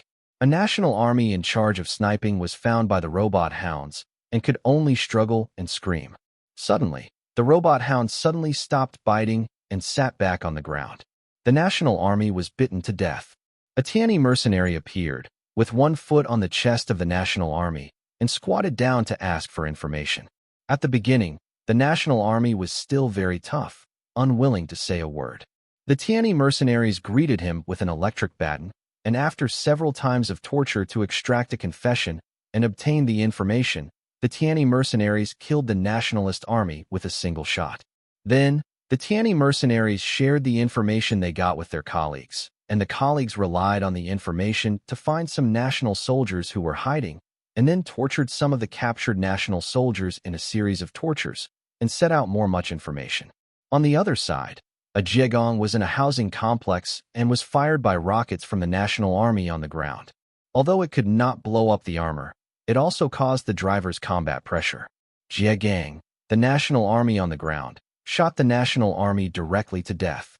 Then several old mobile phones of the border guards appeared on the scene and shot at the Jiegong mobile phone. The old artillery shells of the old MS can't penetrate the new titanium alloy ceramic composite armor of the Jiegong MS at all, but there are other national troops or border guards on the ground firing rockets towards the Jiegong MS. The Jiegong MS driver was very annoyed and asked the ground troops to deal with those annoying enemy ground troops like flies. As the battle time progressed, some ground troops of the Tianyi mercenaries found that the citizens of Merver City had almost evacuated. Once it is found that the enemy is hiding in a certain building or apartment, if it is found that there are no ordinary people, then the direct method is to blow up the building or apartment. Moreover, some Tianyi mercenaries found that the enemy was hiding in the sewer. Brigadier General AICC gave an order not to pursue them to the sewers. After the battle, they had their own way to deal with the enemy troops who hid in the sewers. Tao Xiang drove the De-Angel to shoot down the Raptors and other MS one after another in the sky beam cannon, and the GN rocket hit the ground battleship, exploding huge fireworks. Tao Xiang looked at the Gundam Power Angel below, and all the enemy MS it passed by were cut to pieces by the Gundam Power Angel.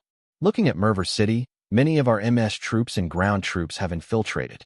The regular army and border guards of the American Tower Lightning Kingdom have been beaten to the point of retreating into Merver City to resist stubbornly, while the National Army has been engaged in street fighting in Merver City early in the morning. However, the National Army was also beaten and retreated steadily, and many hiding places or gathering places were taken away by the ground troops of the Tianyi mercenary group. The place where the regular army and border guards of the United States of America retreated was also the place occupied by the ground troops of the Tianyi mercenary regiment. It just so happened that the ground troops set up traps, and many mobile suits from the United States stepped into the traps, and the strong current temporarily paralyzed the mobile suits. Some Tianyi mercenaries jumped to the cockpit of the target with hook clues, forced the cockpit to open the moment the target just activated the mobile phone, and then immediately shot inside, killing the driver. Then there were also some Tianyi mercenaries who, after killing the driver, threw the driver out of the cockpit and drove the enemy mobile phone by themselves. Then pretend to meet at the position of other MSs of the enemy, or go to the place where the battle is taking place, snipe at the enemy MS, and then issue the identification code to your companions. Then, The Tianyi mercenaries also decoded the captured enemy mobile phones, their marching records, received information, etc. to obtain information. The commander issued a series of strike orders. Some commanders of the regular army or the border guards, looking at the situation at this moment, also know that they will stay in Merver City to fight, and it will only be a matter of time before the entire army is wiped out. These school-level commanders secretly fled Merfo City with their troops or cronies and fled towards other cities. The National Army, including the commander in charge of the National Army, did not know the regular army and the border guards, and some troops had already fled secretly to other cities. At this moment, he is still foolishly continuing to resist. Although the commanders, general level, of the regular army and the border guards knew that some commanders at the school level secretly fled with other troops, they didn't blame their subordinates, because they were also preparing to flee, and they fled Merver City with their troops without notifying the National Army. But on the way of their escape, they were already intercepted and captured by the ambushing Tianyi mercenaries. The commanders didn't understand how the Tianyi mercenary group knew their escape route. The main reason is that the Tianyi mercenary group intercepted their communication codes and lines, and then secretly hacked into their communication and eavesdropped on their conversations. The last National Army hid in the underground sewer, preparing to fight the enemy in the sewer war. But ISIS was not prepared for such a thankless task. Merver City never thought of occupying it, nor did it plan to occupy it, but directly destroyed the city. After all the troops returned to the mothership, the three fleets launched hundreds of ground-penetrating missiles at the same time. After flying into the sky, the ground-penetrating missiles reached their destinations, flew straight up, and immediately fell straight down after reaching a certain height. Hundreds of ground-penetrating missiles drilled directly into the ground, and then exploded one after another, not only killing all the National Army in the sewer. All the underground foundations were destroyed, and the high-rise buildings in the whole city tilted and fell directly. Merver City directly turned into a deserted area filled with gunpowder and smoke, and all that was left on the scene were pieces of wreckage and gunpowder smoke. Three fleets headed for another city. The citizens who escaped from Merfolk City happened to be watching the Sky Wing mercenary fleet flying over their heads due to the traffic jam on the way. Many citizens of Merver City decided to go back and check. As a result, when I went back to look, Gidge was kneeling on the ground and asking the sky speechlessly, because the city was gone and it had become a ruined land. On the other side, Long Fei was resting in his room, looking at the uploaded report file. Tao Xiang happened to finish her work and return to her room. Earlier, Tao Xiang watched Mofo City turn into ruins in an instant and wondered if they had gone too far. Fly. Well, what's the matter? Did what we just did go too far, directly turning a city into ruins? Is it too much? If we treat other countries like this, it is indeed too much. But think about it. When the U.S. Army attacked the South American Confederate States, how did they slaughter innocent people in other people's land? What we have done has already forget it. Besides, before attacking Mofo City, we have already asked the local people to withdraw immediately, otherwise we will bear the consequences. After all, we did not massacre the local people. If they insist on staying there and dying there, then it's their business, not ours. Tao Xiang remained silent, recalling how the United States Army brutally slaughtered civilians in South America. If one day, others treat them like this, it will be their retribution. Long Fei stood up, walked in front of Tao Xiang, stretched out his hand to pinch Tao Xiang's cheek, and said, "Okay, don't think so much. Anyway, in these democratic countries, they say a lot of moral words with their mouths, and they do all the worst things with their hands. Dirty things. Think about how the Yoda Democratic Republic treated the Rhineland Emirate back then. And when treating these countries, you must use language and actions they understand, which is to treat them in the same way as others." President Nicholas of the United States of America received the news that the city of Merfolk was in ruins, and he collapsed and sat on a chair, then stood up immediately and ordered the spokesman to hold a press conference to condemn Tianyi. The evil deeds of the mercenary group should use the moral high ground to condemn the atrocities of the Tianyi mercenary group and punish the Tianyi mercenary group and the Tianyi group at an international conference. After finishing the order, Nicholas slumped on the chair again. At present, the country is still being attacked by the Tianyi mercenary group, and the attack is from top to bottom. The ground of the electromagnetic track elevator station in the United States of Lightning is now under the control of the National Army of the United States of Lightning. There is also a huge city in front of the ground area of the electromagnetic rail elevator station, covering an area of 100,000 square kilometers. This city is called Inca City. The U.S. National Army on the ground is receiving the retreating fellow troops. Many local citizens in Inca City immediately moved away overnight after learning that their army had suffered a disastrous defeat in the electromagnetic orbital elevator space battle, not wanting to be affected by the flames of war. There are also some people who are staying on the sidelines. The local U.S. National Army was extremely stressed at the moment, and they didn't know when the Tianyi mercenary group would come. Only at 12 points of mental alertness. In space, several military-class fleets of the Tianyi Mercenary Corps arrived. The Tianyi Mercenary Army-class fleet that occupied the electromagnetic orbital elevator station of the South American Allies has been returned to the South American Allies authorities. Now go to the outer space electromagnetic orbital elevator in the United States of America. The government leadership of the Confederate States of South America has announced a return to power on the South American continent. The leaders of the Russian Soviet Republic, the Eurasian cross-country, and a certain empire are also secretly communicating.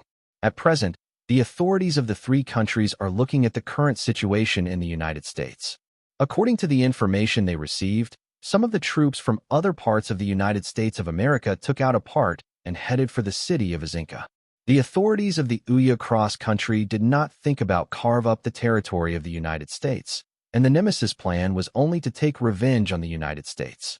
However, the domestic people's desire to carve up the United States is getting higher and higher. Pope David couldn't hold back. Let him choose which side of the United States to carve up, and he would choose the Northern Territory and related sea areas. At present, they have to continue to observe the results of the next two battles. The ground part of the electromagnetic track elevator issued a loud alarm sound. The Tianyi mercenary group attacked. The Tianyi mercenary fleet in outer space fired round after round of vertical missiles, bombarding the ground. The vertical missile has a total length of 50 meters and a diameter of 10 meters. After passing through the atmosphere, the missile body opens to reveal 20 warheads. The warhead pops out, heading straight down to lock onto the target at speeds in excess of Mach 8.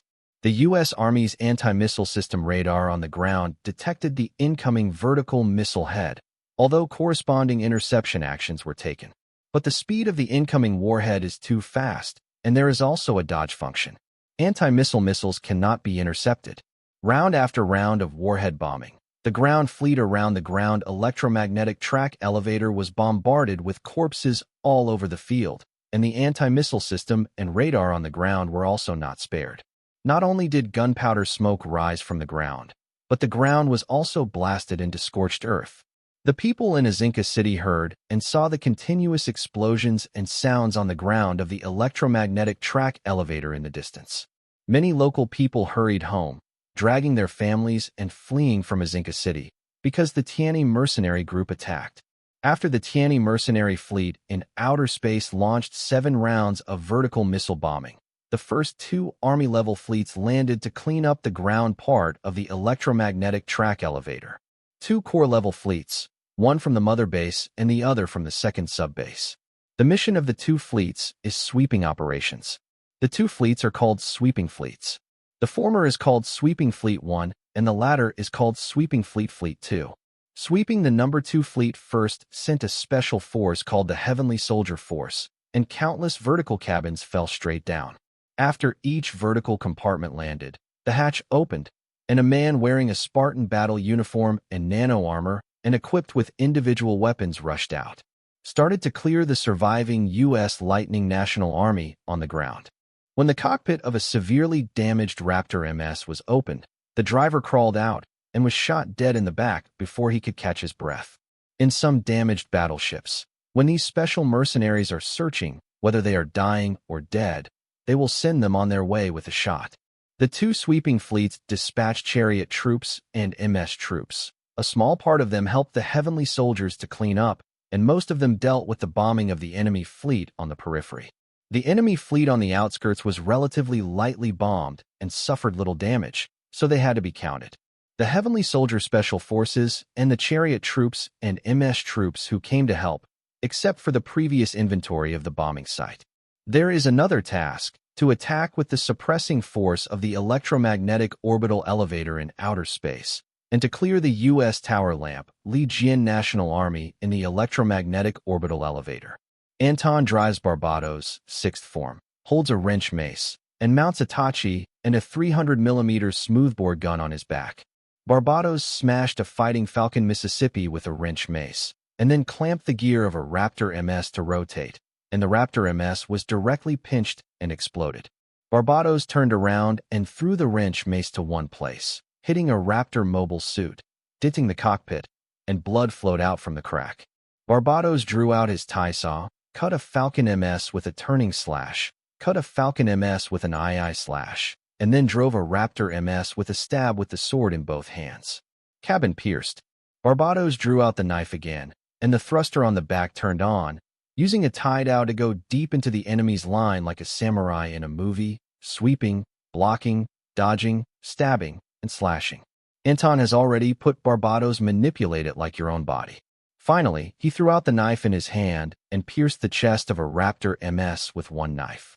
Right next to Barbados was the batter mace that was just thrown out to retrieve it. The other hand used the batter mace as a baseball bat. Sweep over and hit a Raptor MS that wants to sneak attack. The Raptor MS was sent flying like a baseball, and when it hit the ground, the body exploded directly.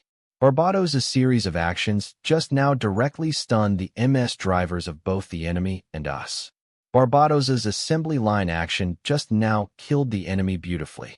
It took less than 2 minutes from the beginning to the end, and he directly killed more than 20 milliseconds of the Maida Deng Legion National Army. A communication video popped up on the screen in the cockpit. Senior Anton, you are really amazing. Maris said to Anton with bright eyes. You can do it if you work hard. Yes, Senior.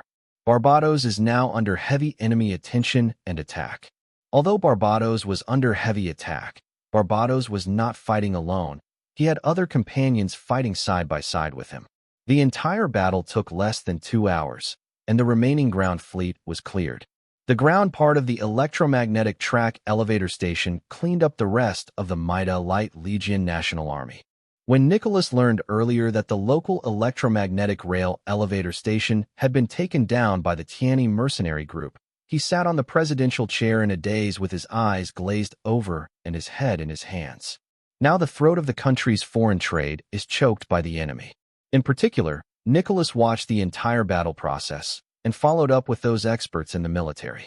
Although the experts said something different, they almost all believed that the military technology mastered by the Tianyi mercenary group was far superior to that of their own country. Even the reports from the front line said that the missiles launched by the Tianyi mercenaries would leave behind some strange charged particles, and these charged particles would affect their radars, electronic components, chips, and so on. On the contrary, the Tianyi mercenary group was not affected in any way. Moreover, many experts also said that some of the military technologies displayed by the Tianyi mercenary corps are still being developed by them, or are only on theoretical paper, and some are even technologies that they have not thought of. Some experts said that the Tianyi mercenary group is almost a dimension reduction strike. Nicholas asked Mu Liao to invite the ministers over and asked what to do next. In the fleet that Long Fei was in, Long Fei watched Dongfang Wudi fight with other Tianyi mercenaries when he was exercising. At present, Dongfang Invincible has won 13 games in a row. Dongfang Wudi has become the combat instructor of these Tianyi mercenaries. After leaving Merfo City in ruins yesterday, they came to another city not long ago today, and the enemy directly raised the white flag. If the enemy surrenders without a fight, it is not easy for them to start. The Tianyi mercenary group could only disarm the armed forces in the local city and destroy those MS tanks, etc., leaving only some light weapons and equipment for the local police to maintain order in the city. After Dongfang Wudi won the 14th game in a row, Dongfang Wudi explained the flaws in their movements to the apprentices. Long Fei's cell phone rang just now, and he took it out of his pocket to see that it was Li Jiaming who contacted him. Commander-in-Chief, what do you want from me? Boss, President Nikolai of the United States wants to negotiate with us. Oh, what does he want to talk to us about? And what does he want to talk to us about? Of course it is a request to negotiate a truce with us. Hee, what bargaining chip do they have to talk to us? Long Fei said with a playful smile. Boss, can I ask you a question? Can. Are you trying to occupy the United Kingdom? In no mood. Then I think we can talk to the other party about the truce and get the benefits we want. If we continue to fight, we will have nothing to get, and we have been burning money to fight the war. In fact, Long Fei also understood what Li Jiaming meant. In fact, Long Fei was accepting the employment commission from the big three of the South American allies. At that time, when many fleets were sent to attack the electromagnetic orbital elevator station in the United States, the purpose was just to contain them and prevent them from sending reinforcements to the South American continent. However, the strategic version of the Zero-type system gave a strategic suggestion.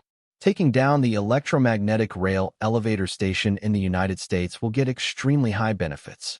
The strategy can make the United States economically, politically, and militarily the Tower Light Li Jian country is under control. Long Fei changed his mind when he was dealing with the commission from the South American continent. By the way, Commander-in-Chief, what should we do with the space colonies of the United States and the cities on the moon? Strictly speaking, their space colonies are a little far away from our entire sphere of influence, but it is impossible to return them when we occupy them, but we can sell them to other countries at a high price. As for the cities on the moon, they can be used as some of our colonies. The transfer station and some factories set up by the subsidiaries of Tianyi Group. Okay, then you are in charge of sending someone to negotiate with them. Remember to get more benefits. If they don't agree, then fight until he agrees. Long Fei gave Li Jiaming an order. Boss, what they want is that you also join the negotiation. Where's their president? Also join the negotiation like you. Where is the negotiation venue? AZ Inca City. Can. They demanded a temporary truce if they agreed to negotiate. Can. The United States and the Tianyi mercenary group suddenly ceased fighting, and the official media of the United States said that the two parties were negotiating. Negotiations between the two parties took place in the city of Azinca. The time is set in 15 days. The fleet brought 2 fleets to join the 2 sweeping fleets. Commander-in-Chief Li Jiaming also came to the United States. Long Fei's negotiating team includes Li Jiaming, Major General Walkers, commander of the local electromagnetic orbital elevator attacking Maida Deng Li Jian, AICC, and Andre. The day after tomorrow is the negotiation.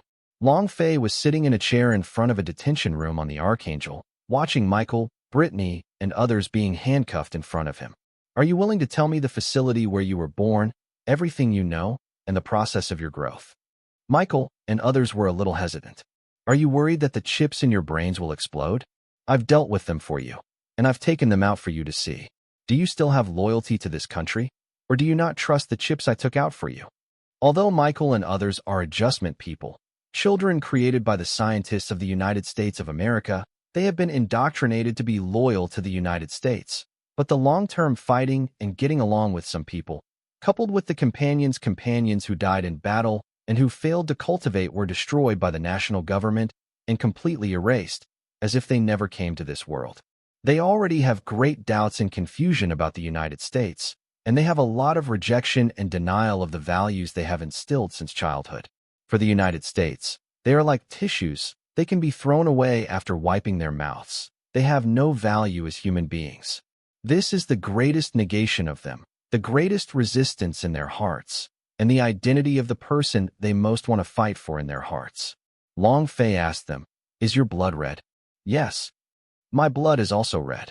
I know that your hearts are already denying the values you have instilled since you were young. You really want to live like individuals, or you also hope that others can see you as human beings?" "I right." No one answered, but many people nodded silently. Brittany asked, "I would like to ask, why do you still have the strength of some people, and your driving skills are not inferior to ours, or even better than ours?" "Because we are new humans." Everyone looked at Long Fei, and Long Fei briefly introduced the new humans. "Have you ever heard of new humans?" "No. Whether it's a new human or an adjusted human, if it spreads throughout the world, how do you think other people see us? Will they regard us as monsters?" Rand said. Our adjusted people must be regarded as the products of our creation by ordinary humans. They will think that they are the creators, and that we, the created products, can call us at will at any time, and even trample on us. It will be different with those new humans you mentioned. After all, you are all normal-born humans, just an evolutionary species among humans. But the old humans, or ordinary humans, will still regard our new humans as monsters. You think that the new humans will replace the old humans, and the new humans will rule the old humans. Michael asked, do you want to lead the new humans to rule the world? Do you want the new humans to manage the world? Long Fei shook his head and replied, I haven't thought about this, but in my territory, human beings, old and new, have to treat each other equally.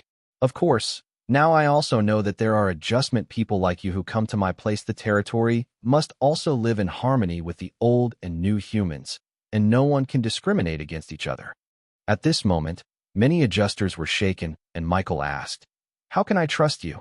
The day after tomorrow, I will negotiate with the authorities of your country and ask them to stop cultivating adjusters and hand over all adjusters in the facility. Those who hand over can come to my site, and I can arrange for you to have a shelter, whether you want to join my Tiani mercenary group, or you can work and live like ordinary people. Michael was a little skeptical. Will what you said succeed? It's up to you to help. How can I help? First of all, as I just said, tell me where you are at the facility and the whole thing, and then when the negotiations are held, you will testify. If they don't admit it, what if they don't agree? So what? It doesn't matter if you admit it or not. I will force them to admit it and agree, but the premise is that you have to cooperate. Okay. Michael agreed. Long Fei was secretly happy. It seemed that he was half successful in winning over the adjustment person. In AZ Inca City, when the local citizens saw the Tiani mercenary group's fleet, MS troops and ground troops entering the city, not only did it arouse their sideways glances, but it also made them very scared. 2 weeks ago, many citizens fled the city. Later, when they learned that the country and the Tiani mercenary corps were preparing to negotiate, the citizens returned to Inca City. The venue for the negotiation was the largest and most luxurious guild hall in the city of Inca. Media reporters from various countries gathered outside the hall, and the President of the United States and the ministers arrived at the hall first. The media reporters from all over the world did not actively take pictures, shoot, or interview and report on President Nicholas and the ministers. The reporters were all waiting for Long Fei's arrival. Soon, the first to come to the hall were 6 Gundams and 40 various Night Series mobile suits that landed around the hall. Then, the ground troops arrived at the scene first. The robot hounds and drones were released, and the Tiani mercenaries guarded every location. Long Fei, Li Jiaming, and other generals all came to the scene. Long Fei was wearing a black windbreaker suit, and Commander Li Jiaming and other generals were wearing the uniforms of the Tiani mercenary corps. The reporters all wanted to rush to Long Fei to take pictures and conduct a live broadcast interview, but they were all stopped by the Tiani mercenary group. Many reporters asked Long Fei loudly. Long Fei wanted to turn a deaf ear to it, but there was a question from a female reporter, so Long Fei couldn't help but look at the female reporter and then pointed at the female reporter to signal for her to come over. After the Tiani mercenaries let him go, the female reporter came to Long Fei and introduced herself. Hello, Chairman Long Fei. I am Alice, the reporter from today's lighthouse. Long Fei didn't care about the female reporter's self-introduction, but said directly, tell me again what you just yelled at me. The reporters at the scene pointed the camera at Long Fei and Alice. The scene was very quiet, and they really wanted to hear what Alice would ask about Long Fei's interview. Nicholas and the ministers were also watching not far away. They wanted to see how Long Fei would deal with the female reporter's questions. Today, the lighthouse is their country's favorite question to ask some tricky questions to make things difficult for the interviewers. I would like to ask Chairman Long Fei, when our soldiers were captured in the South American continent, you handed them over to the guerrillas in the South American continent to deal with and shoot them. Have you ever thought about the feelings of the families of those soldiers? Your mercenary group, when you attacked our country, destroyed our cities and massacred our soldiers. Don't you feel any guilt at all? Huh. Long Fei laughed, and it was a complete sneer. Chairman Long Fei, what are you laughing at? Is this funny? Why are you so cold-blooded? Your mercenary regiment's hands are stained with the blood of so many soldiers from our country? Don't you know? Don't you have any reason to explain? Is it? Alice said louder and louder. Her expression was very excited. Ha ha ha ha. Long Fei laughed very loudly, very arrogantly, and arrogantly. Chairman Long Fei, is this funny? Long Fei stopped laughing, then looked at the idiot and said to Alice, "You are really a bunch of double-standard dogs, and you want me to explain, then I will ask you 3 things instead. The first thing, when you occupied other countries' territories and destroyed their cities, did you ever think about the feelings of the people of other countries? The second thing is, when you attacked other countries, occupied other countries' territories, and plundered other countries' resources, did you ever think about the feelings of the people of other countries? The third thing, when you massacred the local people in the territory of other countries, have you ever thought about the feelings of the people of other countries? And do you have a trace of guilt?" Long Fei's 3 rhetorical questions made Alice speechless. But Alice was still very stubborn and said, "Chairman Long Fei is the one who interviewed you, not you. Please answer my question instead of you asking me back. What I just said is to answer your question. If you can do such a thing in the territory of another country, then we can do the same to you. Chairman Long Fei, please make it clear that our attack on other countries is a just war. We are overthrowing tyranny for the people of other countries, so that the people of other countries can have democracy and freedom. We are sending democracy and freedom for the people of other countries." Long Fei thought to himself, "It's really a shameless person. The world is invincible. Dare to say this kind of upside-down words. Give her a try again. It's a good sentence to send democracy and freedom to the people of other countries, and we do the same. We also send democracy, freedom, and fairness that is a little higher than yours. Chairman Long Fei, please don't turn black and white." No, I didn't turn black and white. I let you see our democracy, freedom, and fairness." Then, Long Fei took Alice to the front of Nicholas. Nicholas smiled and stretched out his right hand, ready to shake hands with Long Fei. Long Fei also smiled and stretched out his right hand, but instead of shaking hands with Nicholas, he directly slapped Nicholas on the face heavily. Crack! Nicholas immediately fell to the ground in response. When the surrounding bodyguards wanted to go over, they were warned by the Tianyi mercenaries with their rifles aimed at them, not to go any further. Everyone at the scene was dumbfounded, and the authorities of various countries who watched the live broadcast were also dumbfounded. This was the first time they encountered such a scene. Then Long Fei kept smiling and said to Alice, "This is our democracy. You are the people, and we are the Lord." Alice looked at Long Fei with her eyes wide open and was speechless for a moment. This was the first time in her life that she watched her president get slapped in front of her eyes. "Oh, right, I forgot. We also have freedom and justice. First of all, our freedom is..." Long Fei gestured. Some Tianyi mercenaries directly dragged out the local media reporters from the United States, pulled out their pistols, and shot them dead. This made the audience at the scene exclaimed, and the media cameras from various countries pointed at Long Fei. "Our freedom is the same as yours. We can massacre people in the territory of other countries. This is the fairness I just said. If you can massacre the people of other countries in the territory of other countries, then we will uphold justice for other countries and treat you in the same way. So do you think it's fair?"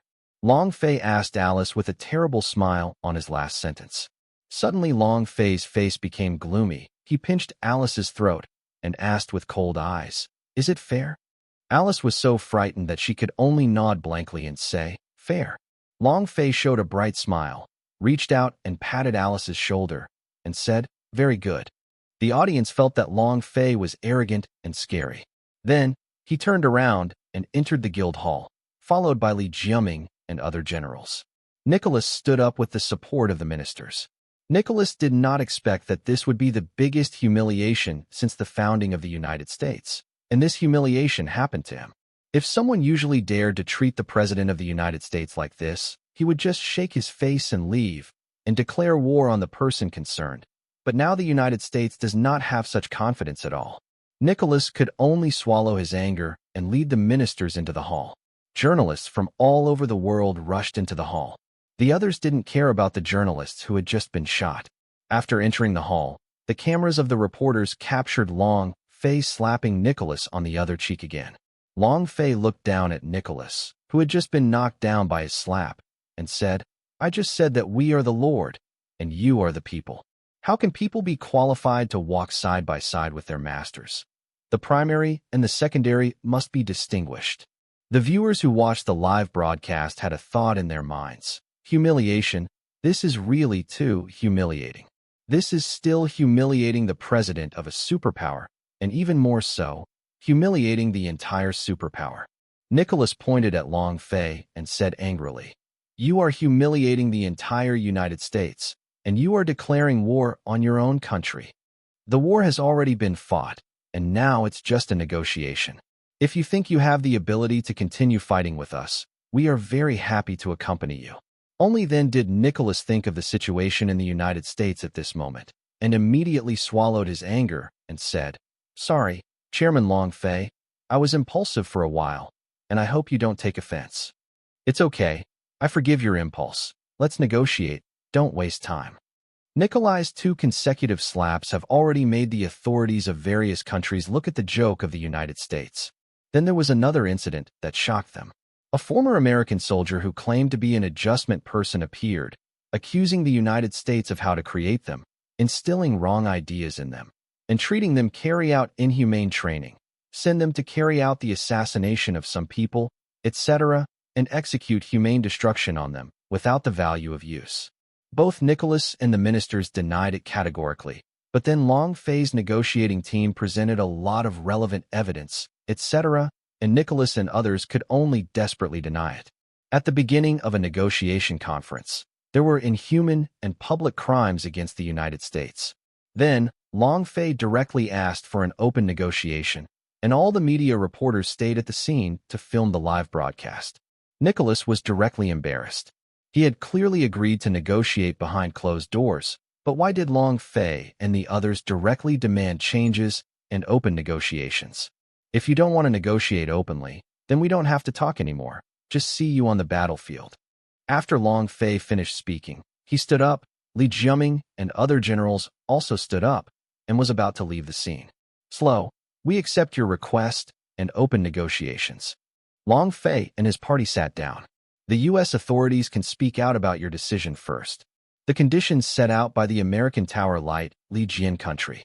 The first is to request the Tianyi mercenary group to withdraw completely, and all the occupied colonial satellites, lunar cities, and electromagnetic orbital elevators should be returned to the United States. The second item is to make relevant compensation for all losses caused by the country. The third case is that the Tianyi mercenary group must make compensation for the soldiers of the country who were killed by the Tianyi mercenary group." Long Fei and the generals of the negotiating team each showed playful smiles on the conditions offered by the United States and the Lijian Kingdom. The Tianyi mercenary group directly issued their conditions. The first item, the occupied colonial satellites, the moon city, and the electromagnetic orbital elevator all belong to them. The second thing is that the United States must pay for all the expenses of their Tianyi mercenary group from the South American continent to the present. In the third case, the mercenaries of the Tianyi mercenary group who died in battle, the United States must pay 10 times the original compensation. The fourth item is the local cities of the United States. The cities that were destroyed by them or surrendered to them are owned by their Tianyi group. The post-war reconstruction costs are all paid by the United States. How much is the payment? It will be assessed by their relevant departments, how much money the United States must pay. The fifth item, the resources, energy, land, and sea areas of the United States must be handed over to the location designated by the Tianyi Group. The Tianyi Group has permanent mining rights and control rights, and does not need to comply with the laws of the United States and executive orders, and no need to pay any taxes and fees to the United States. Sixth, the Tianyi Mercenary Regiment will station some additional bases in the United States.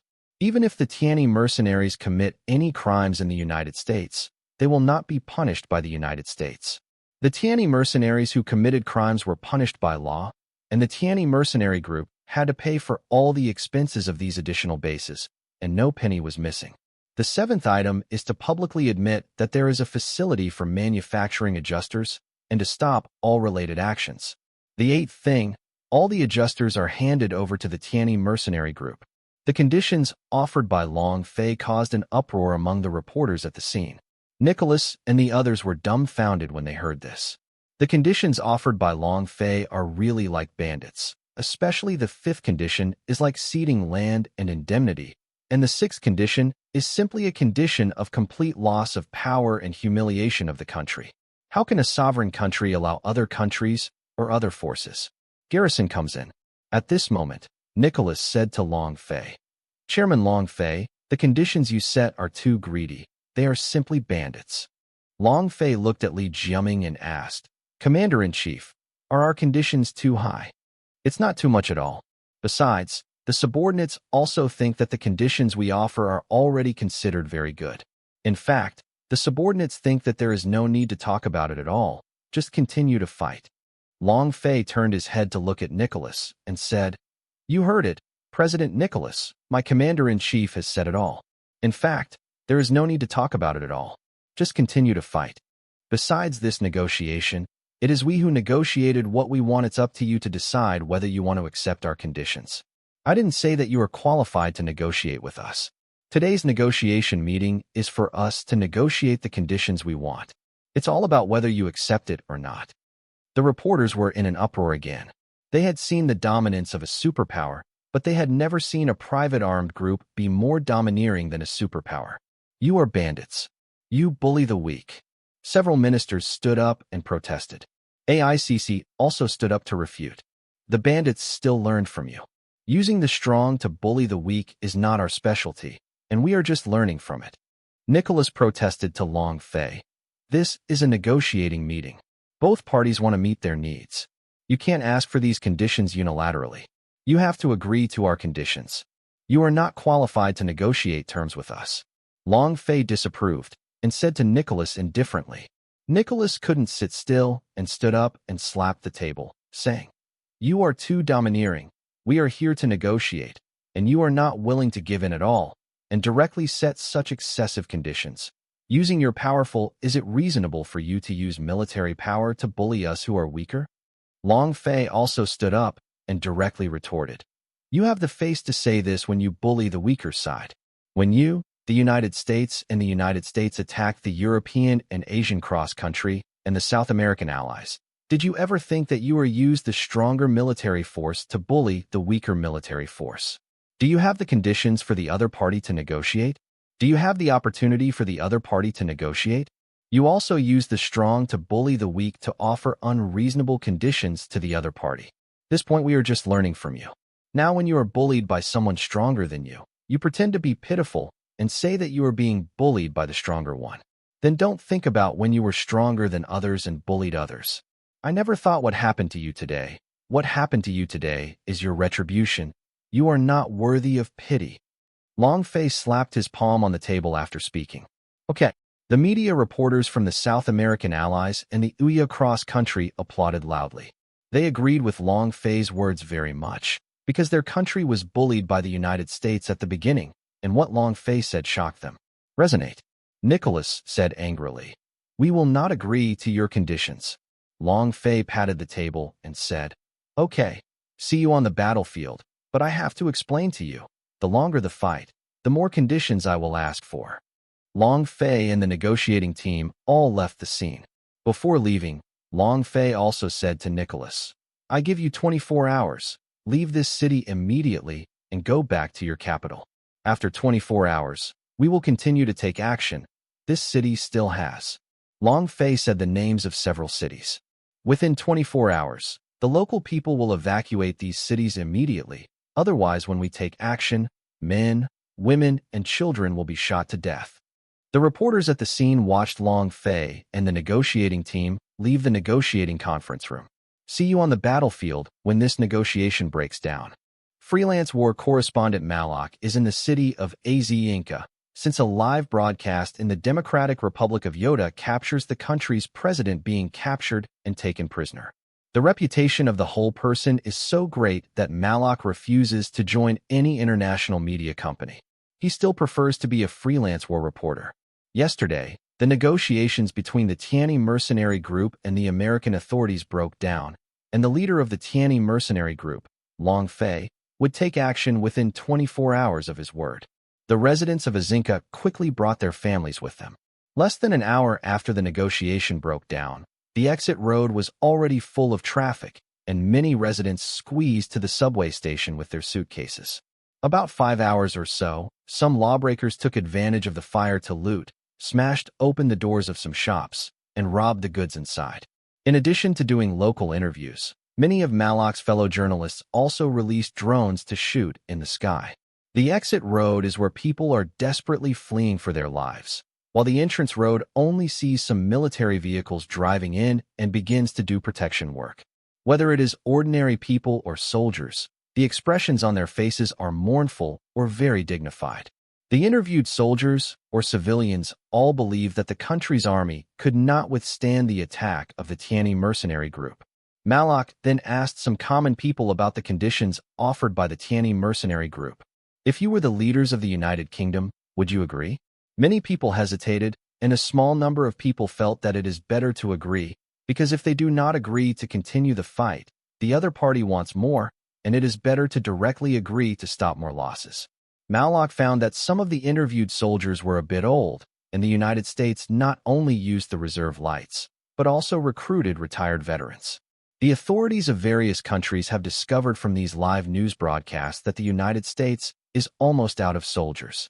On the way back to the capital, Nicholas even issued an emergency decree that men over the age of 18 and under the age of 150 are not allowed to leave the country. It seems that the U.S. authorities have prepared for the worst. Long Fei and the generals don't care whether the other party has prepared for the worst or not. They decided to let the other party understand that even if they prepared for the worst, it is beyond your imagination, and it is not something you can bear. The next day, the city of Azinka was now a dead city. Only soldiers and international media reporters remained. Many journalists check the time from time to time. It has been more than 23 hours since the negotiation broke down, and it is less than 5 minutes away from 24 hours. Every soldier had an expression of alertness and horror on his face. Marlock stood on the rooftop of a hotel and looked at the watch in his hand, counting down. 5, 4, 3, 2, 1, 0. Immediately, gunshots rang out, soldiers nearby were attacked, and the sound of welcoming artillery also rang out. Outside the city of Azinka, the ground warships, mobile suits, tanks, etc. of the United States of America were attacked. Countless vertical missiles appeared in the sky. The United States no longer has a space force, and the fleet of the Tianyi Mercenary Corps in outer space adopts fixed-point strike tactics. Dropped vertical missiles wave after wave. Not to be outdone, the United States launched missiles in other areas in order to inflict great damage on the fleet of the Tianyi Mercenary Group in outer space. However, the intercepting missile technology of the Tianyi Mercenary Group is much more advanced than that of the United States, and the missile technology of the United States is not as advanced as that of the Tianyi Mercenary Group.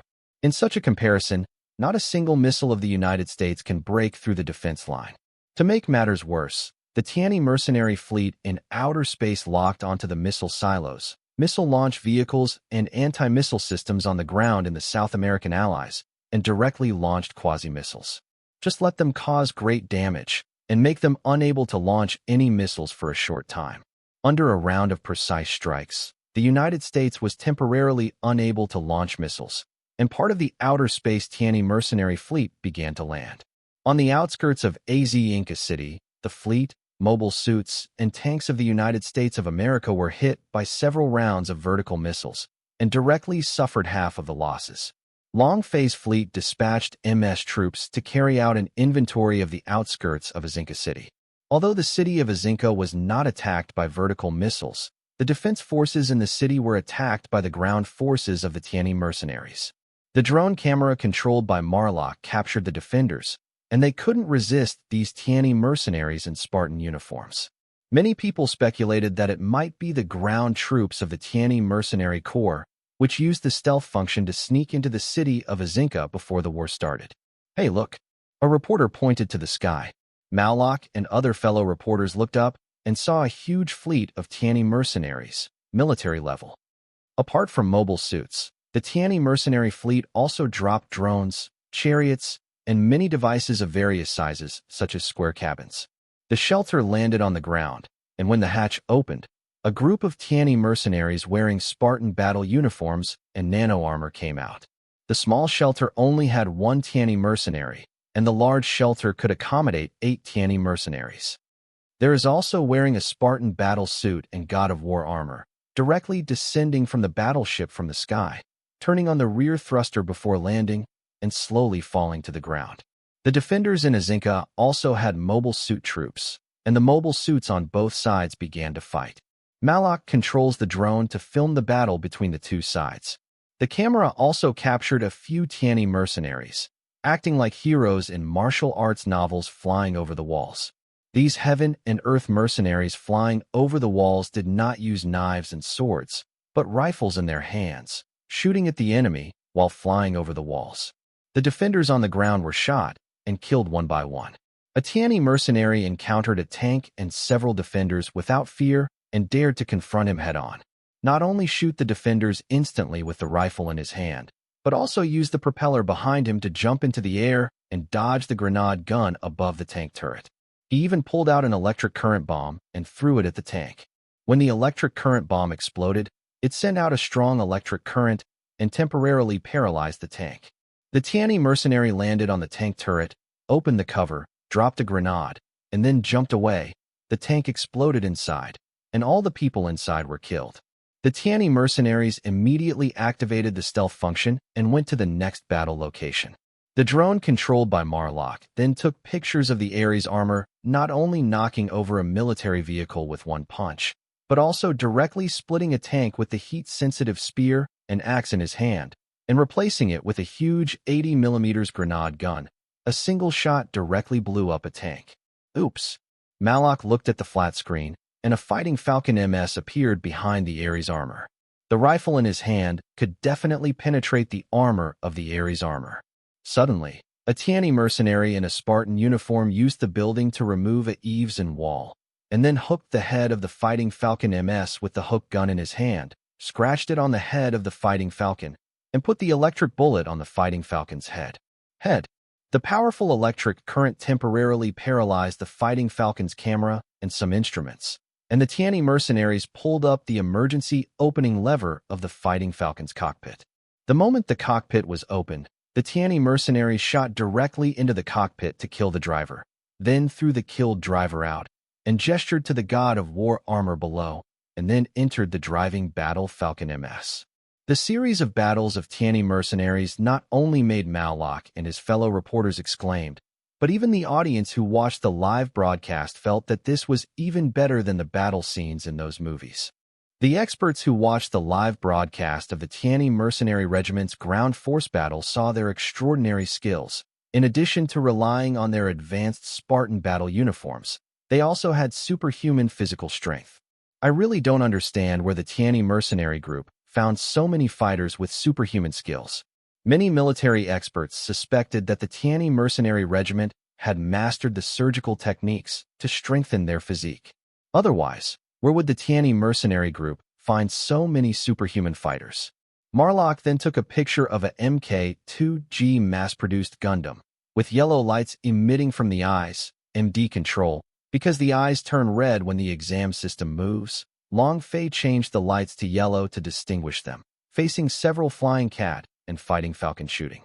The Flying Cat and the Fighting Falcon happened to be fighting with Jie Gang in front of them, and they didn't notice the sneak attack of Mk-2G above them at all, and they instantly turned into fireworks.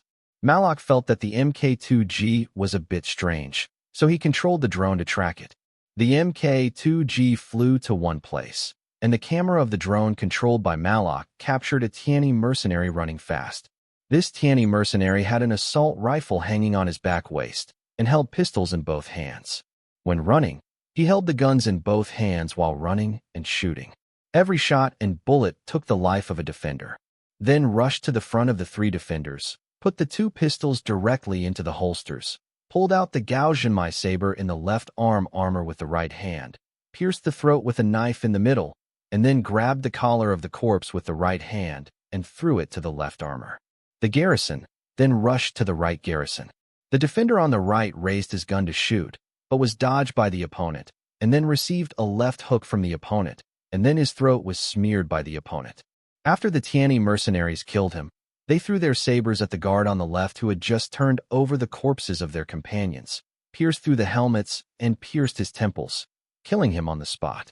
The other defenders rushed over, and the Tianyi mercenaries flew over the wall, pulled out the pistol with their right hand to change the magazine, and fired 7 shots in a row to kill the 7 defenders. At the moment of landing, a grenade was thrown, killing the defenders who came from the other side.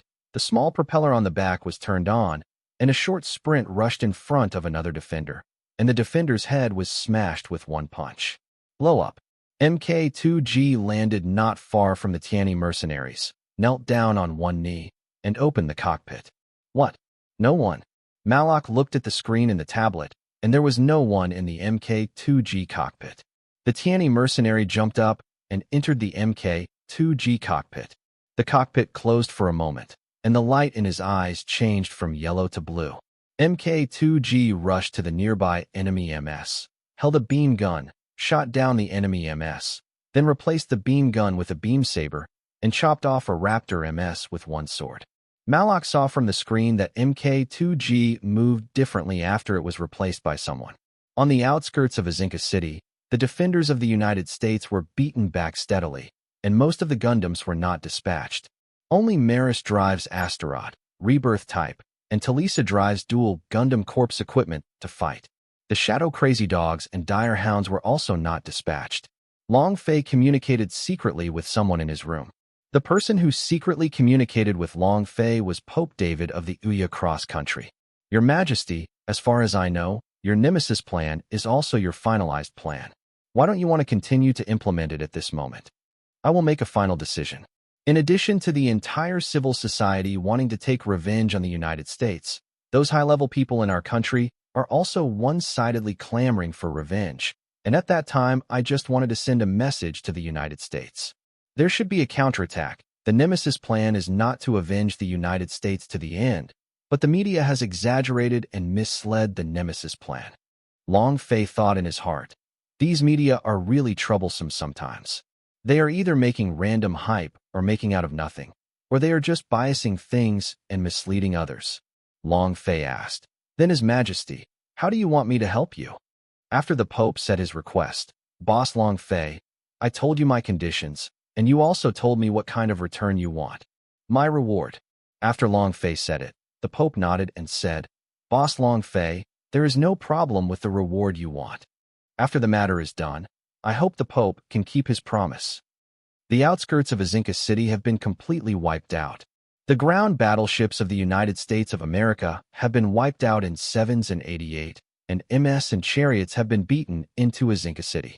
In the city of Isekai, the fleet of the Tianyi mercenary group sent out various troops that had sneaked in earlier and suppressed the defenders in Isekai City. At the beginning, some defenders wanted to fight in the streets or hide in a certain building to snipe, but they were directly bombarded by warships in midair or bombarded by MS with high-power weapons. The defenders could only disarm and surrender in the end. The mobile suits and chariots pushing in from the periphery were attacked from front and back, and within a moment, they were either wiped out or surrendered. It only took 6 hours from the beginning of the war to the end. Such a result caused ridicule by some netizens on the internet. I haven't been to work for 8 hours, and the battle is over. After the Tianyi mercenaries have lunch, they will have a celebration feast.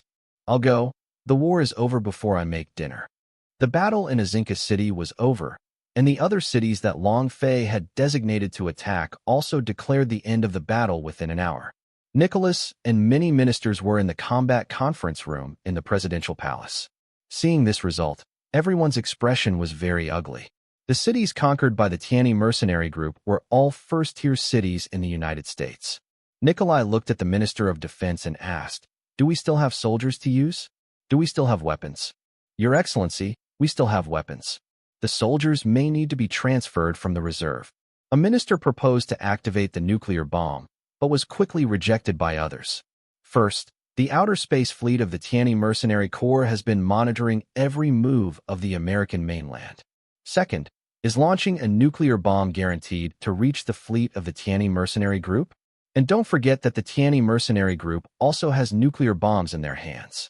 Once we dare to launch a nuclear bomb, the other side will also use a nuclear bomb to fight back. Third, once a nuclear bomb is launched, the biggest crisis may cause the Russian Soviet Union, the European and Yakuza countries, etc. to launch nuclear bombs against their own countries. Fourth, the international treaty states that the nuclear bombs of various countries cannot be launched against non-governmental organizations. Once this regulation is violated, other countries have the right to carry out nuclear bomb strikes against the country. Nicholas regretted why he didn't agree to Long Fei's request at the beginning. Malak is now reporting live on the street.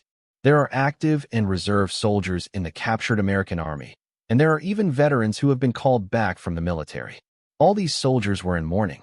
On the contrary, as the victorious Tianyi mercenary group, they found that the Tianyi mercenaries in charge of maintaining order did not have a trace of joy on their faces. Malak and other colleagues felt very strange and conducted related interviews with these mercenaries. Victories of this magnitude are no big deal. When a bunch of weak chickens, what's there to be proud of? If we can't win against an opponent of this level, then all of our Tianyi mercenary group will have to swallow their guns and commit suicide in front of our boss and apologize with death. Listening to the answers of these Tianyi mercenaries, Marlock and many reporters commented on these Tianyi mercenaries' answers that in a war of this level, winning is a matter of course, and it would be strange to lose. 24 hours after the start of the war, more and more cities in the United Kingdom began to fall, some of which fell without a fight. Nikolai found that his emergency orders and emergency decrees were being ignored by more and more states and cities. The guns were issued to the people, but the people were unwilling to accept them and even clashed with the soldiers. Some conscripted people even refused to accept the conscript and fought with the soldiers who came to pick them up. Some people even began to smuggle to other countries. There were originally 3 regular armies in the United States of America, and these 3 regular armies really couldn't be mobilized. Once they were mobilized, the 3 covetous countries would take advantage of it. Some ministers have already suggested that Nicholas accept the other party's request, otherwise the longer the fight, the more things the other party wants. Nicholas also received the news that more and more members of the Congress began to accept the conditions offered by Long Fei, and they were even more prepared to use the majority of votes in the Congress to force him, the president, to sign the conditions offered by Long Fei. Nicholas understood that if he, the president, was forced to sign those humiliating conditions by the Congress, it would be better for him to sign them himself, and he would still have a little face. When Nicholas was about to order his staff to announce that he accepted the conditions offered by Long Fei, the staff came to him in a hurry with a look of panic. "Your Excellency, it's not good. The adjusters' facilities have been exposed." "How so?" "A facility for cultivating adjusters was invaded and occupied by a special force from the Tianyi mercenary group. They recruited journalists from various countries to announce the incident. Now the entire world knows that we have a training center for adjusters." "Who am I? Where am I?" Nicholas was completely blank at the moment. Another aide came to report, and more adjusters' places were announced. Nicholas knew that his political career was over, and he would never have a chance to turn around. Although the plan to train adjusters was not in his hands, it was in the hands of the previous deceased presidents. But there is no reason for him to say anything no. The blame at this moment must be his responsibility. Announced to the outside world, "I will agree to all the conditions that Long Fei offered before." Soon, the staff came back and told Nicholas that Long Fei wanted more conditions at the moment, and if he didn't agree, he would continue to fight. "What kind of conditions does he want?"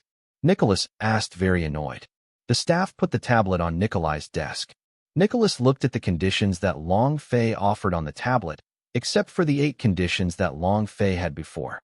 The 9th item, the area occupied at this moment, including the area that surrendered to the Tianyi mercenary group, is classified as the property of the Tianyi group and is not subject to the laws and treaties of the United States, and everything is decided by the Tianyi group. The 10th item, Maida Deng Legion country disarms all arms, abandons all weapons development, whether it is a state-owned enterprise or a private enterprise. All military enterprises are classified under the name of Tianyi Arms Manufacturing Company. The 11th item, the U.S. Army of the United States has released all the troops. Only the self-defense forces, The jurisdiction of the self-defense forces is under the control of the Tianyi mercenary group, and all the expenses of the self-defense forces must also be paid by the U.S. Department of Defense. The 12th item, the self-defense forces, the police department, and all government departments must purchase all weapons, equipment, and instruments from related companies under the Tianyi group. Without the consent of the Tianyi group, they are not allowed to purchase equipment and instruments from other parties, weapons, and more. The 13th item, signing the Tianyi group's commercial and trade decrees. Nicholas looked at the Tianyi group's business laws and regulations, and looked at the laws and treaties, and his face became redder the more he looked at it. The 14th case, any investment made by Tianyi Group in the United States is not bound by the law and does not need to pay any taxes. All employees of the Tianyi Group have violated any laws and are not subject to the United States Deng Legion's law pronounced a sentence.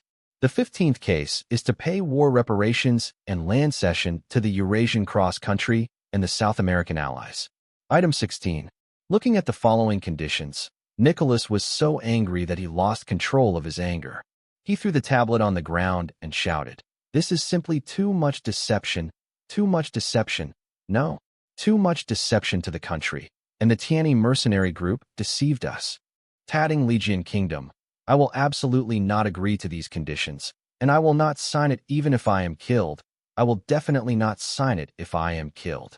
At this time, another staff member rushed in and told Nicholas that the cities occupied and surrendered by the Tianyi mercenary group and all the banks of the Tading Legion country were directly ransacked by the Tianyi mercenary group. Precious metals, Earth Circle coins, or Colonial Circle coins were directly looted by the Tianyi mercenary group. Nikolai was so angry that his blood pressure soared, and he vomited blood from a brain embolism all of a sudden and fell to the ground. "Come on, come on." Mu Liao called for others to save the president. Nicholas woke up from the hospital bed 2 days later, looking at the left and right instruments and the medical staff treating him. When the attending doctor saw that Nicholas had woken up, he hurried out of the ward to call other people to inform the president that he had woken up. A middle-aged and elderly person came in with the attending doctor. He was George, the Speaker of Congress. George asked the attending doctor and all the medical staff out of the ward, "George, how long have I been out?" 2 days. "What's the situation now?" "The war is over." Nicholas didn't feel any joy, but instead had an ominous premonition and asked, "Have you agreed to all those conditions? If you don't agree, continue to fight, and he will ask for more. The question is the capitalists behind us. Can they agree? You don't have to worry about this. They are already hard to protect themselves. Unable to help themselves? During the few hours you were unconscious, the Tianyi mercenary group had already blown up all those military factories, and even those financial oligarchs and capitalists were captured by the Tianyi mercenary group. How are they?" "Oh," George sneered and said, "in order to save their lives, they can only sign a contract. Many industries have been transferred to Tianyi Group, and they even ordered these capitalists to notify the MPs they support to promote Long Fei in Congress. All the conditions required. Is it Kendi, Vice President of the United States, who signed these conditions?" "Yes, he signed it for you, about 36 hours ago." Nicholas said with blank eyes, "We are all sinners of the United Kingdom." George didn't say anything. He walked up to Nicholas and patted the back of Nicholas's hand, saying, "You should have a good rest and recover from your illness. There are still a lot of things waiting for you to deal with." Nicholas nodded, watched George go out, sighed, and said in his heart, "If such a thing happens, I will not be dismissed.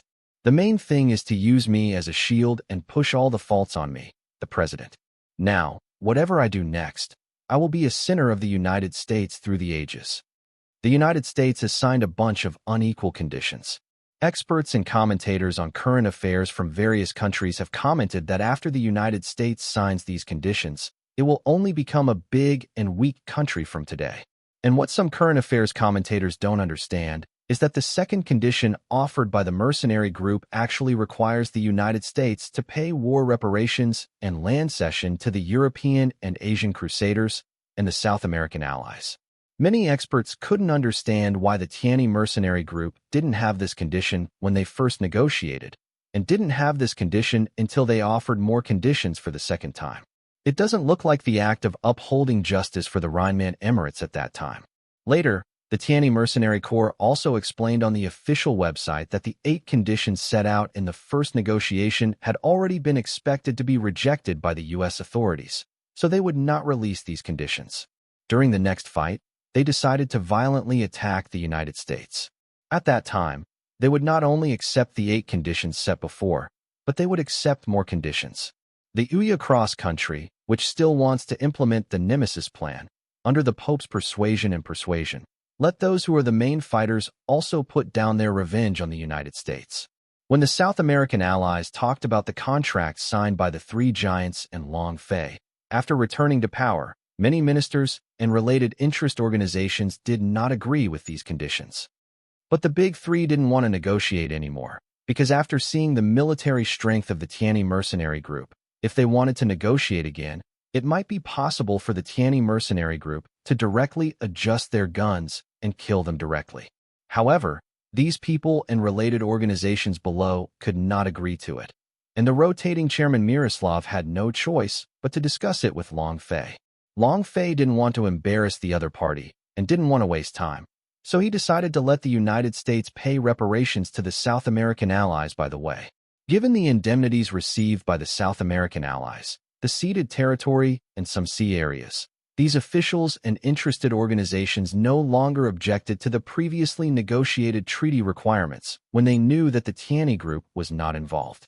Anyway, since there are huge benefits in front of them now, those things before are not important to them.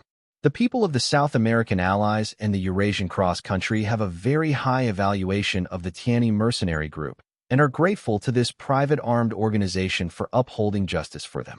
The non-democratic media has portrayed the Tianyi Mercenary Group as a mercenary group that has great strength but will uphold justice.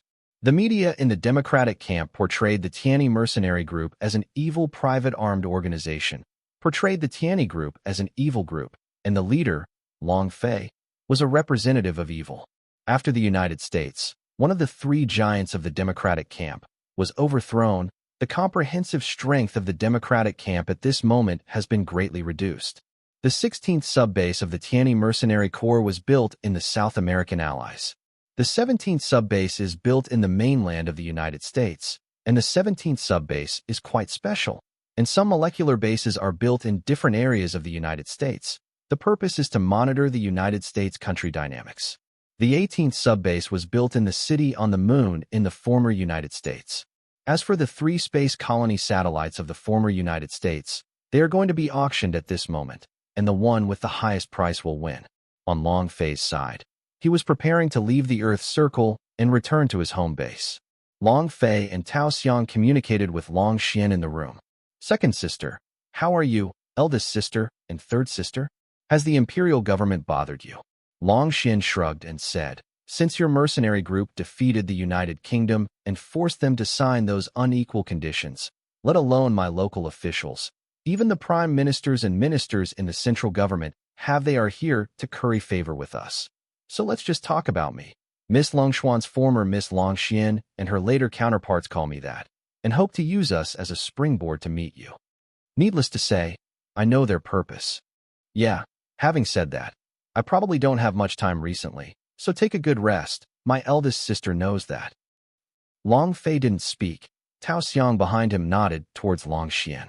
Brothers and sisters, you have to keep an eye on him these few days and let him have a good rest.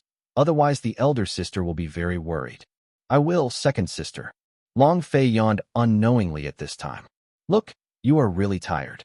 Long Xian narrowed his eyes and looked at Long Fei. Okay, I'll take a break first. Long Fei was resting on the bed. Tao Xiang walked out of the room with the tablet and continued talking with Long Xian. After resting for several hours, Long Fei woke up from the bed, took a look at his mobile suit, and saw a report from Sakiki.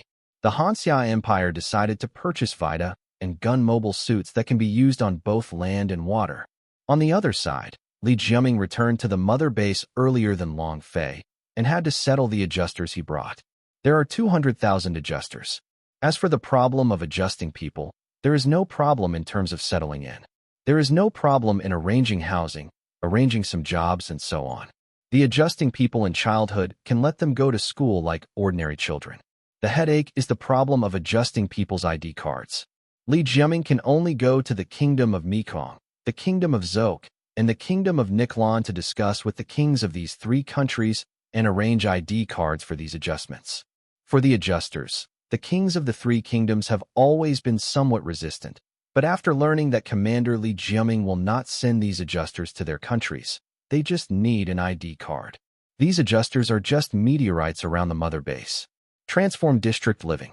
The kings of the three kingdoms sold favors to Li Jiaming very enthusiastically here, and also sold favors to Long Fei by the way, and opened up a large number of these ID cards to the adjusters. At that time, the exiled refugees who were taken in also got their ID cards from these three kingdoms. For this reason, Long Fei asked some companies of Tianyi Group to invest or increase investment in these three kingdoms. Moreover, Li Jiaming sent a message on behalf of Long Fei, informing all employees of Tianyi Group, especially the mother base, that they must not have any behavior or speech that discriminates against adjusters and must be treated equally. The adjuster can choose to join the mercenary group, work in the meteorite area, or work in any of the subsidiaries of the Tianyi Group. The children have also started to arrange for them to go to school. The sudden increase of children caused Li Jiaming to ask Long Fei to remake some meteorites and hire teachers to teach. Although Mitating Legion country has received a large amount of investment from Tianyi Group at this time, the authorities are not happy at all. Looking at the huge amount of benefits in front of them, their country can't get a dime of tax, so they can only stare blankly. Moreover, the self-defense forces, like the South American allies, can only purchase Jim 2 and various series of daggers. On the other hand, Long Fei tried to rest as much as possible on the way back, because there were still a lot of things to deal with, so he tried to rest as much as possible while he was able to rest at this time. Long Fei returned to the mother base and found that there were more modified meteorites around the mother base. Moreover, the mother base was transformed and expanded, welded with some meteorites, and connected with several modified meteorites. The connected modified meteorites were either used as ports for warships, factories for producing mobile suits, battleships and other weapons, and some were used as training places. The home base is busier than ever. Director Simmons came to Long Fei. Boss, we have already made what you want for you. Good. Long Fei turned to Dongfang Wudi and said, Teacher Dongfang, please follow me. Long Fei took Dongfang Wudi to Gundam's hangar. Long Fei pointed to the Flash Gundam and said to Dongfang Wudi, Mr. Dongfang, this is the Flash Gundam designed for you. Dongfang Wudi pointed to himself and asked, My Gundam, but I don't know how to operate MS. Don't worry, I designed this Gundam for you, and its cockpit is designed for a kung fu master like you. Long Fei brought Dongfang Invincible into the somatosensory operation cockpit of Shining Gundam. The cockpit is completely different from the ones in the military magazines I read. Dongfang Wudi looked around the cockpit. This is the cockpit designed for you. However, before letting you drive the Flash Gundam, you must first teach you how to operate this cockpit. Let's start with some simulated tutorials. Long Fei brought Dongfang Wudi to the simulation room, where there were several researchers in white coats. There is a somatosensory operation cockpit indoors. Long Fei explained to Dongfang Wudi how to operate the somatosensory cockpit. Dongfang Invincible wears it in the state, and the machine descends from the head and wraps it into a suit through a special film. It's really tight, and there is still some pain. This is for sure. This is the way to set up for the integration of man and machine, and I have to make it clear to you that your action Flash Gundam will be synchronized with yours.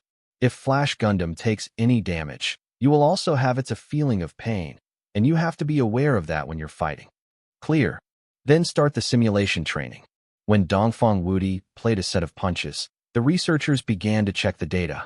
Boss, Flash Gundam moves in sync with him. Looking at Dongfang Wudi's boxing, Long Fei felt that it was very similar to the 8-level boxing he had seen in his previous life, but it could be seen that Dongfang Wudi's boxing was very strong. Then, Dongfang Wudi's boxing style suddenly changed, becoming a bit feminine. This movement is a bit like Taijiquan in the previous life. Long Fei thought to himself. This Eastern Invincible played another set of kicks. Long Fei looked at his heart and said, It's very similar to the 12th Road Tan legs in the previous life. then start testing other simulations. In the process of simulation, walking, flying, dodging, etc., all of which can be perfectly completed by Dongfang Invincible. Long Fei couldn't help applauding, then began to test the simulated battle. Under Long Fei's explanation, Dongfang Wudi learned how to launch the Vulcan cannon on the head and the beam cannon on the arm armor, and even drew the sword from the waist and used the light speed sword to fight. From the simulated battle, Long Fei discovered that Dongfang Invincible operated the Flash Gundam, and the combat movements were very smooth. Not only could he dodge the opponent's beam gun shooting, but he could even use the beam sword to cut the incoming beam rays. However, Dongfang Invincible did not disperse all the attacks, and some of the attacks hit the Flash Gundam. The parts that were hit made Dongfang Wudi feel pain in the same parts. Boss, it really is a combination of man and machine, and I feel pain when the machine is injured. It's mainly to give you the feeling of being in actual combat. Do I need to go on missions with your Tianyi mercenaries in the future? Possible. After the test, the researchers of Dongfang Invincible Life took them to the restroom. Long Fei looked at the battle data of Dongfang Wudi and the data of Flash Gundam. The synchronization rate between the two was extremely high. It was as if Flash Gundam was created just for him. Long Fei thought to himself, I don't know if Dongfang Invincible is currently Domin Kaxiu, and in the future it will be Dongfang Invincible. Looking at Dongfang Wudi's physical statistics, he thought to himself, his physical stamina is actually much stronger than those fighters who have been strengthened by surgical operations. His endurance in battle is also stronger than theirs, and his lung capacity is also stronger than theirs. A thought flashed in Long Fei's mind, and he thought, I really don't know if this guy will just tear up the mobile suit like the G Gundam I watched in my previous life. Then, Long Fei shook his head. Forget it, don't think so much, it can't be as exaggerated as in the anime. However, it is already very rare to find a master with such super physical strength as Dongfang Wudi. If you want to find someone with similar skills like him, it will probably be difficult. Fighting G Gundam and other Gundams may be developed. No one Dongfang Wudi has that kind of physical ability to operate it. Long Fei was very happy to get a master like Dongfang Wudi, but then he thought that finding a physical master like him would undoubtedly be a needle in a haystack, and his joy fell to the bottom. At this time, a member of the department said to Long Fei, Boss, Teacher Dongfang's skills are really good. I really hope that you can find such a master again, boss. I hope too. But think about it. The fighter who received the enhanced surgery is already a Superman in the eyes of many people, but compared with Dongfang Wudi, it is nothing like mud. How can I find his physical ability? At this time, a young brown-haired male scientific researcher suggested to Long Fei, Boss, your flashing Gundam looks like it was designed for Han Xiao martial arts masters. A Gundam designed for Lux? If there is, we can look for talents like Mr. Dongfang from different majors. For example, boxing champions can also be called to design a Gundam dedicated to boxing champions. At this moment, Long Fei suddenly realized and patted the scientific researcher on the shoulder. Your suggestion is really good. If it wasn't for your suggestion, I would really have walked into a dead end. Boss, don't say that. I just made a small suggestion. May I have your name? Bryce. I remember you. Long Fei patted Bliss on the shoulder and left the research room. After the MS simulation battle room, the rankings are still Anton ranked 1st, Yangshan ranked 2nd, Taoxiang ranked 3rd, Alonso ranked 4th, Rika ranked 5th, Angelica ranked 6th. Long Fei found that, except for Anton, most of the top-ranked people were new humans. Alonso, Long Fei remembered that this kid was only receiving relevant training and had never been on any missions and had actual combat experience. If there is a chance, I have to discuss it with Alonso's sister. Dongfang Invincible drove the Flash Gundam for actual combat tests, and the performance was as good as the simulated tests at that time. A drone delivers a training extendable sword, and Shine Gundam takes the extendable sword. Aviana drives the true Red Aegis Gundam, holds the retractable sword for training, and conducts a battle test with the Flash Gundam. The Red Aegis Gundam rushed towards the Flashing Gundam quickly and swiped a sword towards the Flashing Gundam. As a result, the Flashing Gundam avoided sideways and stabbed the cockpit of the true Red Aegis Gundam with a sword. I lost. Aviana couldn't believe that as an ace pilot, she was defeated in a single encounter. Then the Zhouya sisters also appeared on the stage, driving their favorite Gemini Gundam, also holding a telescopic sword for training.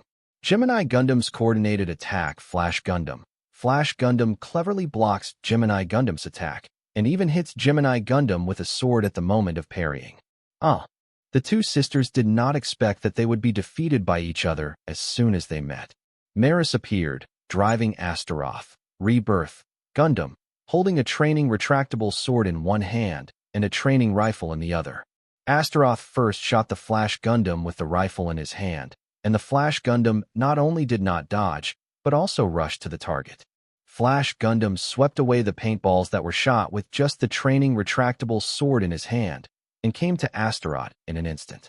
When Astaroth trained the telescopic sword to sweep over, Flash Gundam grabbed Astaroth's hand holding the sword, and fell directly over his shoulder.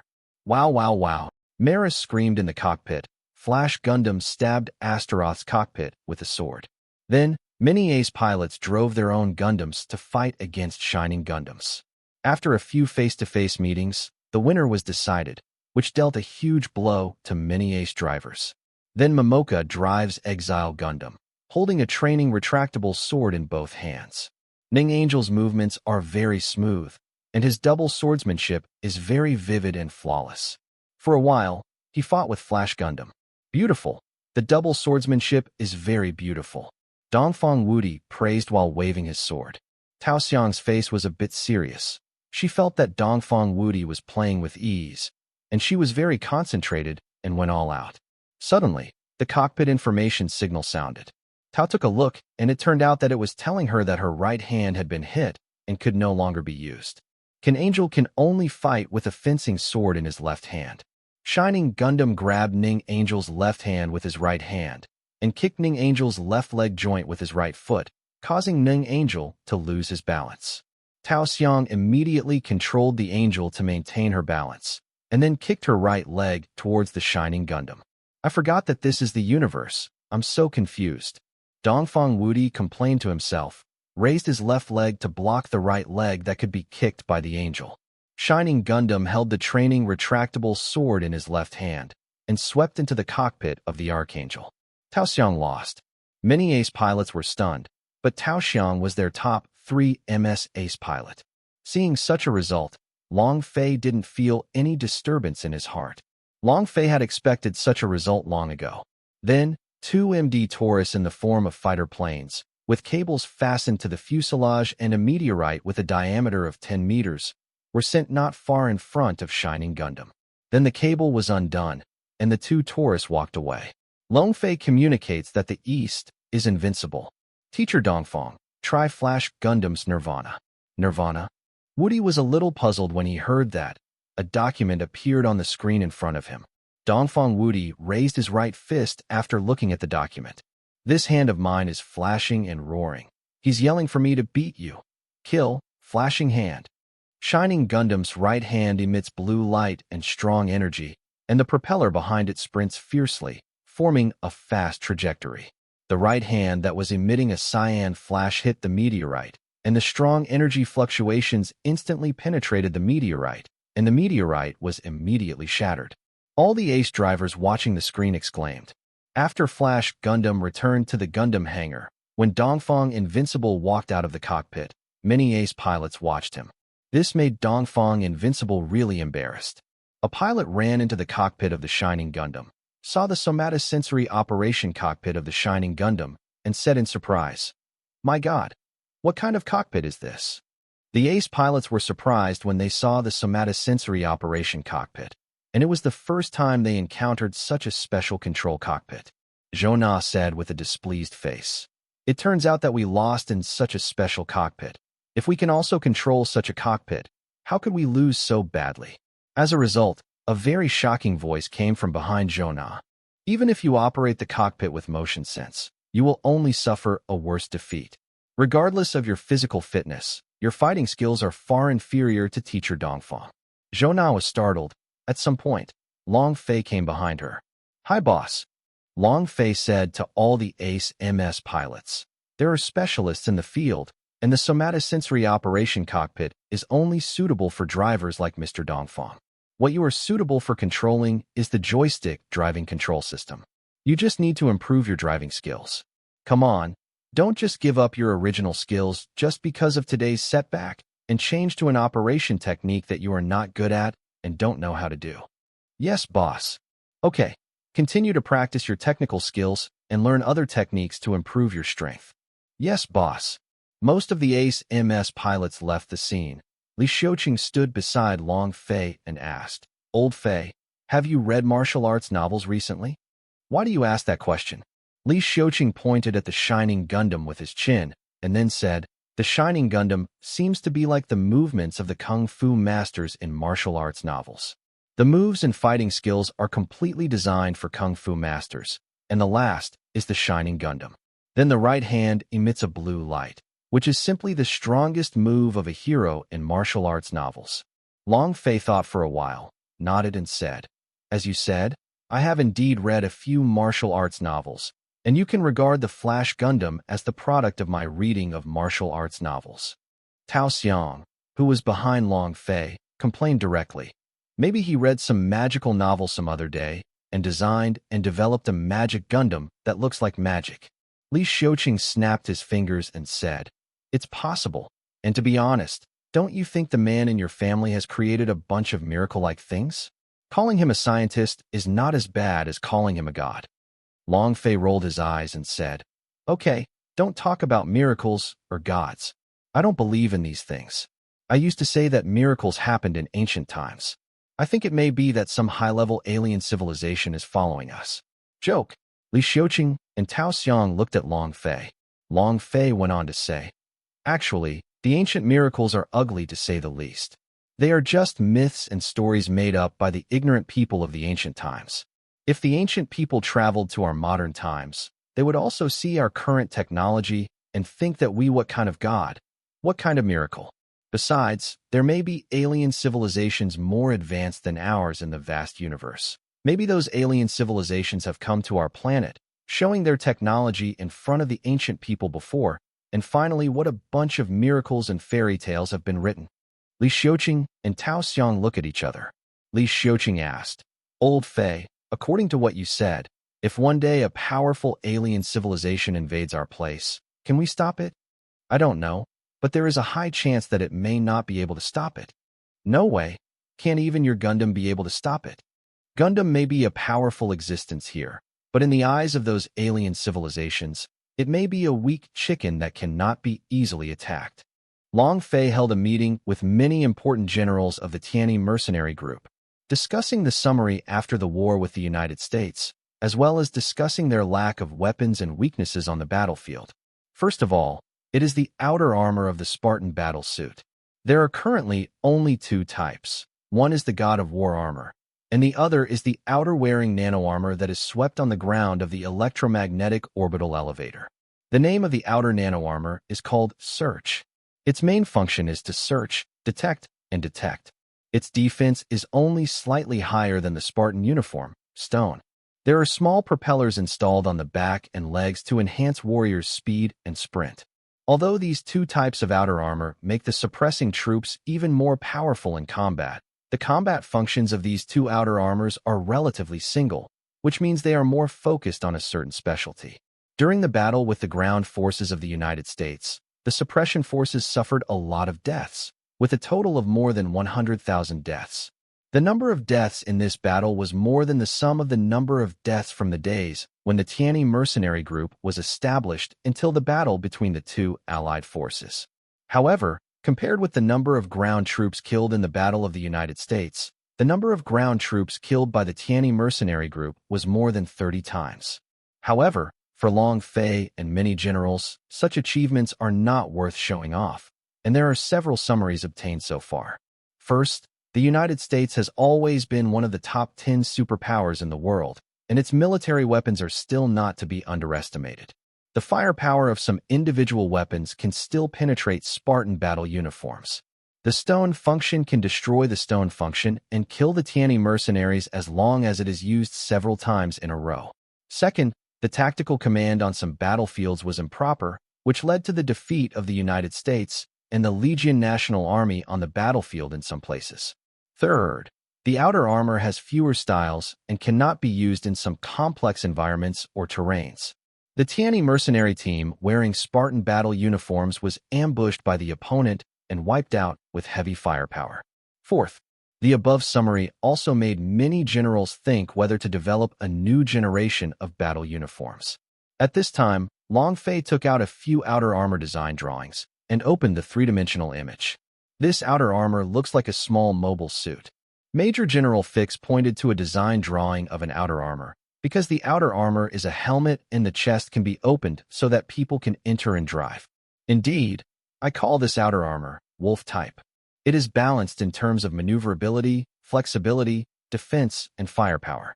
More importantly, the cost of development and manufacturing is not high, and it is suitable for mass production. It can make the suppressing troops match these Wolf-style outer armors.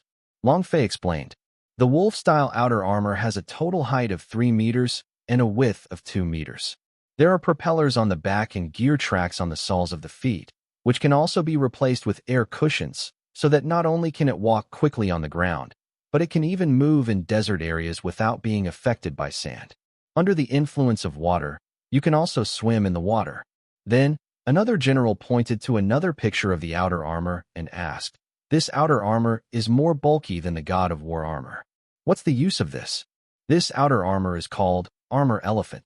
The armored elephant is 5 meters high, 3 meters long, and 5 meters wide. In particular, the armored elephant has 4 feet on the ground and walks on gear tracks. The armor elephant also has the function of transformation. It can become a human form. It is 5 meters high and 5 meters wide, and it also has a powerful propeller behind it. Long Fei introduced, the armored elephant has more firepower than the God of War armor. Whether it is a pictograph or an armored humanoid, it also has strong defensive power. The disadvantage is that flexibility and speed are sacrificed. It's just a little bit better than the pictograph, but when it comes to the strongest firepower, it can be equipped with a 125mm muzzle, and the GM armor can penetrate it. By the way, the armored elephant is to replace the tank. Another general pointed to the outer armor with the wings of the plane. This is called bird pose. Bird-style outer armor, with wing thrusters mounted on the back and external protective gear.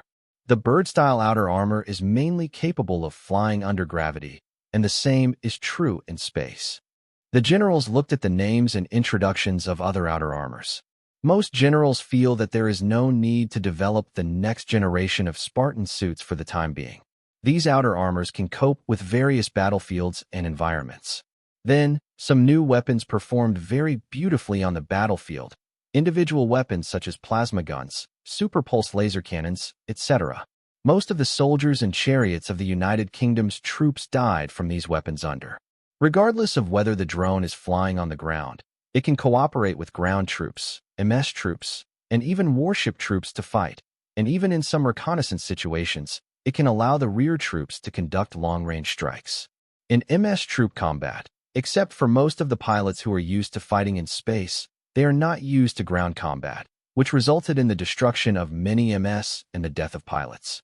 In terms of sky battles, apart from Gundam and transformable fighters, Jiegong and other MSs can only rely on the flying pedals to fight. Once the flying pedals are destroyed, the MSs that land on the ground may suffer from enemy MSs in the sky, Raptors, Flying Cats, strike. Although Jiegong MS also has some external flying backpacks, but mainly due to insufficient production during combat, Jiegong was harassed by Sky MS on the ground. At this moment, Long Fei was deep in thought, thinking, it seems that we need to research and develop the Minivis suspension system. Next, the United Kingdom displayed the mobile fortress Flying Fish. This mobile fortress caused a lot of losses to the MS of the Tiani Mercenary Corps. Half of the lost MS was caused by the mobile fortress Flying Fish. Li Jiaming asked Long Fei, "Boss, do we want to develop mobile fortress?" Long Fei took out some blueprints of the mobile fortress. Li Jiaming and the generals were dumbfounded.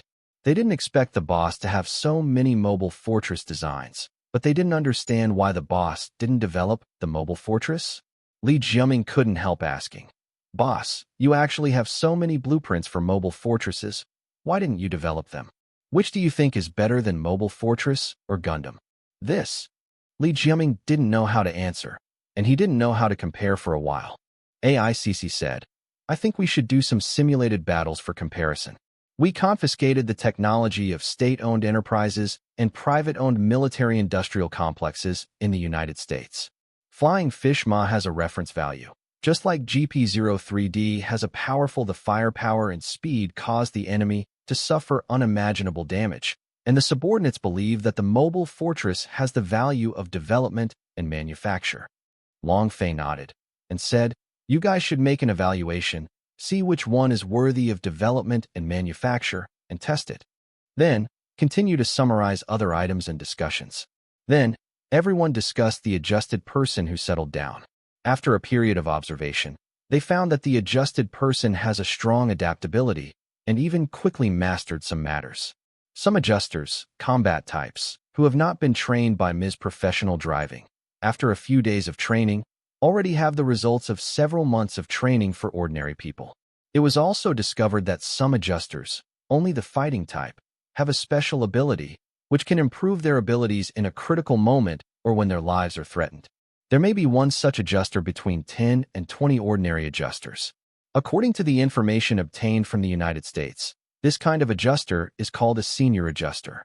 There is also a more special adjustment person who can switch states at will and can directly switch to a special state at the moment of battle. In addition to improving all-round abilities in an instant, the special adjustment person even has a spatial cognition ability that is comparable or close to that of a new human. Although the special adjustment person does not have the mental sensitivity and strong sense of crisis ability of the new human beings, let alone the new human beings who rely on their keen intuition to fight. However, the difference is that when the special adjustment person switches to a special state, the computing power will be like a supercomputer, immediately calculate the opponent's next trajectory, and then react immediately. This special adjuster is called a super adjuster. However, special level adjusters have some strange defects. For example, the human body will have one less chromosome than ordinary people, and sometimes brain embolism atrophy, some genetic defects, and so on. Moreover, the lifespan of a super adjustment person is extremely short. According to records, the longest-lived super-level adjustment person only lived to be 29 years old, and this one barely survived to this age by relying on drugs. If they didn't rely on drugs to prolong their lifespan, many super adjusters would die before they reached the age of 15. Even with the most advanced life-extending medicine in modern times, a super adjuster can only live to 20 years old without medicine. Currently, there are no super-level coordinators among the coordinators in Anton, and the last super-level coordinator died last year.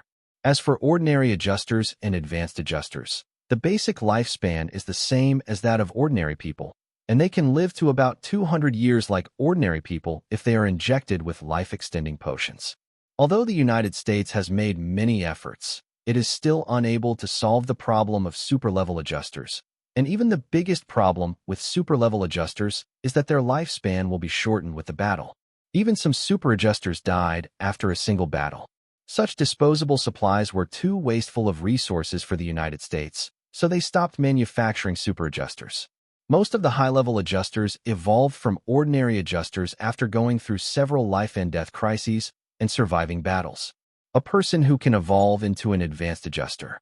Only a very small number of high-level adjustments may be made during artificial embryos, and high-level adjustments are born at a very low probability. In just 3 days, Beyond Time became popular all over the world, and many singers also began to cover Beyond Time. Many people in the mother base also sang Beyond Time. The client, Long Fei, had some headaches. He once told the employees that he was a sound idiot, but the employees came to complain about him. He was a hidden pretender. Tao Xiang held her mobile suit and watched singers from different countries singing Beyond the Time in their national languages.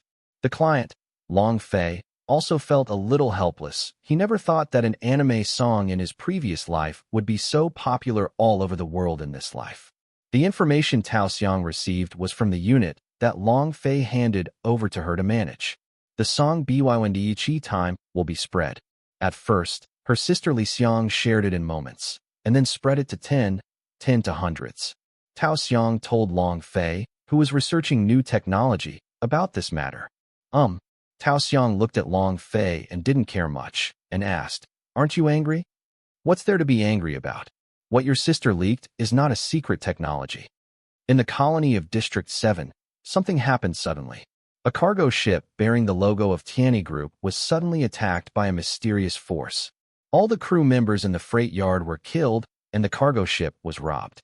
The cargo ship comes from the software chip subsidiary of Tianyi Group, which produces chips for mobile suits, computers, automobiles, and home appliances.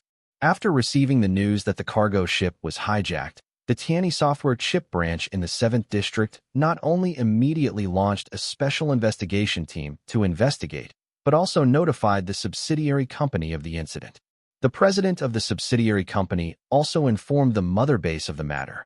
At the meeting, Long Fei, Li Jiaming, Fix, and the colony subbase in District 7 held a three-dimensional conference. Why was the robbed cargo ship not escorted by a battleship from the Tianyi mercenary group?